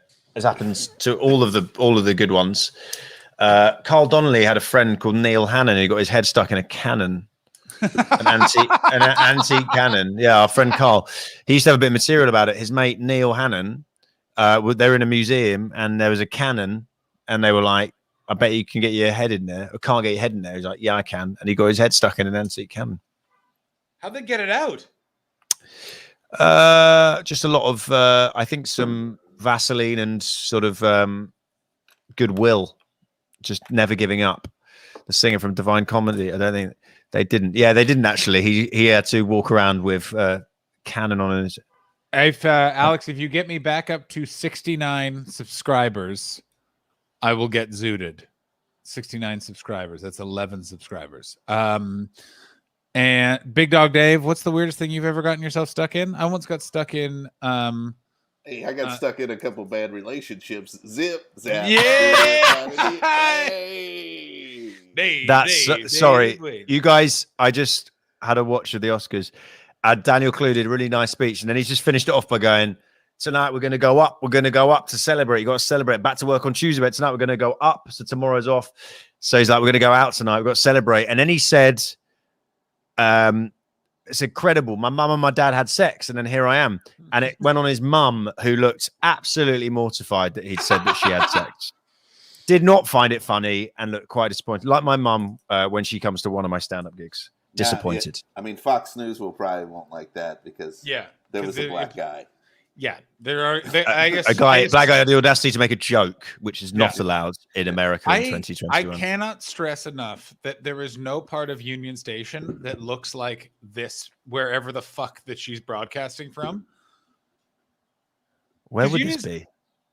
I think they built it in the parking lot. Oh, that's so the dog they built this whole elaborate thing at the Union Station? Because they can't have very many people in any of the venues. Too close to each other. But they have a shitload of people that they have to get to come. Like they want it to look like something. If not, it would like a thing. Yeah, it would have just been a bunch of people just stood in a room being like, and now it's Chadwick Boseman won. It looks like something out of like it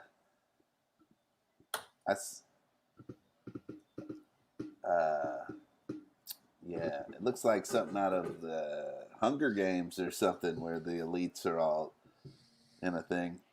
What is this Steven Spielberg film? Are you guys watching? Is this an ad? Yeah, it's an advert.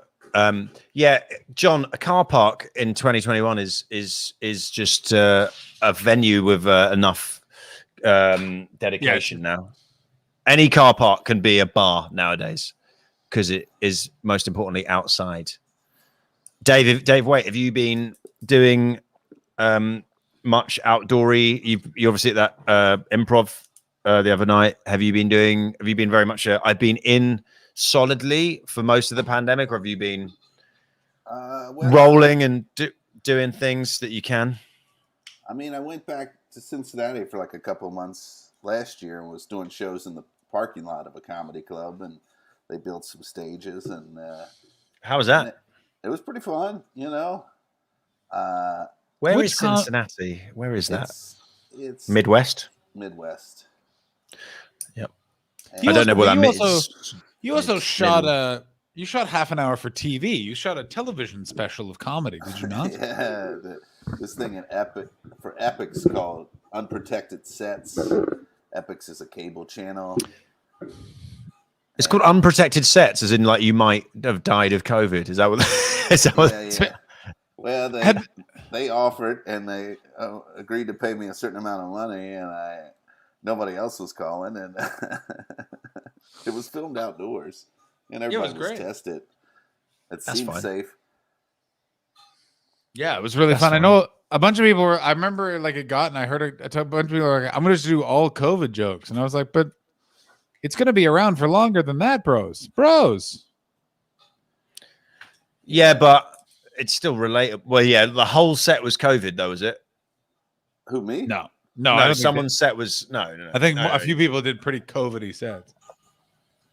I mean, the problem with America going for, I already went to like Key West like a couple weeks ago, and like, there's just people out there that don't believe that the COVID is a thing, or they don't believe the vaccine is a thing.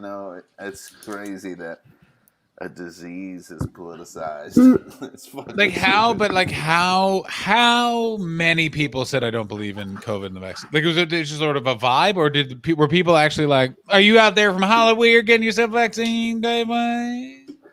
Yeah, I mean, I think that we're starting to enter the next period of the vaccine where it's going to be like a fight tooth and nail to get people to get the shot. Yeah, because it's just get it. I just get it. Just get it, people. Just get it. Why would you not want a thing that would? I mean, if the people who don't want it are the people that probably won't die from it or think you can't die from it, so they don't care. But if you give me the option, looking at the numbers, at least some of the people who've gotten a vaccine are Trump voters. Isn't that possible? That's got to be right. Yeah, I think like nobody that's over like 65 is like buying in the conspiracy. They're like, I'm old, I ain't taking the risk. Yeah. Or they might say out loud, like, yeah, this is all, and then fucking nip off to CVS and get a cheeky one on the sly. Like I remember you can pretend. You could, if you don't like admitting you're wrong, you can massively pretend and then secretly get a vaccine and no one will know. It's so weird. That is not what that building looks like. It's just like, oh, it is just outside.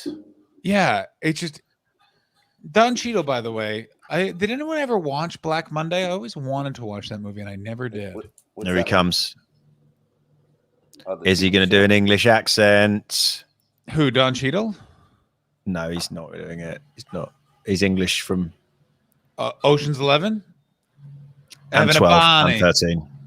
Rebel. I don't know why he had to be Cockney in that movie, or why they couldn't just get absolutely made no sense. Just either get a Cockney or just he can be American. Yeah, there's just no reason for him to leave it. Like only British guys are good at drilling deep into the earth. Is obviously what. Yeah. I don't know if you guys know this about drilling deep into the earth, but fuck me, you better have a fucking really good actor for someone who's going to drill deep into the earth. Oh, I have a tidbit about under earth drilling. What? Do you? I'd love to know it. I went to the Subway Museum in New York City. There's a old abandoned subway station they turned into a museum. So they have that's amazing train cars, and that was the people that dug the subways. It was like the one integrated job because they just had to find people that could withstand the pressure of being underground like that. So shit! Yeah, loads of people just die doing it. Yeah, I don't know if it loads, but they were like people who would just pass out immediately. So it was just like whatever you're like, certain sort of wherewithal in people that they were like, these people can be underground and dig these tunnels. So it didn't matter what race or ethnicity or whatever. That's when even like that part of it, when they built the subway, like Irish people were still, not. Yes. Second class citizens. Back before the Irish people figured out they could become the cops, and then we had to respect them. Loophole. Just an announcement happened there. Ma Rainey's Black Bottom. What did they win? I can't. Makeup and hairstyle. Yeah, Ma Rainey's Black Bottom on that. I had that one. I had Pinocchio. Did you guys put some money down? No, we didn't put money down. You didn't get. John put money down. John put money down on YouTube Live for a week, which he will. Oh yeah. Does DraftKings have an Oscar pool? I bet you it does. Does what? DraftKings? I bet you. I can't do is that fantasy? That's like fantasy football, right? Yeah. Yeah. I stopped doing that with English football a while back. I just got annoyed with giving a shit about a guy from I don't want some right back from a team I don't like to be giving me happiness. So I just stopped. I stopped it. I mean, so far, very interesting. Yeah. Trial. Hang on one sec. Wait a sec. I'm checking something on my food situation for dinner. One sec. Ooh, your food. What are you getting, bud? Classic Chris is definitely. Hey, Paul, you'll have to wait. Will John get zooted? It says it feels good, man. What? Now, when they say get zooted, what do they mean? Smoke weed. I mean, I guess the word zooted for me is like you popped a couple pills and you really zooted loose, you know? Yeah, no, I've never been a pill gentleman. Well, I'm not saying you would.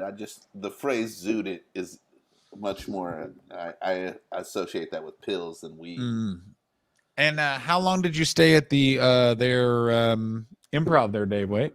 Oh, just a little bit longer. It was fun last night, I have to say. The vibe was very, I don't know. It was not chilly. fun. Yeah, it was like chilly and weird. And then then Saturday, very fun vibe. I think it was also like I just knew more people. There was like a hang going on. You know what I mean? You're talking to people. Absolutely. I am glad I'm going though. I got to tell you. Oh my God, costume design. Look at these people. Oh, I got to go over to a different. So British. Yeah, because you don't need to have us up. You can just have this up if you can. Costume design and Roth. Chris, are you going to leave us to eat at a certain point? No, I'm not leaving you to eat. I'm stating what food I would like for dinner via takeaway. Ooh, are you guys getting a takeaway? Sunday, mate, on a weekend when you're married, ordering a takeaway is to more conservative couples our version of swinging. You've got to once a weekend order a takeout to keep things interesting rather than. What are you going to go with takeout wise? That's really funny, by the way. Chris departing instead of Chris Martin. Chris departing. Japanese-based food. I'm going to get some vegan-styled sushi, which is not really sushi, but I'm ordering it, and I'm open to being mocked for it. Dave, wait, what are we going with dinner-wise, bro? I got some leftover Papa John's. Oh, that's good. What is Papa John's? The one with is that the homophobic pizza man? He's a racist piece of pizza. Yeah, man. I don't know what he thinks about people's sexuality. He might be woke in that aspect and racist. But usually, right, he's a racist who's just very cool with black people, with gay people. Sorry, but yeah, that's funny. I feel like he's just racist. I think that'd be all right if it turned out he was just a racist guy. But he was really into, he was really cool with gay people. He's just like, listen, every person should be allowed to get married. Except black gays. Yeah, exactly. I think it'd be just cooler if he was open-minded to everyone. call me woke, but I'd quite like him to. Culture war. If I owned a pizza place, I would lean into being the woke. I mean, if you own a Papa John's franchise, and anytime that guy's name starts trending, you got to be like, son of a bitch. You think you'd have to Papa John? Yeah. So, did he? So he still owns the place, does he? Yeah, but he's not. He's just not like for a while there. He was in every commercial. Like he just showed up this like weird, bad, like charisma-less white man, just like his face looks like a pizza dough. Just Alex Watson. I don't think the guys thought it was balanced out by one didn't balance out the other. I think they were just. I do. Joking. Also, I just want to point out that Susan Sarandon's doing a vaccine commercial right now. All right, great. If she's on it, I don't like a man standing in There's people standing there with a gown, a hospital gown on in the street, which isn't a good look. You'd think though, if the Papa John guy who said all the bad stuff, They should change it to just John, like pass it on to his son or something. Just like defer. But it's it Papa onto- John's. It's not Son John's. You fuck, Chris. So why doesn't he? Why doesn't he step down as the papa and pass it on to his son and just call it John's? Because then it would be. Yeah, no. No, I'm just suggesting. I'm just trying to help the brand. I'm trying to help him rebrand. I mean, it's. I think gotta I'm tell you- on a delay from you guys. I just saw an elderly couple hug. What sort of commercial are you on? I'm watching. We got a Macy's commercial. We're watching the ABC YouTube TV feed. I just saw Julia Roberts' lovely face on the TV. I'm watching a Handmaid's Tale commercial. I have not seen a single episode of this show. I don't know if I ever will. It's very good. It's quite bleak though. I've had to really dial down the bleak shit I've been watching on TV because life's quite bleak at the moment. That's why I didn't watch some of the nominated movies. Have you watched? This is why I didn't watch most of. This is why I didn't watch most of them. I mean, like I watched Judas and Black Messiah, even though, like, you know, the end is bleak, but I felt like overall it was a story that needed to be told, and it was pretty good. Have you ever you must have gigged with the Lucas brothers at some point? We also learned watching the Oscars that the Lucas brothers wrote the movie. Yeah. That's good. I'm ordering Japanese food. Keep talking. But like that one, Sound of Metal, like I can never pull the trigger on that one because I'm like, that one just seems like too big of a bummer. Someone explained it to me. It's like it was great, and I was like, it was great. And then somebody said that No Man Land, like what's her name, takes a couple outdoor dumps. Frances McDormand. Does she really? I think you get to see her take 2 dumps outside, and I was like, I don't need that's multiple outside dumps. I mean, it's a funny review to get from someone. It's a funny review. It's a good movie, but you will see her take 2 poos, al fresco style. Who is that? I mean, Bryan I'd rather. Cranston, I'm handsome going to man. say this. He's a handsome man. Frances McDormand. No, I don't want that. Keep talking, guys. I'm just ordering Japanese food. I'm literally looking up if she pooed outside. Why would someone make that up to Dave? That'd be the funniest fucking razz to be like, great movie. She takes 2 shits outside, and you find out it's a film about someone trapped in a panic room for 2 hours, and like, there they get me. The old fake poo outside banter. Oh, this is what I wanted. I know Betts is still live, Alex. He can't turn it off, or I could kick him off, but then he will stop hosting us. So part of the people are at the Dolby Theater, and some people. Yeah, I think that's how it's working. Is some are there. But what's weird is they had an audience at the Union Station, and no audience at the Dolby Theater. Also, why would they do this live when you could just film it? That's what I don't understand. Is like that you could just fucking film this, boys. Yeah, but there's so few live events that gets everybody to tune in at the same time to sell that sweet commercial money. Yeah, that's so sweet. True. Have you ever been in a commercial, Dave? Yeah, I've been in a couple. Which been your big one? What's been your big brand? Well, I did one for FanDuel, which is kind of like DraftKings. I can see you on a FanDuel. You're perfect for FanDuel. And that one aired on ESPN, so a lot of people I went to high school with were reaching out. Shoot. You know, ESPN. That's great. That's great. That's a good one. To be honest. People are like, a billionaire. They were like, you're in Hollywood, Dave. Wait.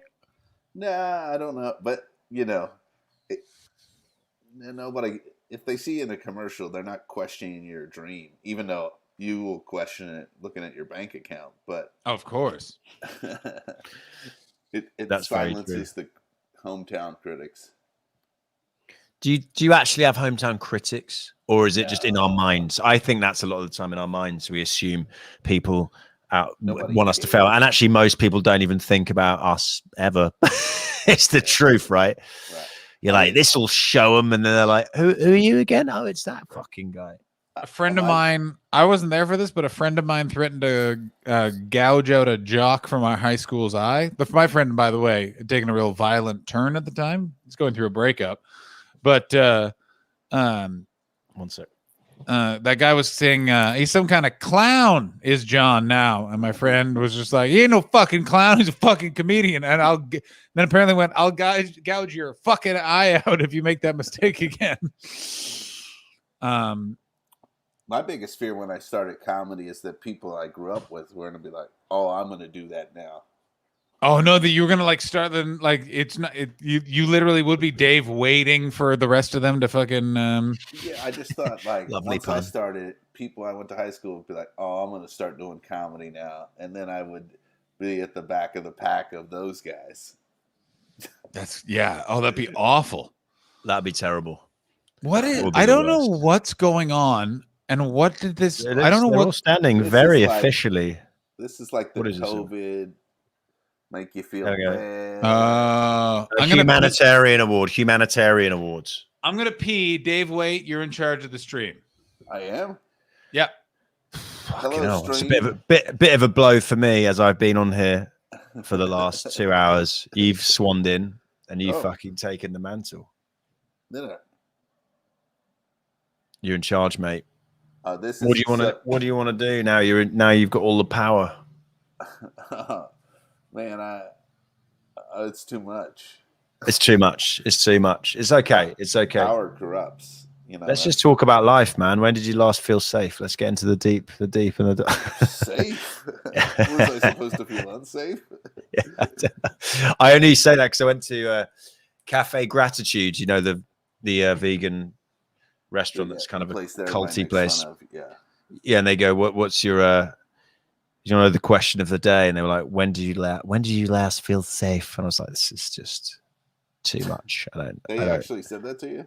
Yeah, they did say it when I first came to LA. I was like, "Come on, man, this is too on the nose." That's got to be a tough place to work because if you're like a waiter or a waitress, you have some sort of drug problem, and yes, and then yes, or hungover.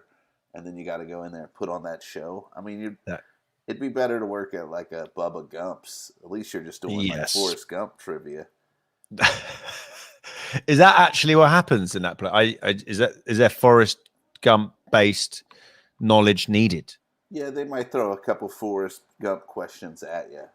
You've got to. The training video is watching Forrest Gump. That's a fun training video. To be fair, I'd do that.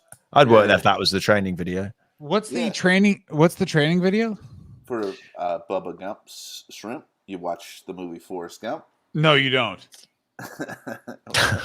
Oh, that's so embarrassing for everyone. We're completely spitballing and talking shit, but potentially, maybe. Because you have to throw a little bit of Forrest Gump trivia at your table. Well, how long did you work at a Bubba Gump Shrimp? I never worked. None of us have worked there, mate. You went to the bathroom and lost the John. John's picked up so many cigarette butts here, and he's burnt his little fingers with them. Talking of weird places like creepy places, like we were talking about, what the fuck's it called? Cafe Gratitude. I only remember the other day I was telling someone this, but in the Scientology building in Hollywood, the one on Franklin, there is a restaurant inside it. Oh yeah. Yeah, there is a restaurant. Someone told me once that they went in there. It's like on Yelp. It's got good reviews. Obviously, it's got good reviews. Scientologists go there and they support their own. Anyway, me and my friend Charlie were drinking nearby, and then I was like, there's a restaurant in there, and he was like, bollocks. I was like, yeah, I think there's like a restaurant with a bar, and he's like, we should go. And I'm like, all right. And we went to the security guard. We want to go to the restaurant. He goes, there's no restaurant in here. I was like, he goes, you can't come inside. Like, how fucking drunk do you have to be? I realized to not be allowed into the Scientology. Their whole thing is bring people in. They were like, these guys, no. They're too drunk to come into the one place where all they want to do is bring human beings inside. Now, have you ever? I've never even been to one, but I know there's a restaurant chain called Dick's Last Resort. No, what's that? I've never heard of this place. Dick's Last Resort, and the wait staff is actively a dick to you. Oh, because some people love like soup Nazi. Some people love a bad Well, service, right? the wait staff doesn't have to like hold back in terms of like they'll be like, yeah, whatever, you know. We'll get to you when we get to you. That sort of energy. Why would you want that? Who would want? Is that like it's the BDSM version of culinary I dining? think it's like tongue in cheek. A lot of it right. is, you know, they're actually doing it. They're doing the same level of any other restaurant. Oh, there's a lot. There's one in Vegas. I mean, the Heart Attack Grill is where I'm going once I hit Vegas. You're gonna get me some non-filtered cigarettes and some lard-baked fucking French fries. Fucking. Okay, it's got a few. It's got a lot of them. Okay, I'm going to Vegas in a month. Maybe I should pop in. Yeah. There's a picture of people sitting on bar stools upside down with paper bags on their head as the second photo on the selection of photos on the website. There's one of just 7 old white men sitting on a table drinking a beer. It looks like the worst place on the planet. I'm going to say it right now. I think you should go. I think you'd have a good time. Really? Chris, what's weird is you can have a job there. Chris, which job would you like at Dick's? What are the options? Experienced line cook in Bloomington, Minnesota. Nope. You could be a busser in Gatlinburg, Tennessee. Experienced line cook in Gatlinburg, Tennessee. Greeter in Gatlinburg, Tennessee, or a server in Gatlinburg, Tennessee. Same thing as a greeter or server in Indianapolis. North Myrtle Beach. Where is Indianapolis? Indiana. It's 2 hours from Cincinnati. What is the vibe? Is that, do I want to go there? Dave, you're from the Midwest. No, I mean, if you went your whole life and never went to Indianapolis, you'd be fine. Okay, fine. Okay, all right. Next one. I don't want to go there. Minneapolis. I've sort of intrigued about at some point in my life. I mean, yeah, it's in Minnesota. North Myrtle Beach. These are all in Myrtle Beach now. You can be a bartender, a busser, experienced line cook, a greeter. Bartender on the beach. Where's Myrtle? Is there an actual beach? It must be a beach there. That sounds all right. Where's that? It's kind of like the Redneck Riviera. That's what they call it. Redneck Riviera. Oh, yeah. Myrtle Beach. Chris, you would be, or you could move to Nashville, be a bartender, dishwasher, experienced line cook, server, or busser. Nashville. I'd like to go to Nashville. Yeah, I'd like to get to Nashville. I'll go to Nashville. I'll take the Nashville. I'll take the Nashville job, mate. Why not? Wait, you don't accent. You do pretty well in Nashville, I think. A couple of people accuse him of being a limey redcoat, but I think he'd weather the storm pretty good. Any bartender that has an accent, hang on, does better. Who just won? The director for Nomadland won. Yes, director for Nomadland won. Hands. I've got that one right. I want you to know I went to go scratch my eye and I somehow just jammed my finger in my nose. That really sucked. I did not win that one. I thought Mank was going to win. I thought David Fincher. Mank. That's the first woman of color to win a directing Academy Award. So that's good. Bit of progress, people. Did you watch Mank? Boy, what a load of shit that movie was. What? No. What? I didn't even know what it was about. It's got Anthony Hopkins in it, right? No, it's got Gary Oldham, Commissioner Gordon. Yeah. It's about the guy that wrote. He'll always be Dracula to me, damn it. Citizen Kane. He was the writer for it. But if you want a good movie about the making of Citizen Kane, I recommend RKO. Yeah. RKO, it's on HBO Max. It's got Liev Schreiber as Orson Welles, and I like him. Malkovich plays Mank in RKO. By the way, John, sorry, you got someone has kindly given you loads of donations or something, or subscriptions. You should probably thank them. What's going on here? I don't know, but you have loads of. Oh my God! Just thank you so much for subscribing to the Miss John. Someone must have gifted some subscriptions, John. That's the terminology. If we get up to 69, I got to get zooted. 69 subscribers, you have to do a zoot. Does that mean have some marijuana? I'm gonna go pee. Do I have to go turn my piss thing off, or can I just leave it? No, you can. Well, we want. I want to listen to you piss. I want to hear you. Like it's 2 or 3 rooms away. Well, just do that. Bring them. He's gone. He's gone. I was looking to. I just, sometimes. Did you want to see his? Did you want to see his donger? No, I don't want to see it. I just want to hear it. Matt and Julia are here. Oh, thank you Good very match. much. 64. We got 5 more subscriptions, and I'm gonna get super baked. Oh my god, Matt and Julia looking good. Matt and Julia. That was quick. Wow, you guys were desperate for guests. Matt Lakowitz and Julia O'Brien joining us Dave. from Dave Waits Peeing. How are you guys enjoying the Oscars? So far, we have not watched one category. Matt, you look like you have a terrible tan. Are you Julia, dressed? your Are you skin dressed looks as? great. Are you dressed as each other? Is that what's going on here? Yeah, kind of actually. We didn't mean We didn't to. plan on that, but we just wanted to wear stupid wigs Yeah. and look like idiots. And then Julia didn't want to put makeup on, but for some reason she wanted to put a mustache on, and that's better. And then I decided to go with a red lip because it's the Oscars. You got to dress up a bit. I mean, my main question is, Matt, are you wearing some sort of fake tanner? Fake tanner. Why do I look tanned? Yeah, you look blonde. tanned. You do look tanned.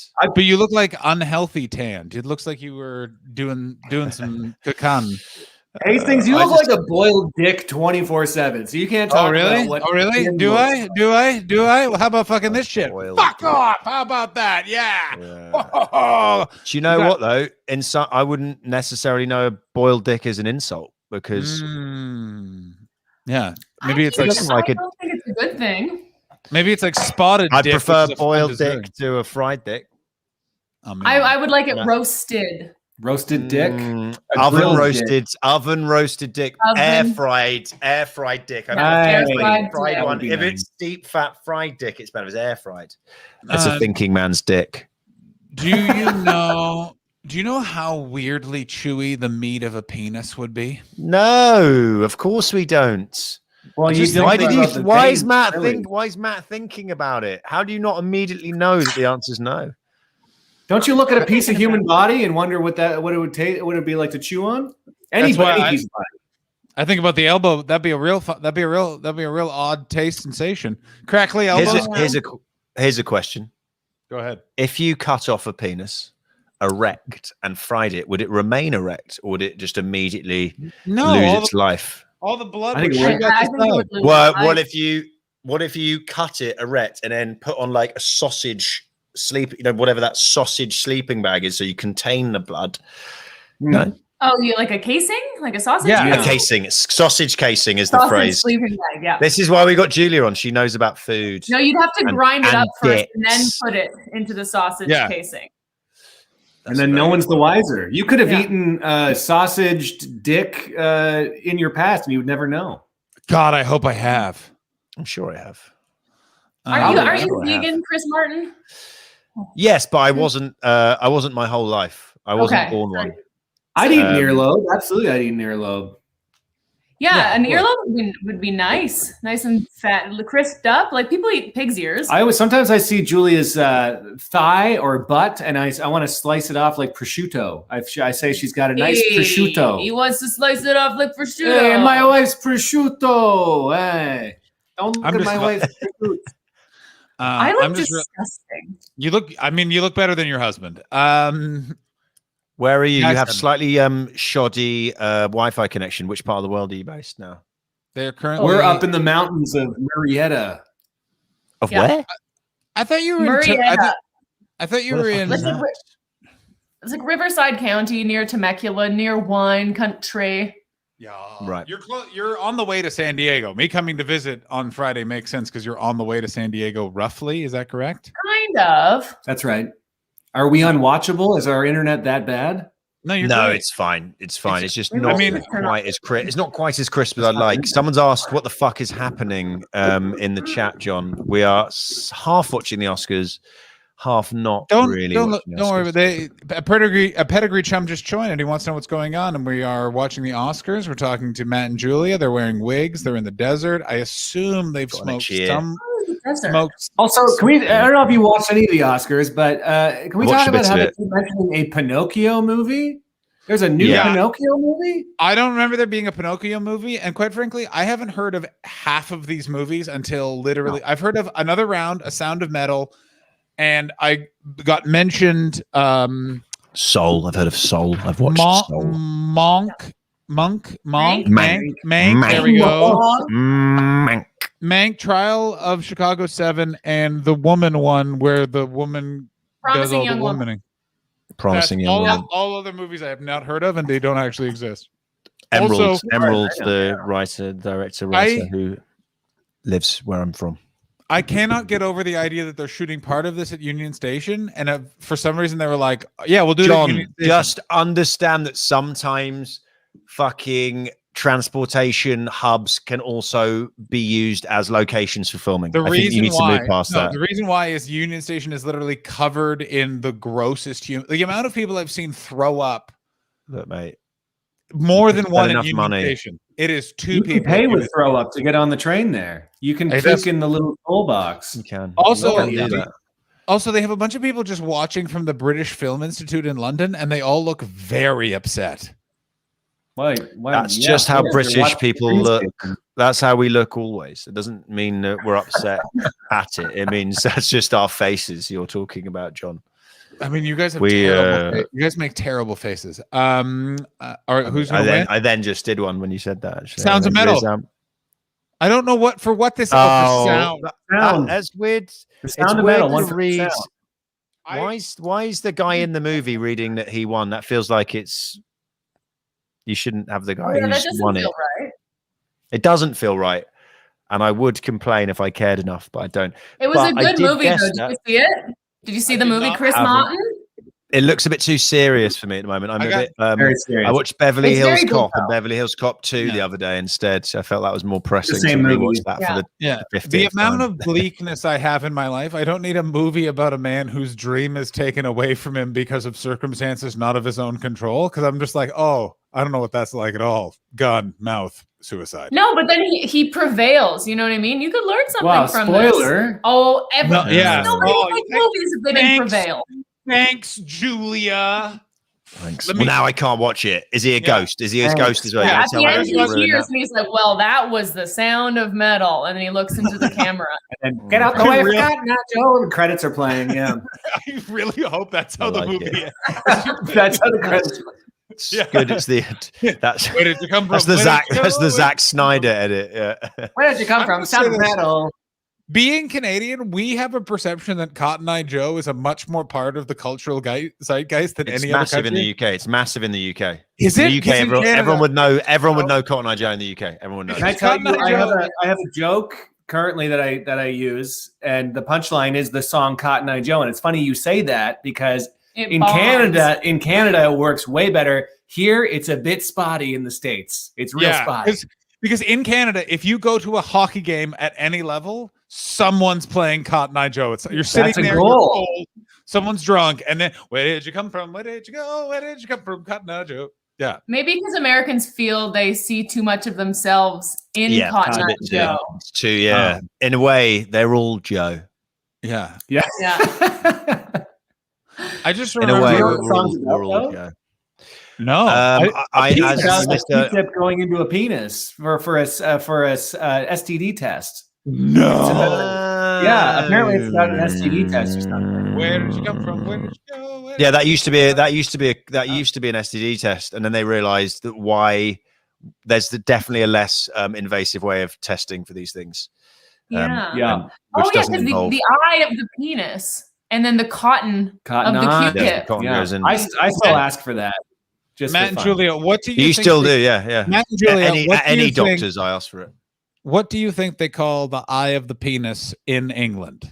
What do you think they call it? It has its own name. Don't say it on here, John. A bibbly squat. Uncle Joe's cockeye. I wish it was bibbly squat. Really, no. It's Chat. Squat. What is it? It is a racial slur for Japanese people, and I.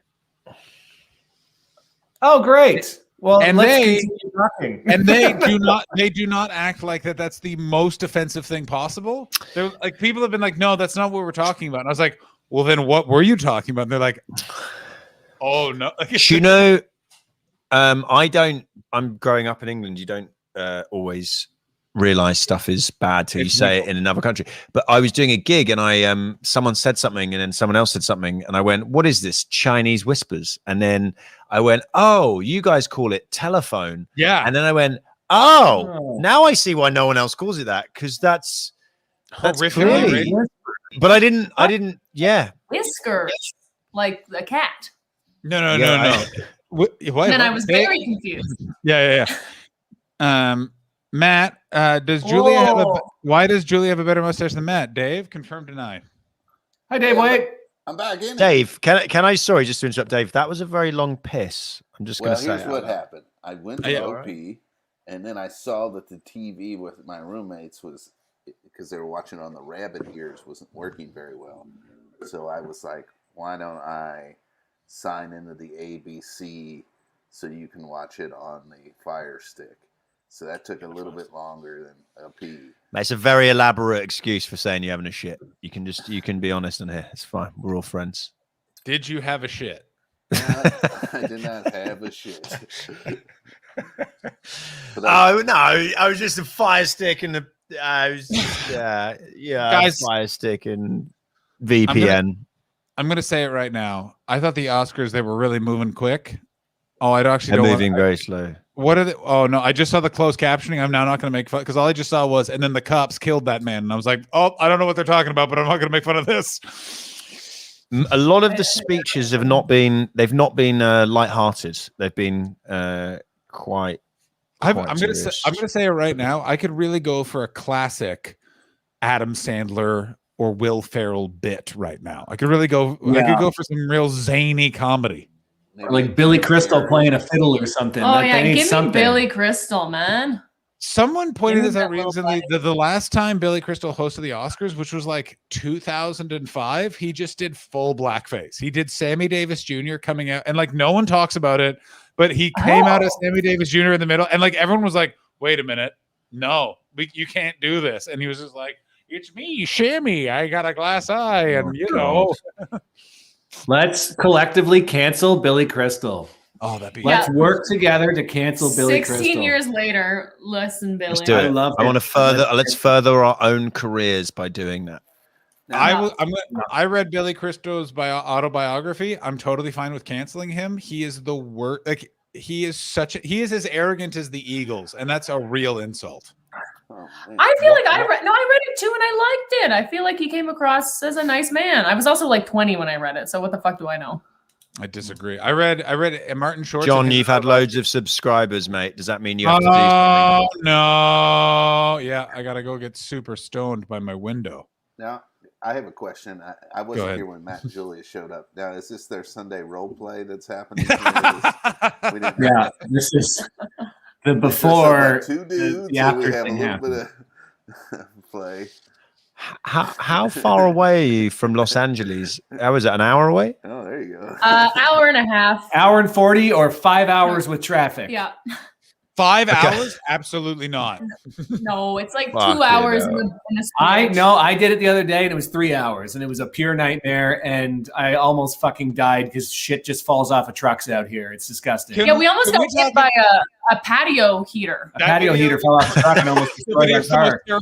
That video is the most terrifying thing I've ever watched. A patio heater fell off a truck in front of you and nearly hit your car. And it went, and then Matt's like, and I'm like, If you see the video, my reaction times are impeccable.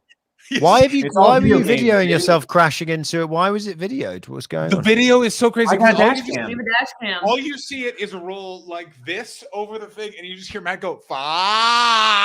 Yeah. I get oh very my Canadian God. during emergencies too. I was like, "Oh fuck, no!" Also, Oh like my 2 God. weeks earlier, a deep fryer fell off a car and almost hit us. That's Like, true. what? That was in Utah, of course. Deep Are fryer. you guys in a cartoon? This is what it Yeah. feels. An anvil Yeah. is going to fall Yeah. on your head quite soon. The deep fryers had acne on it, so And then I slipped on a Yeah. banana peel. And waka Yeah, waka waka well. waka. Waka waka. anyway, to answer That your is- question, Dave, wait. Yes, it's Sunday role play, and Matt's gonna suck me off later. Oh, man. I mean, my wife is. Oh God. Oh, Yeah. it's only 6. It's the Lord's Day, and it's only 6 I mean, p.m. I guys. always thought Suck me off with Matt, Sundays, you know? with Matt's mustache and penchants for a tracksuit that you guys were definitely going to age into being neighborhood swingers, and I'm glad to see having a palatial estate in wine country just means you got a fishbowl by the door and just waiting for some keys.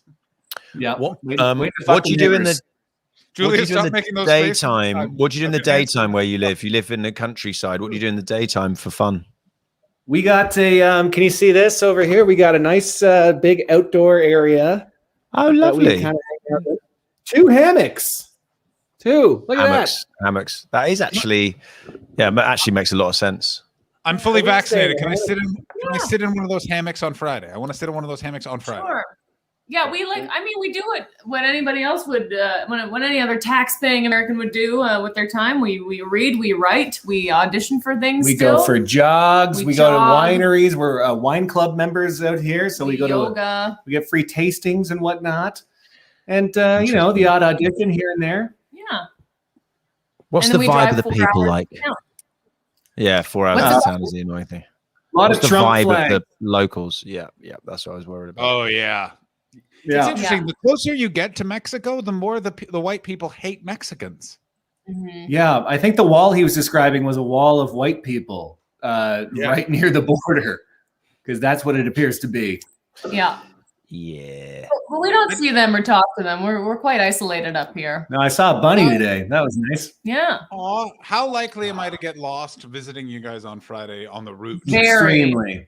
Knowing you, you're gonna break both your arms. You're an idiot. Your arms, your elbows are gonna fall off. Yeah. Please How you don't. get John is going to be the thing that falls off a vehicle towards you guys behind him. You're going to nearly get hit by a John. That's what's going to happen. Yes.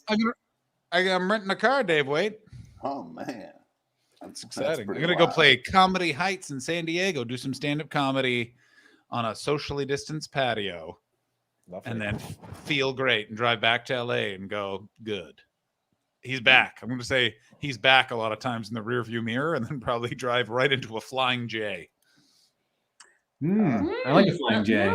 Do they still have flying J? Do they have flying J's in the U.S.? Dave, comment. Yeah, we got flying J's. Sweet. We got Oh, loves. so Seth Green. We got, The Oscars is still on, by the way, guys. I'm Still totally going. I'm literally just watching the chat and not watching the Oscars. I don't know what category we're on. Yeah, Animated short film, which is a big one, as we all know. Which one? Animated short film. Oh my God, this is my category. I really hope Genius Loki was my guess. I got opera is my guess. Yeah, look how focused opera. my guy is. He's not even blinking. He's stabbing He's his ready. own leg. He's stabbing his leg with a bunch of knitting needles. Burrow. Of course, he went for Burrow. Yeah, because Chris likes a nice we didn't sellout. pick anything. No, I didn't go for Yeah. Burrow. I went for Genius Loki. You're telling me you guys didn't print out the official ABC Oscar ballot? I ain't got no printer. Yeah, dude. You don't have a got printer. money?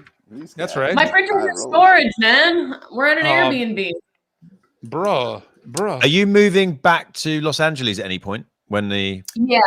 Yeah, we're trying to find a place in the valley because we're there now. We're Yeah. in our lives. We don't like apartments. We don't more like space, easier to I want breathe? more space. I don't want to share a wall with somebody. Ideally, we'd get like a little like guest house, back house kind of thing. I don't want to hear anybody. I don't want to see anybody. I'm You guys sick also of live. Your last apartment in LA, though, like I have never heard more noise from neighbors in my human life. Yes. Like it was like There they was were always in my noise. head having a conversation, and I wanted to die. The walls were made of paper mache. You It could was hear every yeah. step anybody took, and then you'd be like, "Can you please turn down your music?" And then they'd be like, "Fuck you." This is how you know you live in a not soundproof apartment. You know you can always hear somebody pee like above you.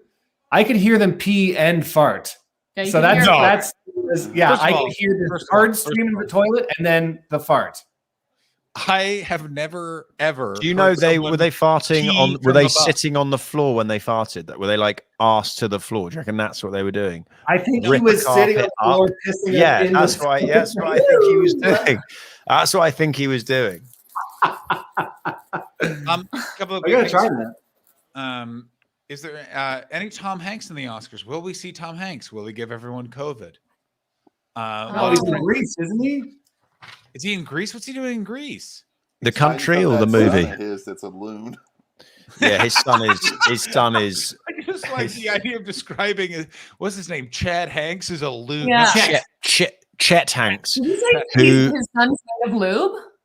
No, What? loon, like he's a real loon, like a loon. Oh, he's a loon. I thought you said it looks like his son is made of lube. I'm like, yeah, he's pretty like greasy looking. Yeah, his son is an oddball. He's guys. What are you guys doing for White Boy Summer? Because White Boy Summer. Thus far, I might go back to Canada and get stuck there for a couple of weeks. I don't know. That sounds like a real White Boy Summer. Yeah. That's so. If you don't know, the context is Chet Hanks. Do you know that? Did you know that? Yeah. Okay, fine. Yes. Just in case. Yes. You just suddenly thought John was just possessed by a racist beast. Chris, a racist ghoul had possessed John. We are broadcasting on the internet. Chet Hanks was the internet for about 3 days. Like it was that, and then like go get a vaccine, and then back to. Probably, sometimes people might take a day off social media and miss what the fuck's going on. I've done that before. Or you don't even, or you see it, you see his name on the, and you think, do I want to click on that? No, it's too. It was impossible not to see him. Hanks is in Greece because Greece doesn't have extradition, and he's a pedo, unaware that Tom Hanks is that true? That I don't think. I don't know if. Yeah, I don't think you can. I think he's not one of them that I'm aware of. People and Tom Hanks is the last good man. Is your stream Q heavy, John? You gonna do some Q drops later? I mean, we got a couple of bakers in this chat. You know what I'm saying? Q drops. Q drops. I like. John Hastings told me he watched the QAnon documentary twice, which is two rounds of 6 hours of a documentary, which basically takes a long time to tell you the son of a bloke wearing fingerless gloves is Q. And I was like, you don't need to rewatch that, mate. Well, full disclosure, I missed a couple of the middle episodes because I watched it real baked and I got like real freaked out and was zoned out. And so then the second time I watched it was when I was figuring out how to get that second dose of COVID in my system, right? And I was feeling a little bit queasy, so I just laid in bed and watched it. So you just rewatched 6 hours of a documentary, which is if we're talking about loons, John, you're in the chat. That's a bizarre choice. I'm a bit loony. Also, I want to point out, by the way, if you do anything Chris Martin doesn't understand, at some point in your life, he will lean forward at you and go, "Let me get this straight. You did this? That's crazy." Well, way to give me a fucking complex on a stream, John. Enjoy your Japanese. Enjoy your Japanese food. Go ahead, Dan. This might be something I made up, but I heard if Elon does well on SNL, he'll host the Oscars next year. What if he does do well? He will not do well. What if he kills? What if that? I keep thinking about that. What if he destroys SNL and he's actually hilarious? I think I'll quit. I think we're all done. Matt, why do you do you still love Elon Musk, man? Are you still in love with him? I don't love him. I'm fascinated by him. And I love space and I like the rockets that his people make, but I don't like the man that does them. And our friend works for SpaceX, so we feel like we're Elon Musk adjacent. You are Elon Musk adjacent. I am Elon Musk. I also did try the Dodge coin thing. I invested $100 in that joke cryptocurrency the other day and I lost $25. Damn. So Man, you got you really fucked me over, Elon. Elon owes me $25. Like a month ago, you would have made a lot of money. I know. That's what I'd say. I don't know. I was busy. Someone said Musk is an absolute. Oh, geez, that's a bit much. Gimp or Jimp? Jimp. Well, he's Scottish. It might be Jimp. It might be Jimp. Oh, it's really Jimp. He's a bit of a jump. Are you doing a Scottish accent to a Scottish man? Yeah. There's a few Scottish people in this chat, and I'm going to tell you this right now. They are not. I'm so sorry. This is very bad. I mean, very bad. also, Sorry. Did you guys watch a UK Drag Race? Anybody? No. I did not. Although my friend is hosting Drag Race Down Under, and I'm going to try and leverage that into Paul's best friend. Oh my God. Drag Race Down Under.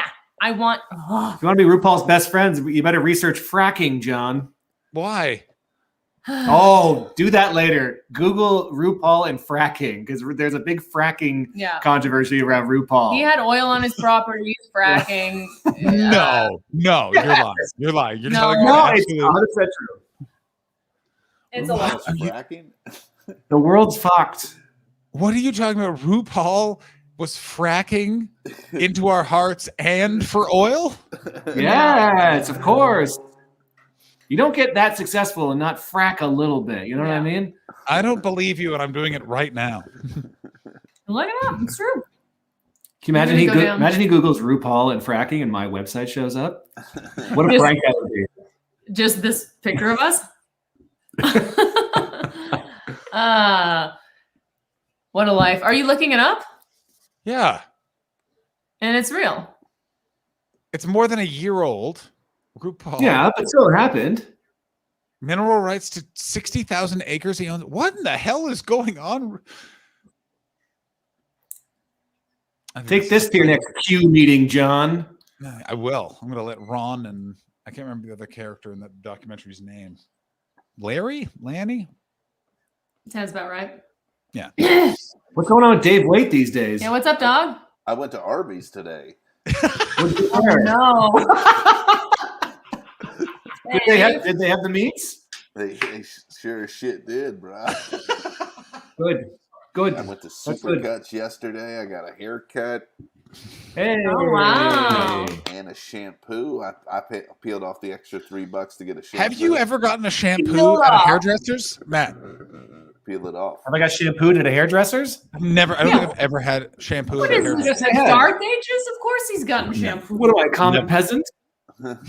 I thought you were. You grew up with horses. There's something wrong with your You've balls. never had a shampoo? It's so nice. There's nothing more relaxing than somebody else doing this to your scalp. They really get into it. Oh, this is Really coming nice. in from the chat. Alex Watson would like to know, can someone please explain Arby's to me? Take it, Dave Waite. They don't have Arby's overseas? Is this what No. Man, It's on North America only. No, they would not allow that overseas. It's that fucking terrible. Not allowed to be on boats. I strongly disagree with Julia. I think Arby's is very underrated. It's a roast beef sandwich, and they have a thing called horsey sauce.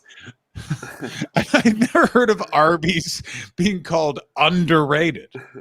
I feel a lot of people dunk on Arby's unfairly. It's just basically a bunch of weird, gross meats, like roast beef and turkey with some weird plasticky sauces on it. So And it's like 8 horse sauce? sandwiches for $2. It's weird and upsetting. Dave, back to you. I feel like there's a place in LA called Top Round. Have you been there? That's like an Arby's. Yes. You have been. That place is great. Yeah. Yeah. So that, the roast beef sandwich, Arby's, I like it. I see No. why some Top people Round like- also has they have custard Like ice shakes, cream ice and cream. They stuff. got custard, frozen custard there too. Also, It's at very Top nice. Round, you see them shaving a roast. At Arby's, you see them fucking smashing bits of old fucking toilet putting together. an old boot in a machine. Top Round sounds terrible. I would really want Now, you guys is to know. Arby's better in Canada? Do they even have it up there? I don't think I No. went. I think the Arby's is in the West, and I think I've been to an Arby's one time because I was with someone. I was like, I've never been to an Arby's, and they're like, let's go. And I had a sandwich. And McDonald's is better in Canada than it is in America, I think. You know what? I think it is. I think it because is. The Canadians have like stricter laws on their beef and stuff, so you can taste the beef as. Like I had some arch burger up there that was like, oh, this is like real beef. This isn't whatever they squish together. Yeah, that makes sense. That's like our Uh, cheese is better in Canada too because of all the cheese laws Yeah. down here. Better cheese up there. Yeah, better cheese. Better Well, yeah, 'cause prosciutto as well. Can't have Yeah. unpasteurized cheese. Can't have better prosciutto. What has happened to you two in the desert? Have you tried the prosciutto down here, John? It's ghastly. Yeah, it just tastes like bad ham, I have, and which it's is not for also me. what I refer to as myself. That's funny. Yeah. I will tell you this though: if you at the Kroger's chain, the roast beef can't be beat. Is Julia doing synchronized swimming moves on the other side of the I sofa? don't know. No, I was trying to bit and it didn't land, and I fucked it up. So then I just went off screen for a bit to reset. I liked it. And You know her comedy's a bit wacka, if you know what I mean. So you gotta get on board. Yeah, she's the real Graham Chapman. Is that his See, name? this person gets it. Bad ham, what John was at uni. That's basically what I was trying to say. Like, hey, I'm a bad ham. Hey, Baldy 3 gets it. Baldy 3 gets it. There's some context to this. We've been reading my blog that I kept when I was 19 years old. And let me tell you, I really hate me at that age. And Oh, God, yeah. I hate was a you real- at this age. You can fuck off. Julia, you can stay. Matt, leave the room. Get out of there. Yeah. Hey, what?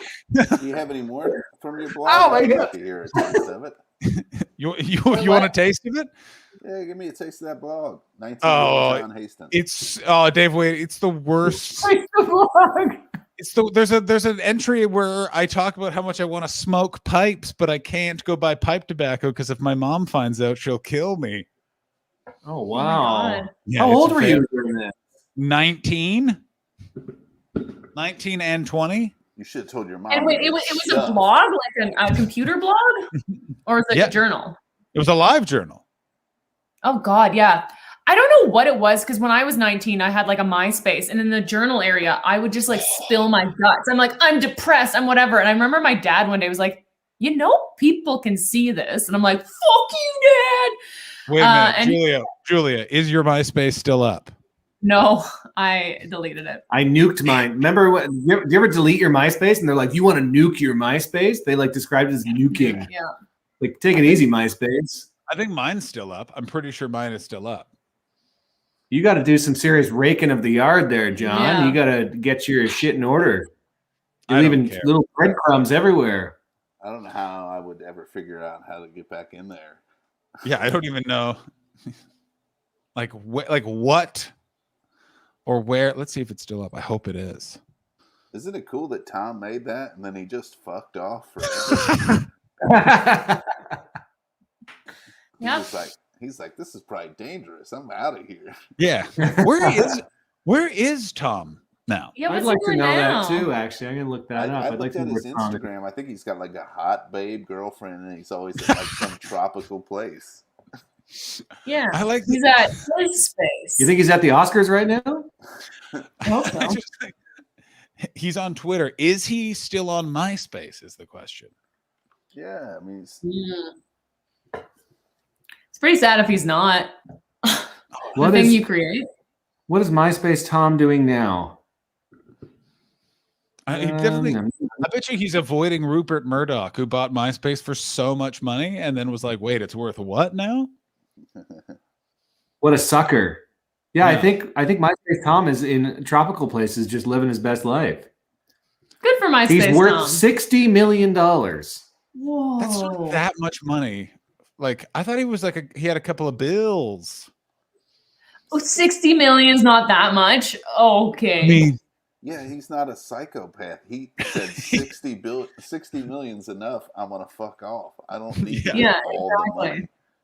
Listen. Hey, I agree with he lives in West Hollywood. He bought a home in West Hollywood for $3.8 million. Huh. So we could go visit him. We could go say hello. You guys Hello, used to live Tom. in West Hollywood. Hey, Tom, it's us. It's the Wigs. We're married. Yeah. Hello. Or Mr. and Mrs. Wig. Give me some money. I know this is your space, but can we come in? I'd like it to be our space, Tom. Where is my MySpace? Oh God, my MySpace wouldn't load. That was annoying. I wanted to look at some of the sweet pics. Yeah, it's not gonna load because it's fucking obsolete, man. Best short form documentary just won. I think that's something we should be That's talking about. We've all watched all the short form documentaries. Yeah. I mean, I live for a short form doc. I want information and I want straight to the camera interviews and I want to be done in 15 minutes or less. I was a guy. How short is a short form? I didn't even know there was a category for that. Yeah, I don't know, but that is, you know what? I like a short form doc, even though I've never seen one. I like the idea of it. Everything should be short form. Shows shouldn't be more than 40. Shouldn't be more than 30 Everything minutes. should be Quibi. Yeah. Everything should be Vine and Quibi. No, guys. No. Quibi didn't. No. Quibi went bad, guys. Quibi is alive and well. No. Quibi reigns. I have a Quibi series It's a Quibi. coming out. Do you have a Quibi series coming out, Dave? What's it called? It's called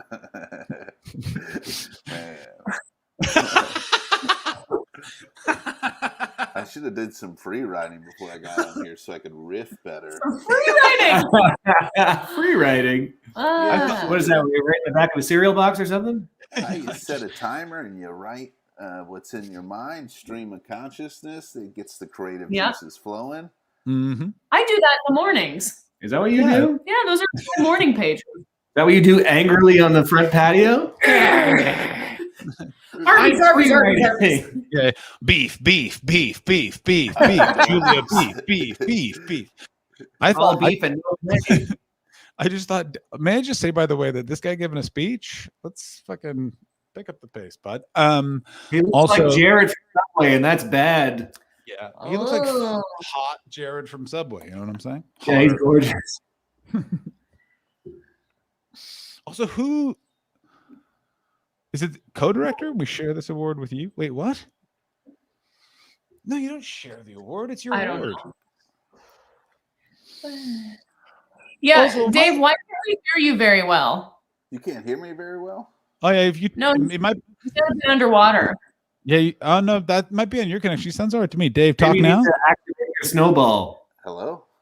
No, that's not working. Yeah, it's working for me. But it just, you need to be louder. Oh, let's bring Chris back. No, it's working. Well- I just don't hear it as much. Chris, you're muted. And because, Welcome back. because someone in the chat mentioned. Hello? How about that? Yeah. I had to go in. Dave, I had to go in. Dave, wait. I had to go in. That's the more settings. exciting than the Oscars. I don't know. I had to what go in the happened, but- settings and change it to the snowball mic. Even though it has the red light on, sometimes that doesn't. Little R2D2 there. You say about anything technical. It's a white ball. R2D2 is like a white can. He's a ball that goes. He's a can ball. He's got a can with a round top. Alex, He's not a can. He's a ball. Alex, That's Oh, BB-8. BB-8. I mean Yeah, BB-8. I don't know. I don't know Star Wars. Well, I then see a get few. off the stream. If you do not know, Julia. No, come back. Julia, no.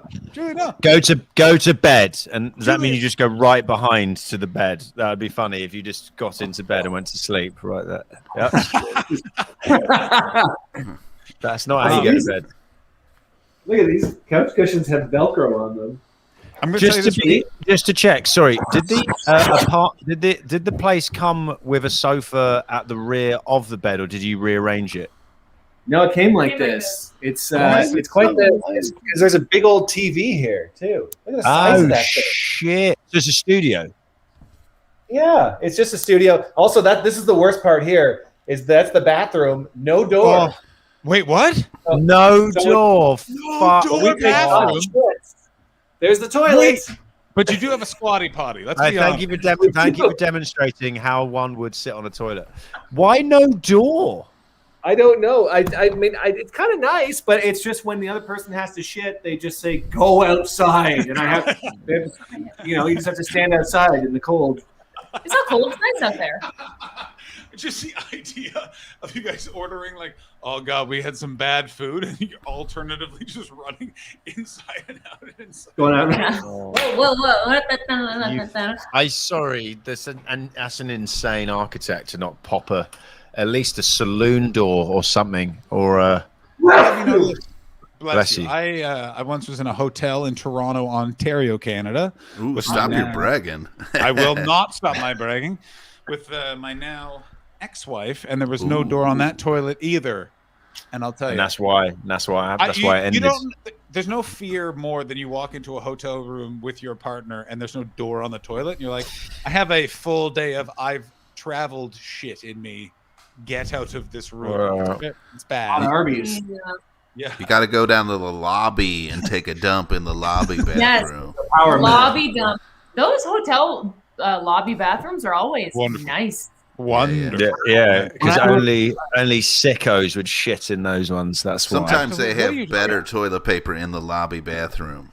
Because what? I think, because I think that's where the front desk person might be taking a dump. So when I worked at the Eaton Center Mall in Toronto, every single employee of the mall shat in the hotel across the street because it was so nice. That was the secret mall shit spot. Because mall toilets are disgusting. Which hotel when you worked at the Eaton Center? The Sheridan. Oh, the one right. The Sheridan bathroom, and they were like downstairs. Yeah. And then you'd be like, "What's up, Foot Locker? What's up, like Sunglass Hut?" Like we were all down there.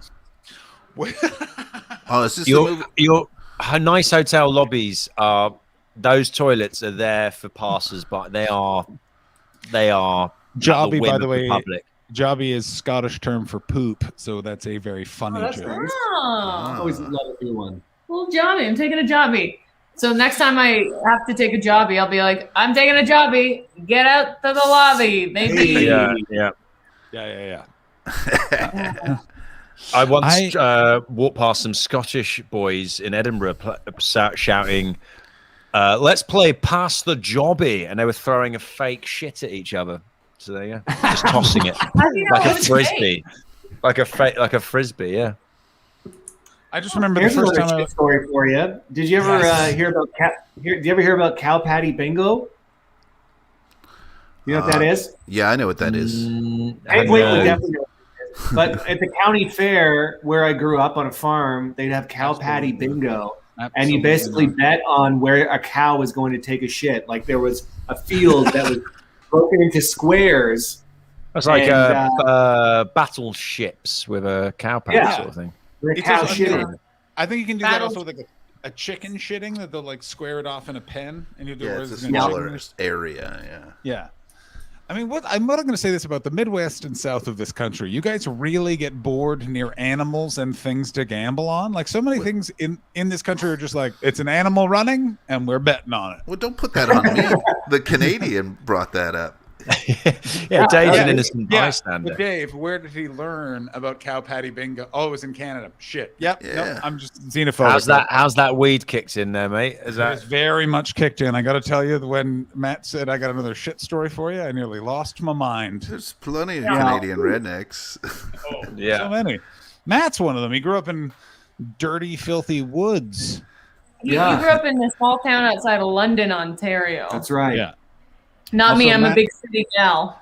Yeah, you grew up in the old Ottawa South, yo. Back when it was just called Lansdowne Field, not Lansdowne Park. I'll have you know, Dave White. Now let me ask you this, Matt. I have a question from Matt. Dave White from Comedy Central. Now, when you heard that song "Werewolves of London," were you afraid that there might be werewolves in London, Ontario? No, I figured it was the better London they were talking about, the big one, not mine. Although it's funny you say that.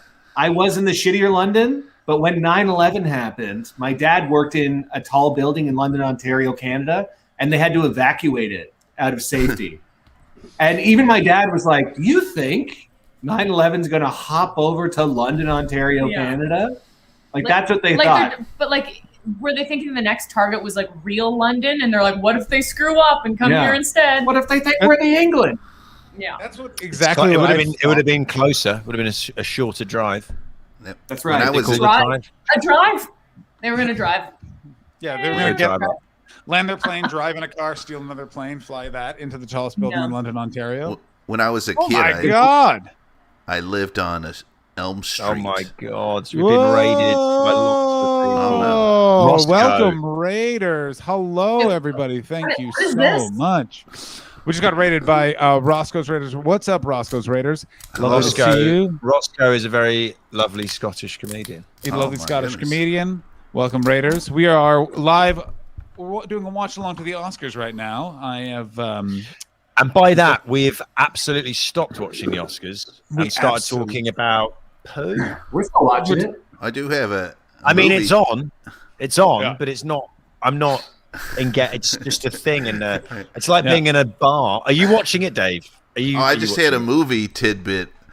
When I was a kid, I lived on Elm Street, and that movie Nightmare on Elm Street came out when I was a kid, and it terrified me because I was pretty sure Freddy was going to come get me. That is scary. And did he? No, but okay. And I also saw that movie Poltergeist when I was a kid, and I always had to have my door closed because I thought a thing was going to suck me in. And I thought you were like, because by then we had moved to Poltergeist Lane. So I didn't actually with Poltergeist, I had to start putting towels over TVs. If I was sleeping in the same room as a TV, I put a towel over the TV. Yeah, because the TV would suck you in. TV sucked you in. Not to interrupt the movie chat, I just want to say thank you, Adam 30X for following. Thank you, Giraffe Cube for following. Thank you, Steve Zio for following. You are all now hummus chums, and I love you. Roscoe, who smashed the Oscars, mate? I think Regina King has so far been my favorite part. Who smashed the Oscars? I think just now the Smash here. art and expression have smashed it for me, guys. Art and expression. Yeah. No, Chris is I don't lying. know. No one has smashed it. They've been pretty boring and very weird, and also because every single thing is done with like a lot of kit glove, shallow breathe. Like it's all just to remember. Like it's just very. I don't know. I really want Will Ferrell and Ben Stiller to come out and just like take actual shits on the stage, and then someone yells "Jobby Lobby" and then they run off. That's what I'm looking. I want some zaniness. John on the 93rd Academy Award is hoping that someone will throw some shit around just to. Do you understand just how to mix fun it that up. would be? I It would mean, just it be a would real fun. It'd be a real turn up for the books, mate. A real turn up for the books. Just head on over to the Jobby Lobby and have yourself a great time. Is that an advert where? Okay, it's not. I don't know. It's an advert for an iPhone. But yeah, some people have won some awards and said some things, and they've taken too long to say thank yous. Is what we've noticed. Yeah, there's a lot, and also I don't really care about any of the thank yous. One guy started his speech serene and ended it with "My parents had sex and now I'm here," which is pretty fucking rad. Yeah, but that was such a nice speech, though. Yeah, then It was a nice speech.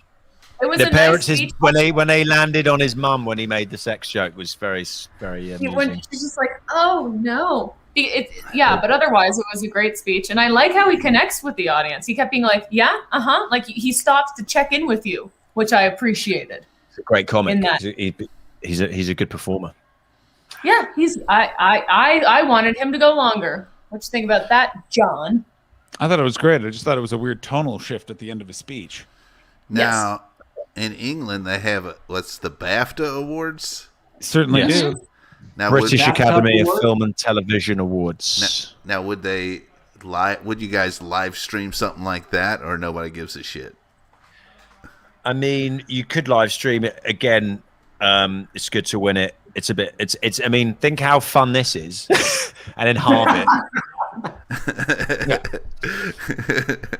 I just want to bring you guys all up to speed on the chat. They are still debating whether or not Tom Hanks is a not. So far, John, your voice just suddenly went very sexy. They're still debating if Tom Hanks. Well, No, you know, Tom I Hanks just. is not. Wait, what's a nonce? It is a British term for pedophile, which is really great. It's really fun. Oh. You're call Matt a nonce. Do it. Do it. Do it. No, do it, I do it. refuse. I will not be. Do No, Matt, No. call Julia a nonce. don't do it. I will not, John, unless you Venmo me $25. You got it. You don't need we're- your dirty money. Well, I think you do. How about, would you take 25 bits of Twitch currency? No. Do you know how much that is? That's, I think, 2p. You be quiet. pence? Let's. 2 pence?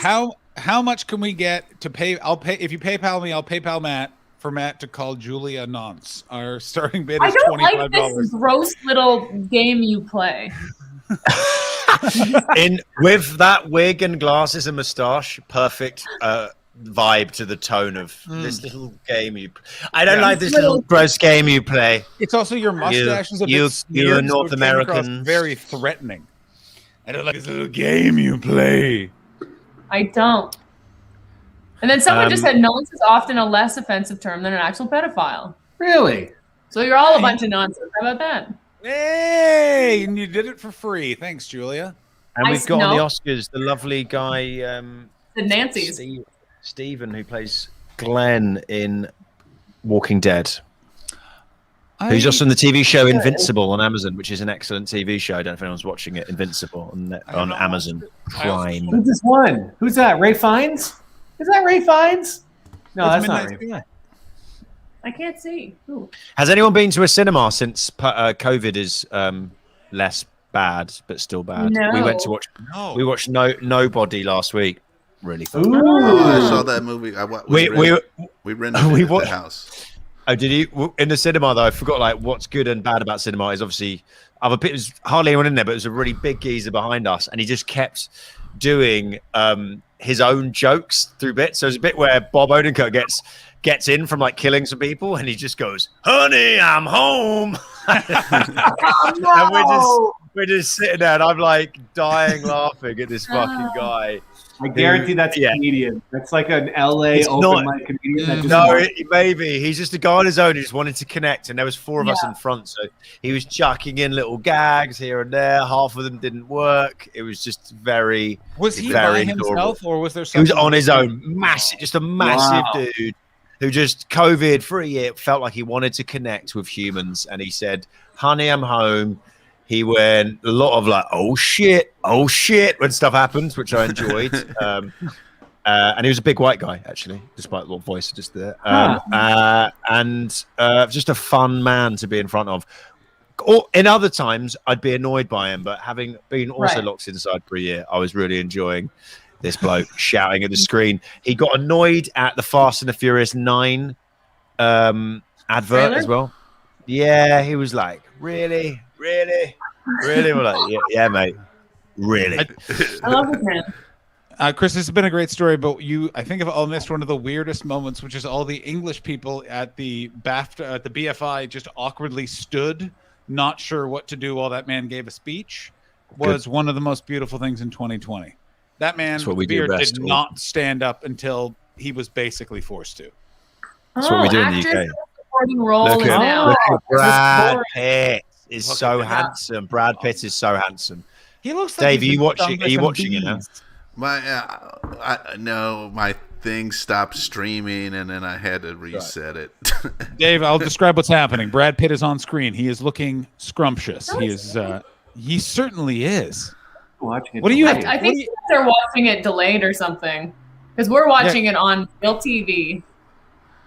I'm at And right there now. he is. He's back. Here's He's Brad. back. He's back. He's back. I think think it's you gonna are- be Maria. You are a bit ahead of me because right now it's a couple, and the man is looking Not at the Brad woman. Pitt- not a Brad Pitt fan. What? Come on. Brad Pitt is a beautiful man. Oh. A beautiful man. She looks Oh. embarrassed. Who's that man that I assume is her husband, and it looks like they just had a fight. Oh shit! Olivia Colman's nominated. I didn't see that. She's probably going to bloody win this one. No, mate, she won the last one, didn't Yeah, she? you can win more than she's bloody. Not in a everything row. there. Yeah, Not in a can row, you mate. not? How many fucking Meryl Streeps are on like 12 in a row? Maybe I don't Well, know. I think you're all wrong.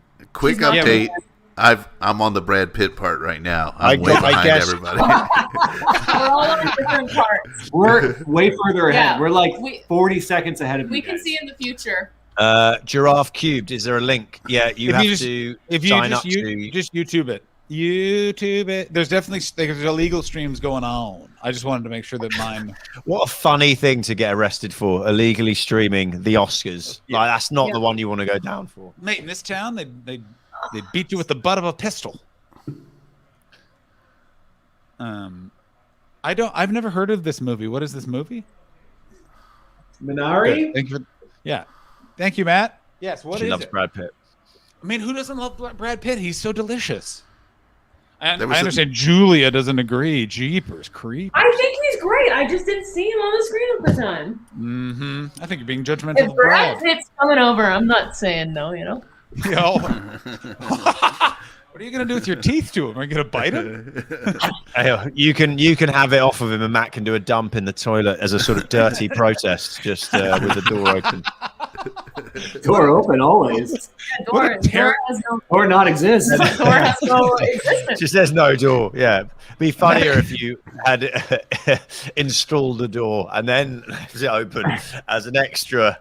Fuck you to Brad Pitt. Imagine if you got confused on what a cuck was, and you thought it was you watched someone have sex with your wife, but you're taking a shit the whole time. That'd be a real comedy of Hot errors. steaming cut. Steaming cut. That was really funny in my head and not funny. said That's out loud. right. Not- I'm trying to roll with you, John. No, that's just John, a believe in bullcat. yourself. Believe in yourself, mate. A poo cuck. I like that. Bullcat. I like that one. I like that one. Cockapoo. Cockapoo. Yo, you have like spinach in your teeth, Cockapoo.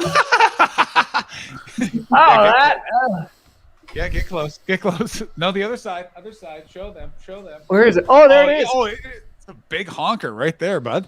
Holy moly. She's going down. Hold on. I gotta go over here. I gotta see if I can get it. I'm gonna get it live on the stream. Ew. Oh. Ooh. That's a big one. Brad Pitt. Brad Pitt must dye his hair. Is all I'm saying, right? He's got lovely yellow hair. Oh God. Oh God, it's right there. Oh, this is awful to watch. Oh God, I've actually just I've just started checking my emails, so I don't have to look at it. Stop it. Nobody likes it. Almost got it. I need something. It's called a mirror and a toothbrush. Oh my God, that was really. Oh, we're back. Yeah, We're back. Baldy 3, by the way, pointed out. Nobody likes to click. You're gonna ruin your computer. That was. I did not enjoy that at all. Oh, there you go. I hate this. I apologize to everybody watching this right now. Giraffe Oh Cube my likes God. the fucking teeth, so that's good. God damn it! What the hell, man? Oh yeah. It's just Dave making weird guttural noises underneath. Oh God. I just think. How this much is like, will your viewers give me on PayPal to get this out of my teeth? I don't know. Ask. I just did. I'll be right back. No. Oh. Dave, are you going to brush your teeth? Dave's gone to throw up in the toilet. Oh God, I need something. I like how uncomfortable Chris is right now. Oh, this is much better. Oh, this is a great idea. Oh man, I don't like this. I'm with Chris. I don't like this game. I don't like this game of watch Matt take something out of his mouth. I mean, that woman's speech was inspiring, but quite long. And now Brad Pitt and her are just talking. I want to talk to Brad Pitt. Brad Pitt. Yeah. Someone said I think I still have Matt's PayPal. What's your PayPal? Oh. Hold on, I'm going old school. Stop it. Stop. What the hell? Look at Dave. See, I can just leave this up here next time I go to the bathroom, and well, You know, it's been a weird year career-wise for us all, but just watching a man floss live into a camera for not just once, but I think 3 times for north of 5 minutes. There's up there. And I want you to know we didn't lose any views. Damn, I dropped in to see what's up and it's flossing. Anyway, gonna go now. No, it's good. Which is actually quite surprising because a lot of the viewers are from the UK, and we famously don't really give a shit about our teeth. I just want you to know. Let's all just talk quickly about Dave and Dave having his own very own stick-up fat head. I think is what they're called. yeah, it's a fat head. I'm an influencer now. They reached out on Instagram and said, "You want some free pictures of yourself that are very large?" And I said, "Of course I do. Please send them to me." They reached out to me too, and they've since sent. Oh, they reached out to me. They reached out to me. Oh, what the fuck is that? What a fathead is? Yeah, Fat. I thought it was a scam, and it turns out not a scam. So you guys should definitely follow up. I'm gonna respond to them. Julia, get your own fat head. I've been offered that, some watches, and also a trimmer for my pubic hair in the last 2 weeks. So hang on. The fathead one is real. Wow, this is a lot of free promo for them. But what is there only one brand that make? Here we go. There's just one company. Big heads from fatheads. Yeah. Why and are they're they? like, "Why aren't you responding? We want to work with you." And I'm like, "Relax." Oh, I didn't even click on it. So they just send you a massive version of yourself, massive for no reason. Yeah, I just threw it because I the whole time I thought this may or may not be a scam, so I just threw some random pictures in there, and then one day all of a sudden I got an email saying it's on its way, and then boom, this bad boy showed up, and it's my best friend now. Don't they want you to do some sort of like ad with it though, like or something on your Instagram? Didn't they say want that? you to tag it, but they didn't Right. pay me no money, so Right. Fuck them. right. All right, I'm doing it. Whoa. I'm replying to the email right now. Yeah. Did you I get have an email? I have one that's a stand-up one. I could bring that one in as well if you want to see that. Can you get all 3 Dave Waits? I can. Yeah, I don't know how to position Where do you this. put these? In your like under your bed? They're just No, below they're like you in the window. They're like haunting the apartment right now. This is a funny gift to give someone. John, I've got a picture of John on my fridge, but I'm gonna one up John and just give him a massive carbon cut of myself that lives in your apartment. Can you imagine we have a bunch of fat heads and we just set them up around the Airbnb we're at? We gotta do that. We're gonna get a real bad review. So it's a very good way to stop burglars coming in. And I saw that on a Yeah. documentary once. What, just a bunch of fat heads everywhere? It's a documentary called Home Alone. Oh yeah.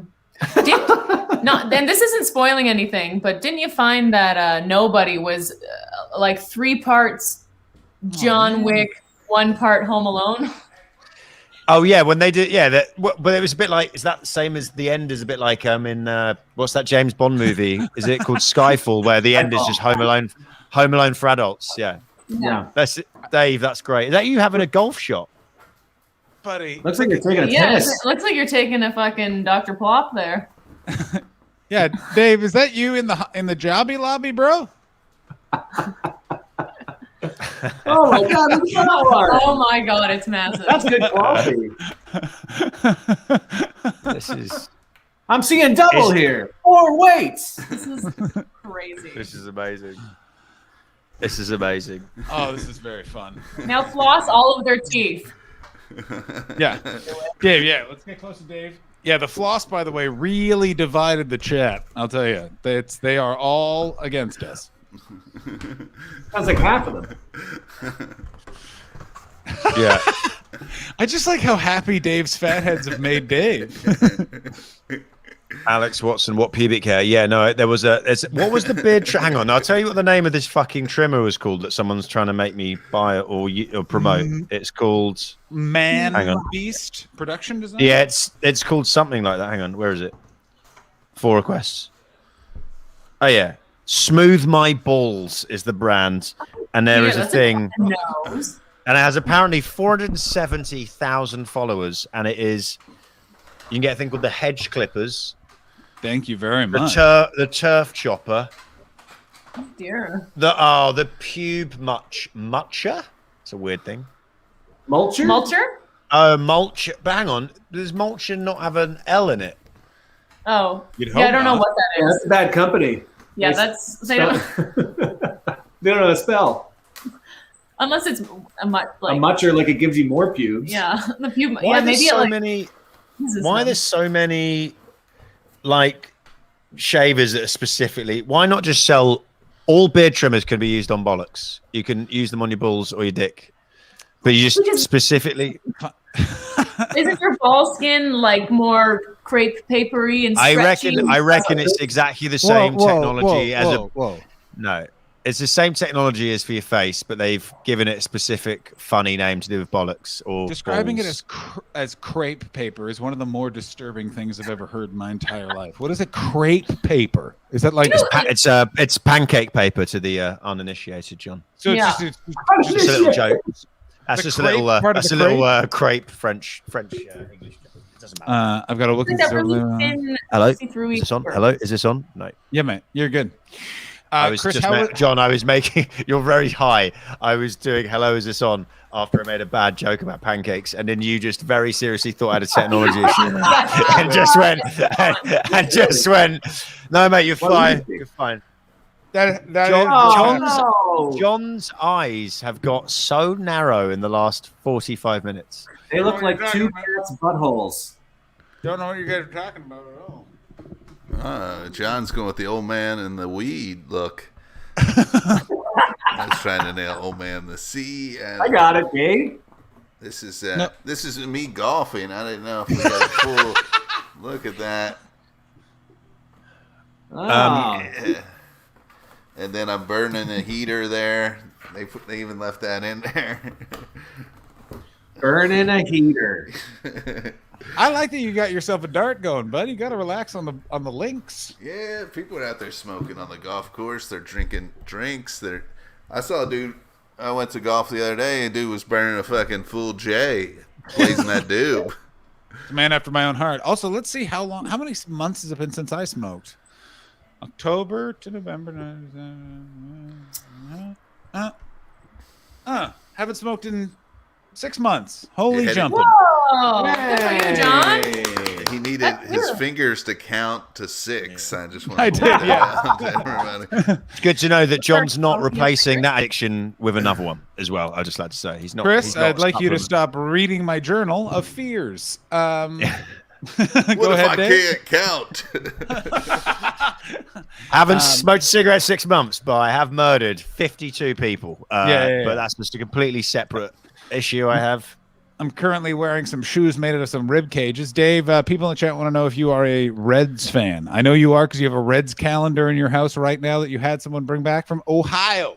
Yeah, I don't follow them as religiously as Hey, I I once nailed did, that. but I do like the Cincinnati Reds. They're a baseball team. I know there's a lot of people from the UK on here. They might not know what baseball is. It's like cricket, but faster, but still very slow. If you have never heard of the Cincinnati Reds, just Google their former old owner, and oh boy, It's Marge, very racist lady. yeah, Marge Schott, open Nazi. She would make the players walk her dog. The dudes that were making millions of dollars, and she'd be like, "Walk my dog." I mean, I like dogs, so I might. What type of dog are we talking? She had like these big Saint Bernards and stuff like that. Who doesn't want to walk St. Bernards, mate? That'd be nice. What did you just call them? Like a fluffy human. A Saint Bernard. Yeah, St. Bernards, mate. Saint Bernards, they smoke the weed. They're a big dog. This is hey. I feel like I'm gonna have a lot of people in the chat who are gonna be my accent adjacent, if not my accent. Scottish people would probably shit on the way I said that. Brits, not Brits. English people would also. No English person. Saint Bernard, isn't it? Saint It's a Bernard, Saint- Saint Bernard's. Go. It's Saint It's Bernard. Saint Bernard.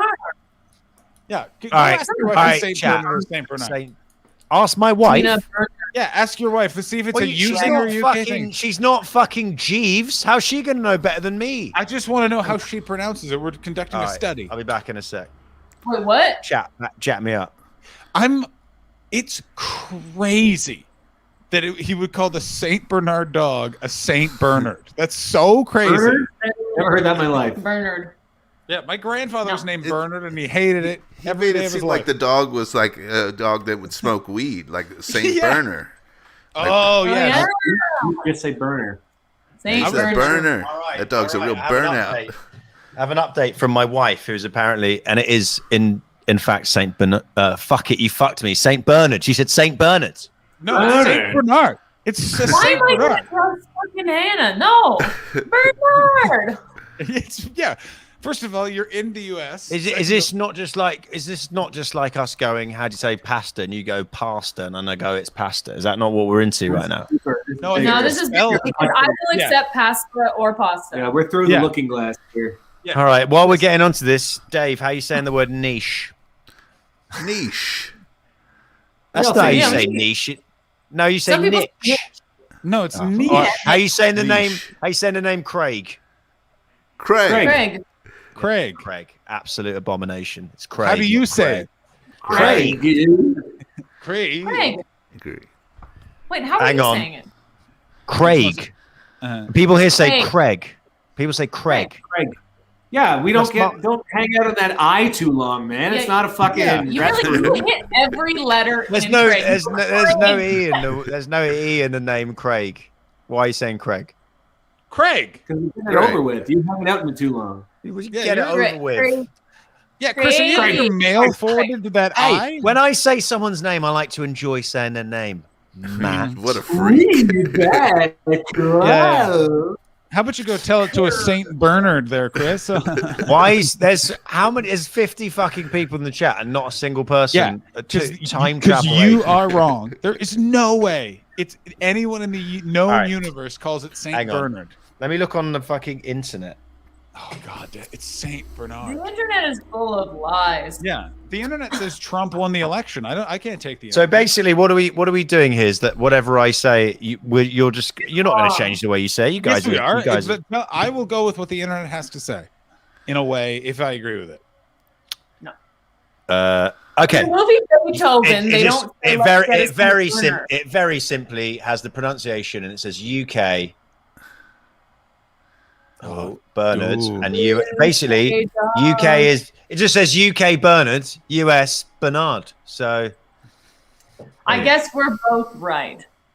Oh, ADSR thug. Same person. ADSR thug. What are you talking about? Thank It is you, not- Hammy. It's Hammy. Hammy, good man. It's actually Hannah. She's got a new name. She's come on in the chat and backed me up there. Did you change the Wikipedia? Because I'm not saying that that's been happening a lot on this stream, but I have been added as the notable alumni for Concordia University. Now, I'm just saying, Chris, did you change the Wikipedia? Wonder if I'm on. Yes, I did. Oh man, you guys got Wikipedia juice? Yeah, bud. All right. I mean, I wonder Put me in for Northern Kentucky University internet. That's where I went. If George anyone feels like Clooney went there. If anyone likes updating Dave Wade's Wikipedia, I don't have a Wikipedia, so first start there. I don't think I have one either. I don't have one because when I'm not in mine. Shit. Chris and Carl's podcast many years ago, his fans made a Wikipedia of mine that was very outlandish, and so Wikipedia Did we? deleted it. Yes. What did we say about? What did they say about you? Like I like, please. I mean, if you can get a Wikipedia going, that would be wonderful. And ladies and gentlemen, feel free to edit away. I know me bad. I'm gonna wind down in a sec, John, because the Oscars is extremely. Yeah, I've had enough of this. What were you gonna say, John? You knew it. I've got to go eat more food. I didn't eat all of it. I have to eat too. Yeah, I gotta eat too. I can pee. I just gotta just hold the stream till I pee, and then I'll come back and I'll cover for all of you Judases. All right, Chris? I never said I was going anywhere. I feel like Dave's Dave's getting hit with a lot of collateral damage here. John's just catching him with lefts and rights, and Dave very nice. Wade, #1 good boy. Chris Martin, Julia, Matt, Judas is 1, 2, and 3. That's all I'm saying. Yeah, mate, I've been on it for 3 hours in my defense. I've been here 5 hours and 14 minutes. Well, go piss. Listen. Hey, now he's gone. Let's fuck with him. I don't know how I would do that. Twitch dollars. What is he? I don't know what Twitch does. I don't know. I don't know if anybody's going to know about what I'm talking about, so maybe I won't talk about this. Wait, what have you been watching for the last 3 hours? No one knows what they're fucking talking. We just had a debate about St. Bernard's for fucking 20 minutes. Go for it. Okay, so we were talking about like alumni. So I looked up my college that I went to, and I was looking at who graduated to see if I would be one of them. I don't see myself, but I don't know if anybody in the UK knows who the Premier of Ontario is. Doug Ford, brother of the crack smoking mayor. Do you remember crack smoking mayor? I know. British people won't know him, but I know him because I wrote a packet about him once. Right. Anyway, Doug Ford is the Premier of Ontario in Canada right now, and he fucking sucks. He's really fucked up all of COVID stuff. And I just noticed that he graduated from the college I went to, and then right under it says Premier of Ontario did not graduate. So didn't graduate college. That's that. Doug Ford went to Humberstone and didn't graduate. Fuck that guy. Anyway, fuck him. That was fuck him. I didn't want to fucking talk about it. Well, all right. Hang on. Oh, did you get a new wig, or have I made that up? Yes. Your wig was a different color. I missed that. Okay. This is how much men don't notice haircuts. I put on the most crazy different wig and nobody noticed, and then I turned this one around and people barely noticed. Yeah, we are bad at that. At that. I'm mostly just have you noticed I've worn the same hat for the whole of the stream? I noticed that. Interesting. Have you guys noticed that we're currently watching Harrison Ford slowly die on stage? Oh, No. He is not looking good, I gotta tell you. His nose looks bent. Yeah, it looks like he put that nose on. I like is he Harrison crying? Ford because he still wears a little ear. He still wears a little ear stud normally. He's I haven't got confirmation. That's only on this right ear. He needs to just turn his head 30 degrees. Oh, the camera pound away as he turned right to get an ROA. I don't think he's wearing it. Yeah, I mean you can't have an earring and be 80. Like that's just I'm sorry. No, too much. No, I think it's cool to do that. Also, his earlobes are so draggy. Harrison Ford, notoriously bad interview subject. Oh yeah, he always. It's so crazy for somebody to be so charismatic on a movie screen, and then like when they're in an interview situation, being like confused, not knowing what's happening, not bringing it. Well, he's grumbled. He's real grumpy about Harrison Ford. Yeah. I gotta go. I gotta wash off my mustache. He's the original Tom Hardy. He's the original Tom Hardy with his mum. Bye, Julia. Thank you so much for coming. I'll see you on Friday. Bye, Julia. Matt, are you staying? Listen to her go to the toilet. I'm sick of this. Thank you, Julia. I don't care. Yeah, we're sick of you too, Julia. So I'll see you in hell. Apparently, they got to use that bathroomless door.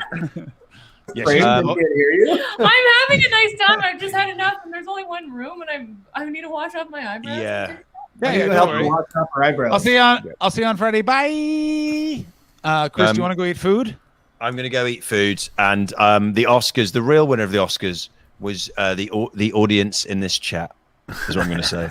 Thank you, Chris. And I did all right on that thing. It's what we've learned, John, is a political big election. You got a bit more You got 5 hours in you as a streamer, and then you're just done. Oh, who just won for film editing? Sound of Metal. I didn't see that coming at all. There we go. But lovely to see you both. And I think we did really well at talking for a long time. I don't know if that is essentially what this is. We talked for a long time, and people are still here. They certainly are, mate. 59 of them. Pretty impressive. And Dave, despite the fact that John will probably try and blame you for something you haven't done, I think you've been great, mate. Oh, thank you. I brought a lot to the table. I brought multiple versions of myself. You did. It's like a much more budget version of the movie with Michael Keaton, Multiplicity. Yeah. Which doesn't. I started the stream with a reference to Wesley Snipes movies, and I've ended it with Multiplicity being referenced. I think you need more food, mate. I need to get more food, and I did email the fathead person because of you, Dave. So I appreciate it. Boy, this is going to be a lot of fun. I hope I get a fat. This is really going to catch on. You'll see the photos when they come through. All right, guys. Bye, everyone. Lots of love. Bye. Dave, it's down to you and me. You didn't even think you were going to pop in, and now it's down to the hot dogs. So you go to the end, huh? Got to go to the end. Man. And these are your people, or were they Chris's people? Is Chris just he just pops in and... I would say that these are a bunch of them are raiders from a streamer named Roscoe. Chris has 3 people watching on his stream. I think he's forgotten to turn it off hilariously. And actually, I can just remove him from this and remove. I think there's that how that works. Boom. Yeah. And yeah, we got to watch Demolition Man. There's someone in the chat that doesn't know who Wesley Snipes is. Dave, can you describe Wesley Snipes for me? Oh, he's very black. He was Blade. He was the vampire hunter. Of course he was. He was the vampire hunter. And there's a movie Passenger 57 where he has a famous line where he says, "Always bet on black." This was brought up earlier on in the chat, and I'm just gonna get rid of that. I think it was. I didn't know what this movie was. I've never heard of it in my. I've never heard of it in my life. Passenger 57? Oh, man, that movie fucking rips, bro. I've never seen it. He is in Major League. He's Willie Mays Hayes in Major League. I'm gonna say this: Major League, best sports movie of all time. It's pretty good. It's so disappointing that in Major League 2 they had Omar Epps play the same character. I'm like, it's baseball. Just have another guy be kind of the similar type character, you know? It's also weird because there was no need for sequels to those movies. I mean, yeah. I mean, Major League 2, they also did that thing where they were like, what if we made it PG-13 instead of R? And then all of a sudden it really loses its fucking edge. It might have made it PG. I'm not sure. Well, listen, they had to make... That thing is, I doubt that Major League, they thought Major League was going to be a massive hit. Like, I guess Charlie Sheen was pretty young in it, but, like, no one was looking for Tom Berenger? Derringer or Berenger? Yeah. Corbin Bernstein. Corbin Bernstein, LA Laws, Corbin Bernstein. I still like Mr. Baseball slightly better, and I'm from Ohio. What? You like Mr. Baseball better than Major League? Now, this is a scandal for the ages. Yeah. I watched Mr. Baseball recently. It was kind of like okay at best. I mean, there's some moments. The noodle sucking scene, always a highlight. Yeah. I mean, That movie's surprisingly it's surprisingly woke for its times. It wasn't, because I think they had it, they released it in Japan, so they couldn't be all fucking crazy racist against Asian people, No, they absolutely could not. And also, I think it was probably people did it with some expertise and realized, like, oh no, let's not do what most American movies would do. Like, he gets over there and then just pretends to be Godzilla for a while, and it's the worst. Yeah, a lot of the movie, he's in the wrong with shit. But the Japanese were in the wrong here and there, It's got some heart, man. I actually will tell you, Mr. Baseball or Major League does weirdly not have a lot of soul. You don't believe the romance between Rene Russo and Tom Berenger? Derringer? I never get that right. I mean, if you want a baseball movie that fucks, Bull Durham. Oh, Bull Durham. I haven't seen Bull Durham in forever. I told my friend Logan to watch it. You met her there. I was like, you should watch that movie because her and her family, they've been watching movies every week. And I was like, oh, y'all should watch Bull Durham. And then she texted me like, she goes, that movie was pretty horny for my family.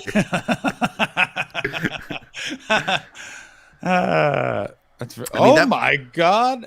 If you haven't watched Carl Donnelly. Carl, how are you? Mate. Hey. I'm Dave. How the hell is everyone? Mate, we were just talking about Major League because the Oscars are pretty boring. Dave, I was honestly, who is everyone? I know that sounds like sort of. I've realised I've not watched a film in a year because I've got a baby, but every single person I've seen so far, except in something that's been Korean or French. What have I missed in the last year? I have no idea. I guess that's who runs Hollywood now. Also, Chris bailed on the Oscars stream that he wanted to do. I'd like you to have, What, he's gone? Is he done for the day? He's done for the day. Also, Classic Carl, Chris Martin. Can I get your radiator situation, please? Radiator situation. Little callback to the election night stream. Oh yeah, I forgot about that. I can't remember. What was that in? What was the context of that? Eleanor Tiernan did her spot, sat at a radiator. Yes. Well, I'm in Australia where houses don't have radiators. It's not a common thing here. That people tend to have sort of little fan heaters, sometimes built into the floor, which is what? I don't. Yeah, I know. It doesn't make any sense. But how is everyone? It's pretty good. I offered to smoke some weed if I got 69 subscribers, which happened. So I've been a little less than professional than I usually am. Dave got reached out by Carl, Dave. Hello. Hey. Nice to meet you. Did we meet on the election stream? This is my first stream. Well, he didn't. I think it was another bearded man. Yeah, you guys introduced. It was. I believe it was Dylan Gott is who you're thinking of. No, it wasn't Dylan Gott. It was someone else. It was another. I know Dylan Gott. It was somebody else. That's lovely. Is that? Yeah, it's me. It's a fat head. How recent is that photograph? I think it was from last summer. Okay. And also, these were not purchased by Dave. He got reached out by the company on Instagram, and he got 3 fat heads. Influencer. I thought it was a scam, and they said, send you these free. And I said, yeah. That's what? Where do you keep them in the house? They've just got here this week, so I have roommates. So I've been moving them around the house. One in each room. I want people to always think about me whenever they're in a room. I don't want them to be able to escape me. Yeah, of course. Just put them in the windows like Home Alone to stop house invasions. Yeah, we did face them out the other day because there was some people on our patio, so I just wanted them to see. let them know what's going on. I don't want to leave them in the window for too long because I don't want them to get faded. You know. Oh yeah, that is true. Actually, I've never thought about that because I've never had cardboard cutouts of myself. but now it's good to. But when they show up, you'll know what to do with them. Carl, on a scale of 1 to 10, how upset would you be if I upped my fridge magnet game and this Christmas just got you a full cardboard cutout of myself? I mean, I quite like it. The picture of you is still has pride of place on the fridge. It's still in the most prominent position above pictures of my newborn child. It's what's very strange is your child is going to grow up wondering why there's a photo of a man just on her fridge, assuming I never get back to England. I mean, I'm going to tell her it's her dead uncle. Died before she was born. Yeah, died in a bizarre gardening accident. No. Also, that's easy with the dead uncles jokes. That was not a reference to a private WhatsApp chat we'd had. But who has won what at the Oscars? I've not really been paying attention. I mean, my Oscar ballot, actually, I can tell you, we've got. I didn't mark down who won. I've only marked down my picks, and so far I've gotten none. It's genuinely the first year ever. I realised just before I came in here a minute ago, I saw there was one film that I have seen. But up until that point, it's the first year ever I've not seen a single one of the films that is nominated. But then I realised that My Octopus Teacher won Best Documentary, which I have seen. But up until that, I've not seen any of the main pictures. I've not seen anything this year. Because I usually have that flight to Australia, and I burn all the Academy Award Best Picture movies on. Like I literally save them for that flight. Yeah. And I didn't go to Australia, and I guess Frasier season 9 was not nominated. I did first time ever flight to Australia this year. 24 hours in total, or 23 hours, whatever the travel is. Didn't watch a single film. I went fucking mad. I went like a sociopath. I just basically sort of snoozed and stared at the seat at the back in front of me. So you basically did what our friend Trev has claimed he's done. So Yeah, Dave, yes, Carl and I have a friend named Trevor Cook who's a very old, like road dog conspiracy theorist comedian, and he is like the things that this man does. It's out of this world. For example, when he gets on an airplane, no book, no magazine, no movie, just stares forward at the seat and thinks of lists of things. And also, no hand luggage apart from a plastic bag. He travels with a plastic bag for hand luggage. He's just raw dog in that plane, huh? Just him and his thoughts. Imagine seeing somebody get on a plane and their only hand luggage is a plastic shopping bag. Like, well, you just hope that guy doesn't sit next to you. The plastic bag guy. That's the guy you're like, oh boy, please, not my seat. He sent me a message. When did he send me a message? Emailed me Roscoe, the other day. I can't. I don't remember. Trev, can you write it down? What Trev's joke about the car transporter is, Roscoe? Thank you. Here's a little email I got. So Trev's got this amazing ability to send an email that starts like it's going to be a normal email and then just veers off so quickly. He sent me this, and the subject of the email was "cute baby," and it said, "Saw a photo of you and your baby on Instagram. She is cute." And then full stop, putting healthy people in quarantine when latest studies show asymptomatic people do not transmit the virus is a crime. We have never quarantined healthy people before in history. Filthy criminal cunts should be in The Hague. Hopefully one day. Sent from iPad. That was it. There's no paragraphs, nothing. Just one compliment about my daughter and then straight into the fucking COVID. This is the joke, by the way. He says, I saw in the news about a guy who got run over by a car transporter. And I thought to myself, well, he can't get much more run over than that. Pretty good. One of my favorite jokes of his is he said he talks about the Great Wall of China. He said China spent 100 years building the Great Wall of China to keep the Mongolians out. And then when they finished it, Genghis Khan showed up with the Great Ladder of Mongolia. I can't pick out a favorite Trev joke, but we were once in Pontypridd, Wales, and I got heckled really bad. And Trev, who was supposed to do 40 minutes, walked on and went, "I'd just like to make it clear, I think you're all cunts, and I don't want to do this." And then he just did 40 minutes of jokes, and we left. Absolutely insane. Also, Alex Watson is saying, "I wish it went full circle with another daughter compliment at the end." Yeah, no, just at the end. Anyway, just very cute. Take it easy. Sent from iPad. This is something I've noticed for a while as we're getting more and more just comfortable with extreme emotional information being exchanged over email. Is you, for certain information, have to delete the sent. Oh man, like I'm 100% deleter. Like sent from. Imagine sending like a serious email to like your agent or whatever, and at the end it's got sent from iPhone. It's like I didn't even sit at a laptop to write this shit. I'm on the move, mate. I didn't give it that much thought. I'd always delete any of that business. I don't want it to know where I'm at or what I'm doing or where it came from. Well, you don't want mystery. I also find it weird at this point. If you're, oh my God, Trent Reznor looks awful. Does it?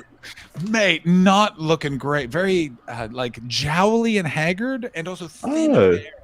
Last time I saw him, he looked really beefy. Like he'd sort of stacked up a bit. I think maybe it's just the way he's shaved his facial hair is not great. Oh, you think he fell off the wagon? I think he used to be a real loose bag. Harrison Ford looked like he'd been. Oh my God! He was 3 sheets to the wind, as he'd say. Like he looked like Harrison Ford, quite famously, is like a mega stoner to the point that in one of the Star Wars movies, they confiscated his rolling papers because they couldn't get all of his weed. And then he showed up on set with a pot, and he had cooked a bunch of weed in the pot, and he was just inhaling the smoke. I think he also is a fan of the older. Yeah, no, he brought. Listen, as someone who has reintroduced marijuana into his life, much against your wishes, Carl, I'll tell you, a nice snort really goes a long way. It's not against my wishes. I don't. I am the opposite. I did it from a very young age for a number of years, and then moved on to much heavier drugs in my late teens. And then, I feel like I've almost got it all out my system now. I mean, I'm breathing down the neck of 40, and I've just just can't be bothered anymore. Weed in particular, I burnt myself out. I was done with it. I got bored of it. I smoked it for enough years. That I just found like it actually has now the effect whenever I have it is like it just makes me sleepy. I'm just like I can't be asked for that. For me, if you're going to do a drug, I want it to absolutely send me bananas. Do you know what I mean? I don't see the point otherwise. I've actually, see, Carl, I've been with you a lot usually on these sort of theories, but life's been a bit bananas, and so I'm really enjoying the mellow ease end of the day. I suppose, if I was going through a divorce and had underlying depression, I'd probably get back into it too, John. Underlying undiagnosed depression. Yeah. Keep breaking things. Yeah, I'm not a doctor, but I would say, there's an element of self-medication going on. Carl, I think you might have picked up a couple of lessons when you were tripping the light fantastic. Yeah. That was the best period. My hallucinogen phase, I'd argue, that was when I peaked in drug taking. I used to know how to put a good shift in on LSD. That was my favorite. I'm not going to confirm or deny any activities that we may have partaken in on that particular substance, but Greenwich will never be the same. That's all I have to say. Now, Dave. Yes. Yeah, man. What is happening with the Oscars? Are you watching it? Because I just looked, and I think, is that the Jean-Baptiste from the Colbert Show? Did he just win an Oscar? Oh, I think he helped write the music for that Soul movie. Wait a minute. Is the other person who wrote the music for Soul Trent Reznor? I think he had something to do with it as well. Yeah. What? That guy has really got a lot of strings to his bow. So he really does. But he did like the music for like the Social Network. I think he's done some other. Trent Reznor has. But that makes more sense. Like the Social Network soundtrack is quite sort of ambient. You could see it, the line between Nine Inch Nails and that would make sense. But doing like a black jazz animation, Trent didn't strike me as that sort of guy. But he's really, I like what he's become later in his career. It's nice. I have to say, it's also you have Questlove on the 1s and 2s. It's also like you would never Questlove imagine. is very good. The guy who wrote March of the Pigs, it's like, oh, by the way, he's just going to become this very nice composer man who loves a keyboard. He is. He worked on Soul. He worked on Mank. He's done all sorts of bloody composition. I mean, if you're like 55 and still banging out some crazy industrial metal, then you haven't figured out life. Things, you know what That's I mean? true. You're too old to be that angry. Yeah, fuck it, yeah, he's very good. So I'm just looking at his list on IMDb of what he's composed. What else has he done? Anyway, this is very much dead air at the minute as we're all checking information. I mean, I'm actually just watching the song that's being played. This is the first time, or maybe the second time, they've actually showed clips of the movies on the Oscar stream. They've not been doing that at all. It's strange. No, they haven't been doing that. I also think we missed the In Memoriam, or we haven't gotten to it yet, and it felt like they were ripping through categories in the first hour, and then they slowed it right down. Oh, Dave, what's happened to other Dave? I think real life Dave is going to leave. I am hungry. I wanted to outlast those other guys, and I did that. Everybody else left you hanging, and then I was just the bridge to get you to Carl. And now Carl will have to hang on here until somebody else shows up. A little bit. Is there anyone else due to come?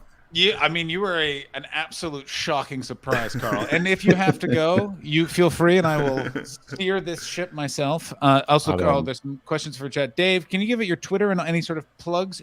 Plug Riff City. Oh, yeah, I have a podcast called Riff City. It's pretty bonkers. And my Instagram, Dave Waite Comedy. You should follow that. There's when I did an unboxing of this giant fat head, so that was pretty entertaining. But yeah, please follow me and everybody and comedy. I don't know why. You're doing great, Dave.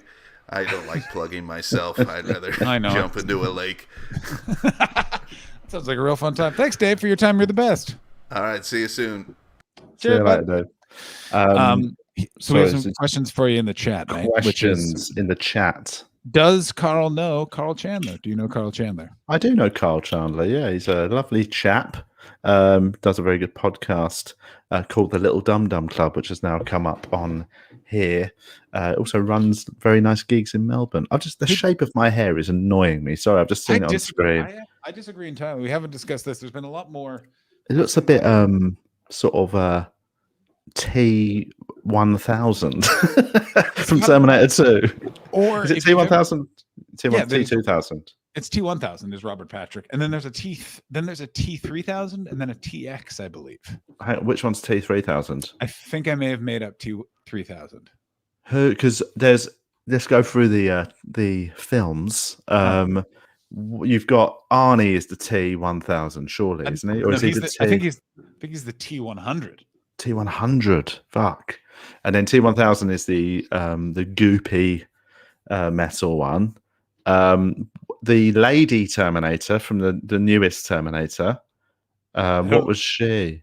I don't know which that one is. I know that there's the Asian guy as well. He's a bit of a goop, like a sort of what's the word, like runny metal. I don't know what runny metal is. It's like liquid metal. By the way, it's not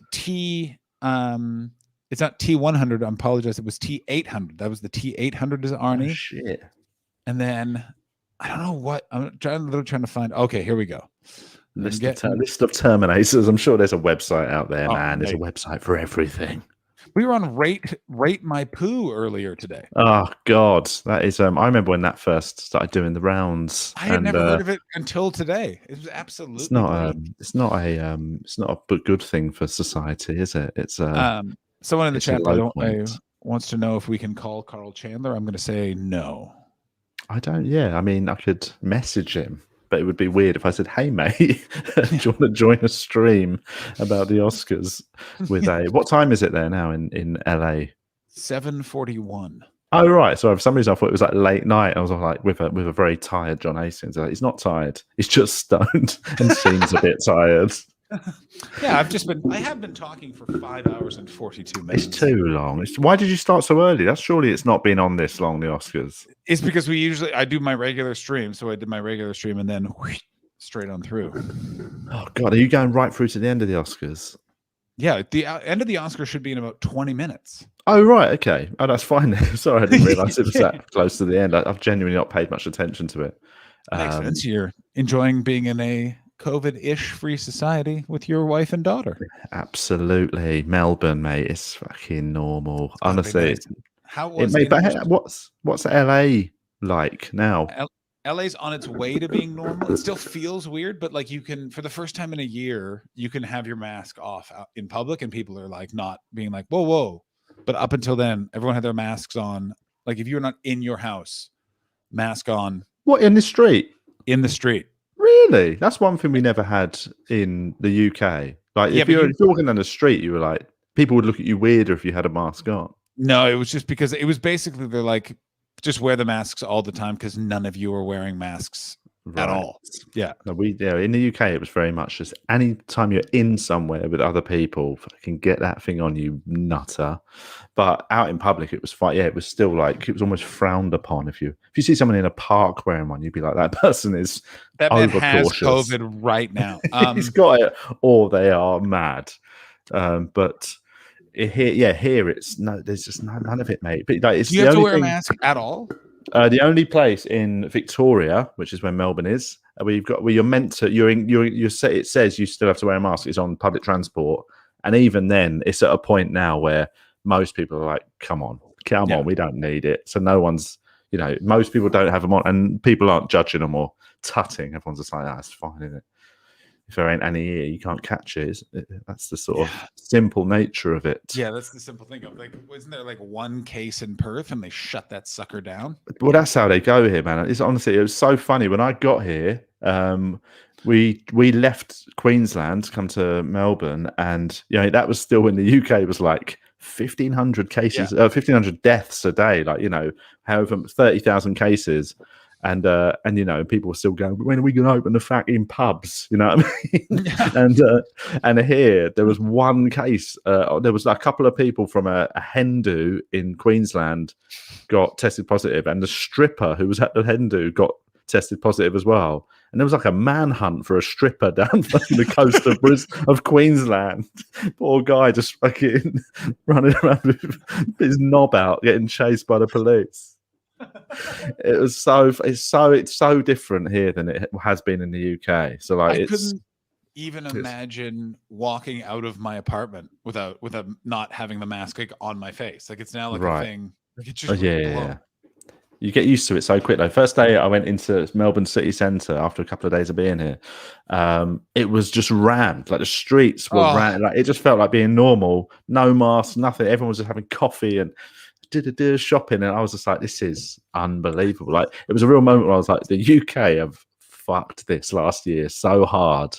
Yeah, you know what I mean? It's not that the UK could do it differently. It's an island, but it's not an island in the sense of Australia is an island far away from all other countries. Yeah, there's the UK is very much linked to trade and everything has to still come and go because we destroyed all the industry, so we can't make our own food. But so there is that. Could you throw something and hit France from England? No one's that strong. That's too far. No, it's too far. I think you could. Some people have swum it, haven't they, for charity? David Walliams, the man. I don't know what he's an actor, comedy man, writer, star of Peep Show. No, he's not in the Peep Show. Oh no, Dave Williams is Little Britain. Pardon me. I get David Mitchell confused when I hear their names only. It's just a sort of that classic middle class white sort of chubby comedy actor. They also both always have bad hair, and it's really annoying me.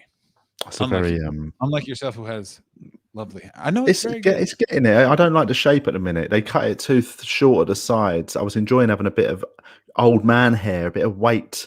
And I went to it was a different hairdresser when I went to it, and she just went, they took the lot off. One thing I discovered, I've never had the hairdresser give me a shampoo. I was talking about this with Dave. He got the Oh, it's one of them. Oh, mate, that is so nice. I've never done It's it. quite sensual, isn't it? I'm looking forward to doing it at some point.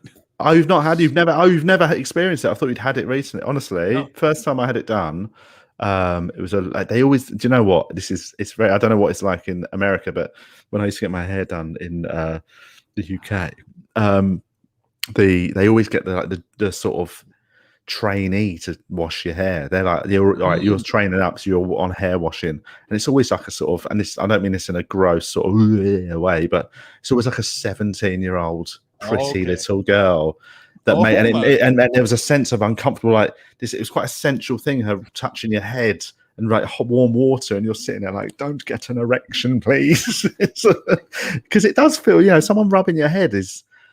Gets you tingling in it. It's a tingly feeling. Carl, something's been triggered near the 44th. I'm saying, I was saying, don't get an erection because then that would be wrong.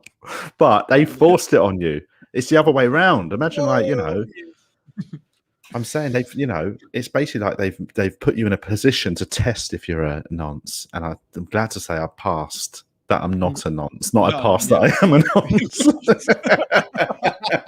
Passed, and I now have my official license. Thank you. I knock on all my neighbors' doors to let them know I'm around and show them my license. Is it in America where you're meant to, if you're on the sex offenders register, you're meant to let your neighbors know? Yeah, you are. That's one of the most brutal things I've ever heard. That is, like, I've never introduced myself to my neighbours when I've moved in anywhere, and I'm not a paedophile, so because I'm embarrassed by just going, "Hi, I've moved next door." Imagine actually knocking and going, "Hi, I've moved next door." Also, I've done it. What? I thought it was a thing you're supposed to do. It turns out it's just something my mom does that I thought was a thing you're supposed to do, which I knocked on my neighbor's door. It used to be, and said hello. Yeah, it's Hastings law. They absolutely do it. It's I get it. I get knocking and saying hi. I'm your neighbour. It's nice to meet you. Here's a bottle of wine or something. But imagine then having to show them a certificate that you are a threat to their children. That would be I know brutal. in the States, there's also a bunch of places they can't live. You can't be. It's you something can't live near a school. But like in the US, it's like school, community center, church. Like there's a big list of things you can't live. So you get like pedophile villages. I know Louis Theroux did a documentary about it. I'm 100% serious. Just the worst Arguably, place. though, if you're a first-time buyer, I imagine the house prices are quite affordable. So, if you're looking to get on the housing ladder, imagine being that guy who's like, I sort of specialize in, buy-to-lets for pedophiles. That there is that. There's like the one guy that owns the town. Absolutely. It's like there's a footballer called Robbie Fowler. He was a legend of the Liverpool Football Club, famously the biggest property owner in the Liverpool area. While he was playing for Liverpool, he just bought like so many houses because there's so many students. There's 2 major universities in Liverpool. Just rents them out to bloody students. So basically, Robbie Fowler is like the biggest landlord in Liverpool, which is fucking weird. But question for you: who do you think? Oh no, they're no longer not. Anyway, I'll just tell you. Scientology used to be the largest landowner in Los Angeles, and now they're the 2nd largest. Right. And it's crazy what they own. Like they just own a bunch of stuff, and then also will have just giant parcels of land that they're developing stuff on and stuff. It's insane.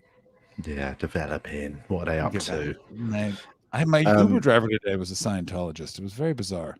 What? Sure, I thought you meant to be. I thought it's a bit of you need some of that to be a Scientologist. No, you've got to pay loads of money. No, because he works for them. He literally explained it to me because he was like, "Oh, why do you do this?" And he goes, "Oh, I got some debts." And I was like, "Oh, student debt?" And he's like, "No, it's something different. Like it was something to improve myself. I like work for this Church of Scientology." And I was like, "But," and so he's in debt for all the courses he has to take. You go in debt to them. They hold your debt, and you have to pay. God, it's awful. Yeah, it's I forgot what I was about to say because I've just heard a rattling and I can't work out what it is. Something's shaking on this desk. You hear that? I can hear that. Is it? I think it's a washing machine. I think it's a washing machine next door. Yeah. quick question coming in. A Cambridge College owns the largest amount of land in England after the royal family. There we go. But that's really largest amount of land, or largest. Maybe do they just own a big bit? Can you confirm, Alex Watson? Is it square footage? But or is it? Yeah, do they own a lot of separate bits? Are they like, they're not on Robbie Fowler terms of owning like hundreds of properties, are they? How much money? Okay, how much money do you have and you're just done? Like you just walk into. I could see like the woods for you, just a nice 100%. I would live in like sort of regional Queensland near the beach somewhere and just done, mate. Brunswick Heads is on my list of just like, and I'll see you. Goodbye. That's a nice bit. But the thing is, though, it's in. Do you remember when you were a kid and you were like, if I ever made £1 million, I would just disappear. And now you're like, that wouldn't buy you a flat. So it's fucking shit. Brunswick Heads is New South Wales, Alex Watson has said. Oh, yeah, it's like close that to sort of once you go down the south of Queensland, it goes into New South Wales. I never know where the border is, but I reckon you'd need minimum 5 million. Yeah, I reckon that you could set yourself up, buy a place, and then with the rest of the money, do enough to keep it ticking over and tide you over. And as long as you're not going to start buying stupid shit. No. Why would you need a big? I wouldn't need a Lamborghini. Do you know what I mean? I would buy a suitable family car, probably, and that's it. I'm thinking about getting a bicycle again. Oh God!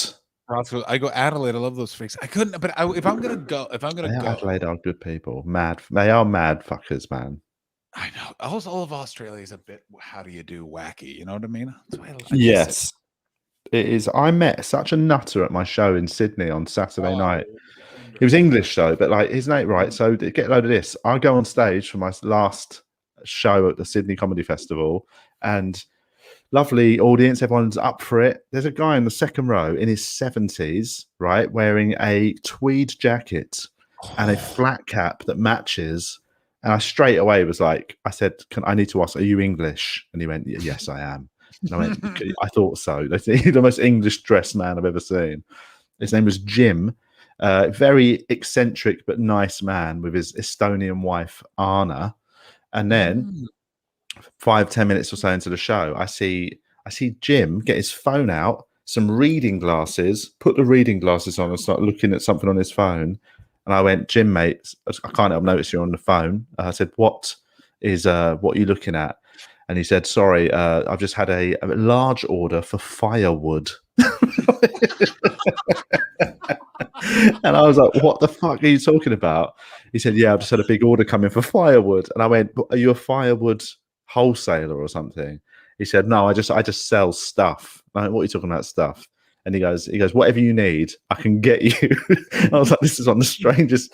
And basically, over the course of the show, he checked his phone a few times. It was the only time that, I've not been annoyed by an audience when we're checking their phone, because every time I was just fascinated to know what he'd had an order for. I really also want to know what else. Like, what did it go up from firewood? Like, was it firewood? Was it wood adjacent? Like he just said, he just sells. He described himself as a wheeler dealer, and like he said, I had a bit in my show about which sounds like the most boring routine ever, but it's about, quite frankly, the incredible cost of Medjool dates at Costco, and he said he could. It's actually quite a substantial routine. I've heard a more you sentence than I know. It's the most fucking substantial routine about the cost of mutual dates at Costco. Medjool mutual dates. Medjool dates, mate. The big chunky juicy ones that are like eating a chocolate bar. But he said he could undercut Costco. I said to him, you reckon you can get anything? I said, could you get like 10 kilograms of Medjool dates and undercut Costco? And he said, absolutely. Which is, I couldn't. Follow it up, mate. Didn't actually order.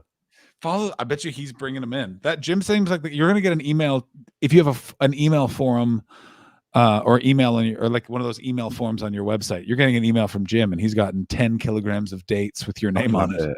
Yeah, he was a prime nutter, man. I loved him. Better than $100 for 10 kilograms. Get in, said Brain Milkshake. How much is that? Is that how much Costco? It's 10.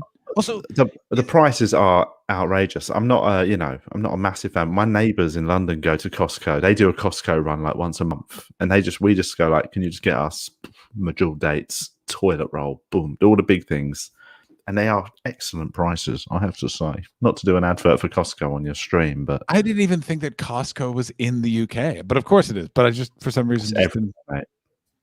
They just keep their head down. You know what I mean? You got to be in the know. You got to be a member. My God, my dad loves going to Costco to price check something and then taking a photograph, going to another store, and if it has price match, trying to get that for that cost. Yes, it is. There's an element of like them older people that will just try and cut a deal. You know what I mean? On like. That's like, I think Chris, I don't know if he's ever told you about his dad used to try and cut a deal in just normal shops. You know what I mean? Like, it'd just be in like a clothes shop. He'd be in Marks and Spencer's or some weird clothes shop, and he'd go and buy a jumper, and it's you're not in a marketplace. And he would say, like, how much for cash? No, what the fuck are you talking about? It's just the guy who works there doesn't pay the prices. Elliot Steele on this very stream went on an absolute screed about how he should be allowed to do that, and also how the security guards at Sainsbury's should let him steal. That, like, why you don't work for Sainsbury's, let me just steal. Also, a couple of quick, do you have a Greg Fleet story? I don't have a Greg Fleet story. I do. If anyone doesn't know, Greg Fleet is a sort of quite prominent junkie comedian.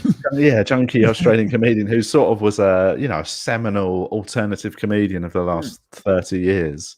But he did run off with the wife of another comedian, and that comedian then wrote a show about it, but didn't actually explicitly say it was about Greg Fleet. He wrote a show which was a one-man monologue reading out excerpts from his autobiography, and it became clear within about 30 seconds he was just doing a character of Greg Fleet. And it was one of the funniest hours I've ever watched, because all the comedians and people who were in the know, everyone who got in on the joke in the room knew, this is about Greg Fleet. And everyone else, like the audience, was just sitting there going, is he having a meltdown? This is just a bloke doing a character that makes no sense, just calling himself an arsehole for an hour. It was very good. It was, because the blurb for that, by the way, was comedian, actor, psychopath. That's all I remember. Yeah. But I mean, I don't really have. Anytime I've met Greg, I've had quite fun exchanges with him. A few beers, nice chap. Apparently, don't lend him money. I've heard that's quite a good tip. Tends to be the case with most heroin addicts, though, from what I gather. Do you know what I mean? I just recall we were having drinks in a cocktail bar in Melbourne, and a man that's usually with Greg Fleet, who doesn't, I won't say his name, just walked up to us and was just like, and he went, "Happy festival. Do you want some ecstasy?" And someone at the table went, "Not right now, but like, do you know where to get some?" And he went, "I always have it on me when I'm at this festival." Do you remember who that was? And Greg Fleet was stood right next to him, and then they went and just did it in the toilet. And I was just like, was it if it's was it somebody was I'm trying to think of a is it it's in private chat. Yeah, that's who I thought it was. So that guy is such a nutcase. I love him so much. He is. I reckon he is on all sorts of like those lists that female comedians have to send round when they on the circuit to like avoid contact with this human being. So I reckon I know, and that's not me saying I know anything. I'm just saying that he strikes me as somebody who you wouldn't want to be, in a green room with on your own, just because he's a nutcase. He's absolutely out of his mind. They love ecstasy in this country. Like Australians love MDMA. I mean, yeah, they need to be even more happy. He saved me from myself on ABC Radio once. Roscoe, I'm going to need to know that story. Yeah, I think so. That's saved you from yourself. When a heroin addict does that to you, I think you might need to, that suggests that the story's got some layers to it. Carl, I think we are at Best Picture somehow. Oh, we've made it all the way. What's the this is the thing why I'm not really a fan of the Oscars, and I've never really paid much attention, because normally actually the best picture list is shit. The list is, there's normally one that is actually very good, and on the whole, it's, let's have a look at previous years, mate. Best picture nominees by year. I reckon, you know, if you actually looked through it by year, you'd be surprised with how bad the lists are. It's also very weird, some of the movies that win that you would like, Raging Bull losing, or there's low. Like, if you go, I reckon like the 2000s were a bad period, I think, for, let's have a look. Do you remember The Artist? That was the craziest thing when that movie won. The Artist, what year was that? Hang on, that was like 2010 or something, was it? Or 12? Let me have The Artist was 2011. So The Artist won it over The Descendants, Extremely Loud and Incredibly Close, The Help, Hugo, Midnight in Paris. So far, I mean, that is a bad list, right? Yeah, I don't want to see any of those movies. Then it gets good. Moneyball, I think, was an underrated film. Very good movie. The Tree of Life, Terrence Malick's Tree of Life, I think, was probably the best of the bunch there. And Warhorse can obviously fuck off. But The Tree of Life, I loved, even though everyone thought it was pretentious bullshit. Yeah, but it's Terrence. I assume it was Terrence Malick just being a wacko. Oh, this is well, it was like a 15-minute bloody musical space montage, wasn't there? That everyone got really upset about, which I really liked. But right, here we go. Where's the story with Roscoe? I made a very good showing of myself on Radio Scotland, so they wanted me to do to be on a historic joint radio show in Australia with BBC and ABC. And the person hosting the show asked me a question, but I wasn't even listening, so I just started naming Scottish comedians, and everyone was looking at what fucking cunt talking about. And then he butted in and took my rambling names and linked it up to whatever the question is. Ooh, that's very good. Yeah, that's lovely. Let's have a look. So yeah, I mean, look at 2012. These were the nominees. It was won by Argo, which is all right. Amour, that's a good film. Beasts of the Southern Wind, Django Unchained, Life of Pi, Lincoln, Les Miserables, Silver Linings Playbook, Zero Dark 30. That is not a good list of the best films of the year. No, it should. So let's go back. Fucking yeah, that's why I realize I'm not. Oh, we have a little coda, by the way. I've never been on BBC Radio Scotland again. There we go. Let's have a look and see let's look at 2009. Ugh, The Hurt Locker, Avatar, The Blind Side, District 9, An Education, Inglourious Bastards, Precious, A Serious Man, Up in the Air.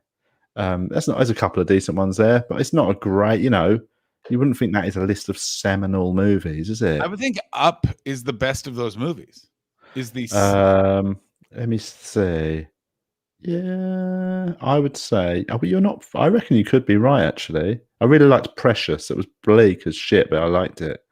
But Up, yeah, I would give that to Up. Oh, there's some bad. No, 2005, Crash, Brokeback Mountain, Capote, Good Night and Good Luck, Munich. I forgot Crash won. I thought Crash was total dog shit. It was total dog shit. It was, but that Oscars had the greatest joke in the history of anyone hosting the Oscars, which was Jon Stewart and 3-6 Mafia won for Best Original Song for Hustle and Flow. Yeah. And the camera came back to him and he went, just to be clear to everyone at home, that's 3-6 Mafia 1, Martin Scorsese 0. That's very good. Perfect. The chat, by the way, just before you keep going, Ross goes, I've never been on BBC Radio Scotland again as a result of his behavior. And Alex Watson wants to know, do you know who the Doug Anthony All-Stars are? I absolutely do. They are legends of Australian comedy. And I saw them when they reformed a couple of years ago, and it was brilliant. They're a very funny trio. Sadly, one of them now is he has motor neurone disease. And so they did this sort of farewell tour. It was brilliant and very moving. Yes, he has multiple sclerosis. Yeah, I would say they are niche in the UK. They were a niche. Oh yeah. I think they came to Edinburgh a bunch like back in the day, but I don't think anyone would really know them now. I'm sorry, I'm just looking. I'm fascinated by these lists of best nominees. I forgot how it's always not a particularly great list, is it? 1999, American Beauty. Sorry, go on. Trial of the Chicago 7. So you've seen two movies. I liked it actually. I thought I had issues with some of the casting, but I liked it as a film. I know Sacha Baron Cohen's accent wasn't great, but also Abby Hoffman sounded like a weirdo. Okay, right. Because I struggled with his accent. It just kept dropping off. But apparently, The Sound of Metal, everyone has told me, is like the best one on that list. And The Father, which is not. I saw the theatre version of that, and it was one of the best things I saw that year. Is that the play that you like? That was a 6-hour coda that you sat through and kept texting. No. It was it's a play about Alzheimer's. It's very sad. Fuck, some years they really nominate a lot of films. 2019, I forgot that was the year Parasite won. 1917, Ford versus Ferrari, The Irishman, Jojo Rabbit, Joker, Little Women, Marriage Story, Once Upon a Time in Hollywood. That's so many nominees. And that was the last time there was the Academy Awards. They didn't do one in 2020. Yeah. Right? Oh, I've just realised I forgot Bohemian Rhapsody got nominated for Best Film. That totally throws out any respectful nature of these awards. You know what I mean? That movie, one of the worst films I've ever seen.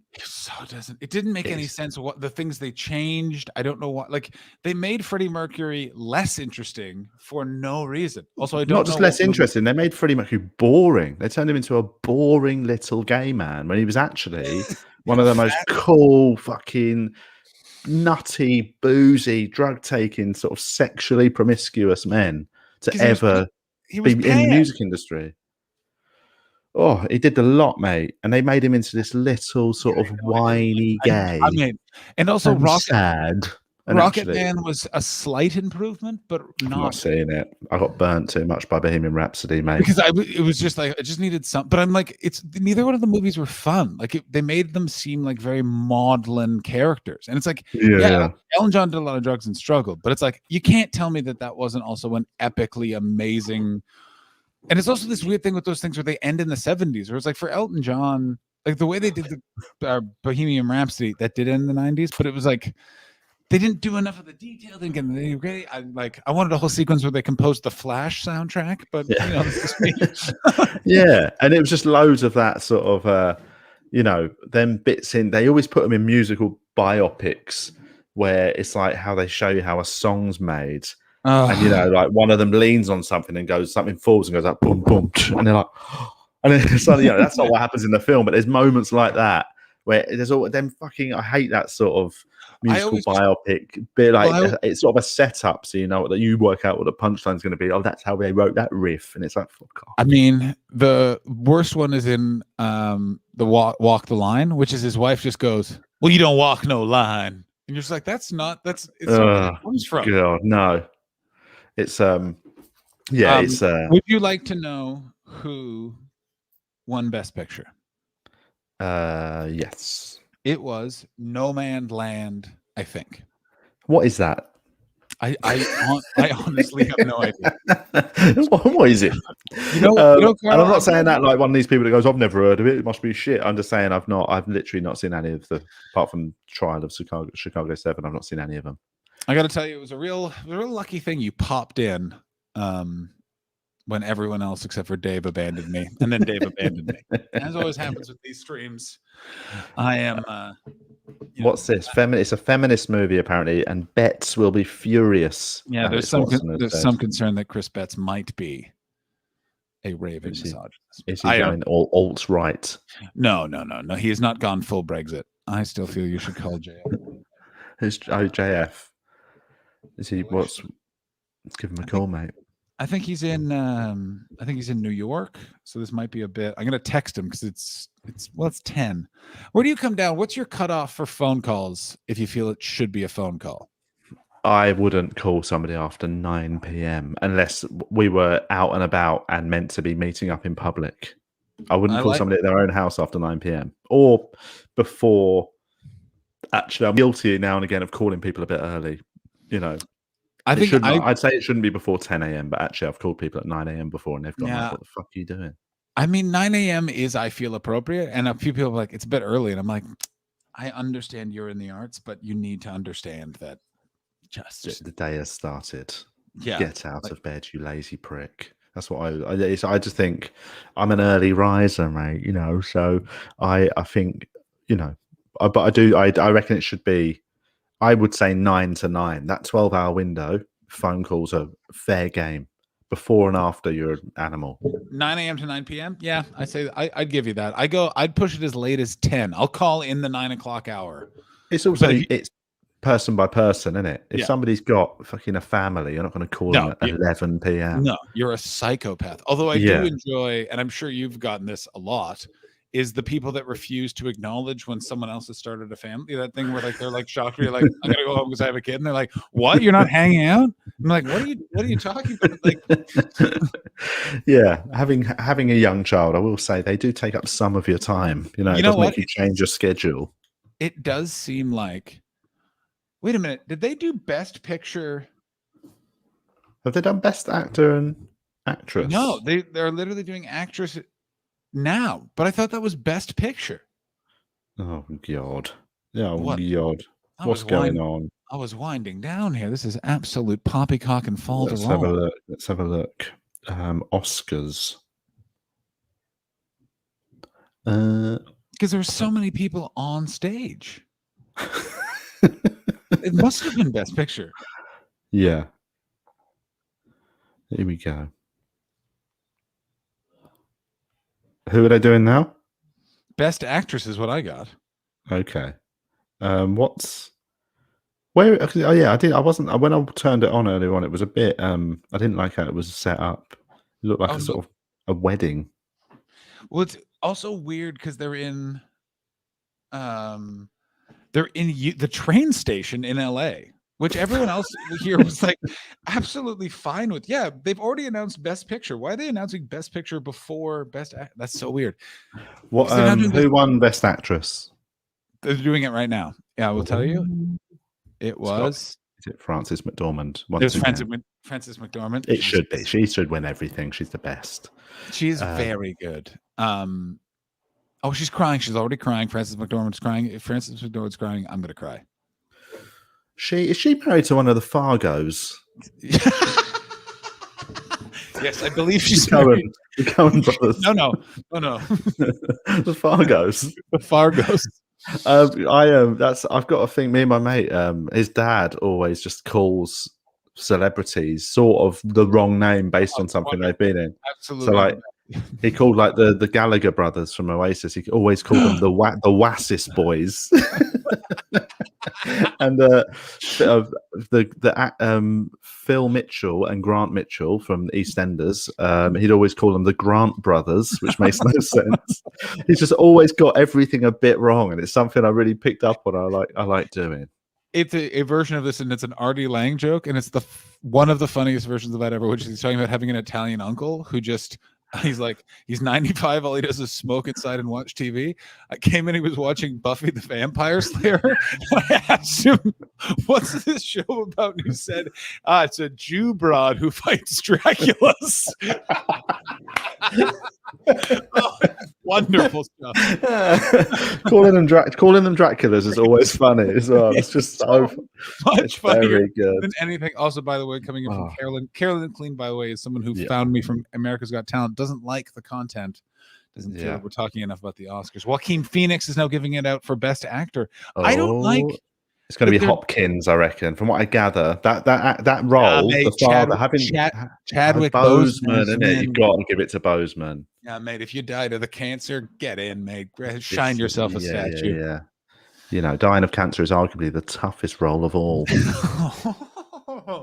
That is. That sounded more insensitive than I meant.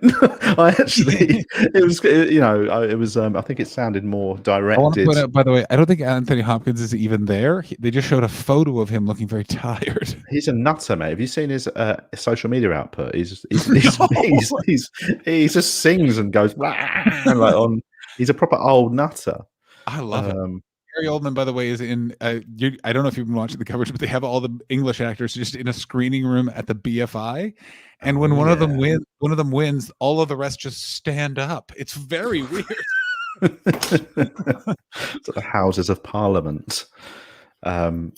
It's hello. We've got some cancer chat in the comments. But there is not enough Oscar coverage. I'm with Carolyn, but what can we do? Anthony Hopkins, I think wins. Is he winning it? Yeah, he was, and Anthony Hopkins didn't show up. I mean, he probably couldn't fly there. Surely not show up makes it sound like he was like, I'm not going to that dog shit. But they didn't like put anything else together. Like they didn't put like a he had a video. There's just a photo of him, and that's it. So Bozeman didn't get it after that chat. No, man, Bozeman denied. I think that's the end of it, and I can't for the life of me figure out why they did Best Picture before the rest of them. That's absolutely craziness. That is weird. You think that should be, an odd decision. It's front. But, you think it's front and center, man. I mean, that is the there end we of the go. Oscars. Chadwick Boseman denied. It's I mean, it's arguably, they have to be it has to be an objective decision. Whatever they decided was the best acting role, it doesn't. You can't just give it to the person, one of the people that because they died. Even if that would be it's a nice thing to have honored him. But if they thought Hopkins was better, then you'd say on an objective level, that's what they've got to do as a panel. Yeah, I guess it's just sometimes you do sort of park your objectivity a bit, don't you, and just go, look, come on, it's what the people want. Just give it, it'd be nice for his family. You know what I mean? It's a heartwarming moment. I know. Well, Carl, I've been talking onto this camera for 6 hours and 18 minutes. I can see that's absolutely insane.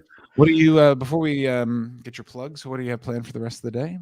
I'm about to go out to the supermarket and buy some groceries, and I might walk around the op shops of Hampton, which is what they call sort of second-hand shops here. I want to buy some old man trousers, and where better to get them than a second-hand shop? I think that's a wonderful. I really want to get some patterned trousers. Do you know what I bought a patterned slack last week. Yes. Lovely things with a white trouser and a blue Harrington jacket. I feel like I should be walking down the strip at Cannes. Mate, I feel bad I'm getting divorced. I'm glad I'm getting divorced so I can have a wedding again so you could wear that suit. You know what I'm saying? Alex Watson has said Woolies or Coles. Hampton has a Woolies, not a Coles. The nearest Coles is Brighton. I'll be going to Woolies. It's a good supermarket, mate. I prefer Coles. I'm going to say it right now. I think Coles on the whole is they do a better, slightly better vegan range, but Woolies is nearer. Yeah, 100%. Why wouldn't you? Thank you for your time, Carl. Do you have anything you want to plug? Two Vegan Idiots. Yeah, it's just you can just search TVI. It's a podcast. Me and Julian Dean have a right old laugh once a week. There's a video somewhere on the internet of Julian Dean taking a sip of a big bottle of water midstream. And I gotta tell you, it's the big. Did you get one? Yeah, the first time he drank out of it midstream, I could not stop laughing. I found it so funny. Obviously it's only for home. You can't bring that anywhere, so it feels weird. I brought it places. That is insane. It's like carrying a water cooler around with you. So good. You are so never thirsty. Do you understand? Are you thirsty? No. No, but you can just refill other water bottles. I've got one that's like a liter, and that is more than enough to get you to a place where you're going to fill it up again. If you go to the gym, you fill it up at the gym, and you're constantly. Yeah, but that's Australia, mate. This is a COVID-y LA. Once you leave your apartment, you're not touching any taps. They're encrusted. True that. I'm gonna bring it on the tube when I come to London at the end of the year. Do it. It'll be very amusing. I think I'm going to spend Christmas in England, Carl. Do it, mate. If I can get through. Yeah. Thinking about doing I'm sure we'll be back there by then. We're currently due back in the British summer, but who knows? We're going to wait and find out what the travel rules are all about. See if it's worth us staying here for the foreseeable. I'm playing that same gamble with going to see my brother for his graduation. I'm going to just wait until the exact moment I wait it out, mate. Wait it out. That's the plan. Right. Good work, mate. Well done on this. Thank you, behemoth of a stream. It's unnecessary. You hit the hay. I'm going to raid someone and then go sit in my bed. And smoke some weed. No, I think I'm done for the day. That was okay. Good work, mate. You know what? Maybe for you, just have yourself a little weed, mate. Come on. Treat yourself. No, very All right. good. Give my love to your wife. See you, Carl. Bye.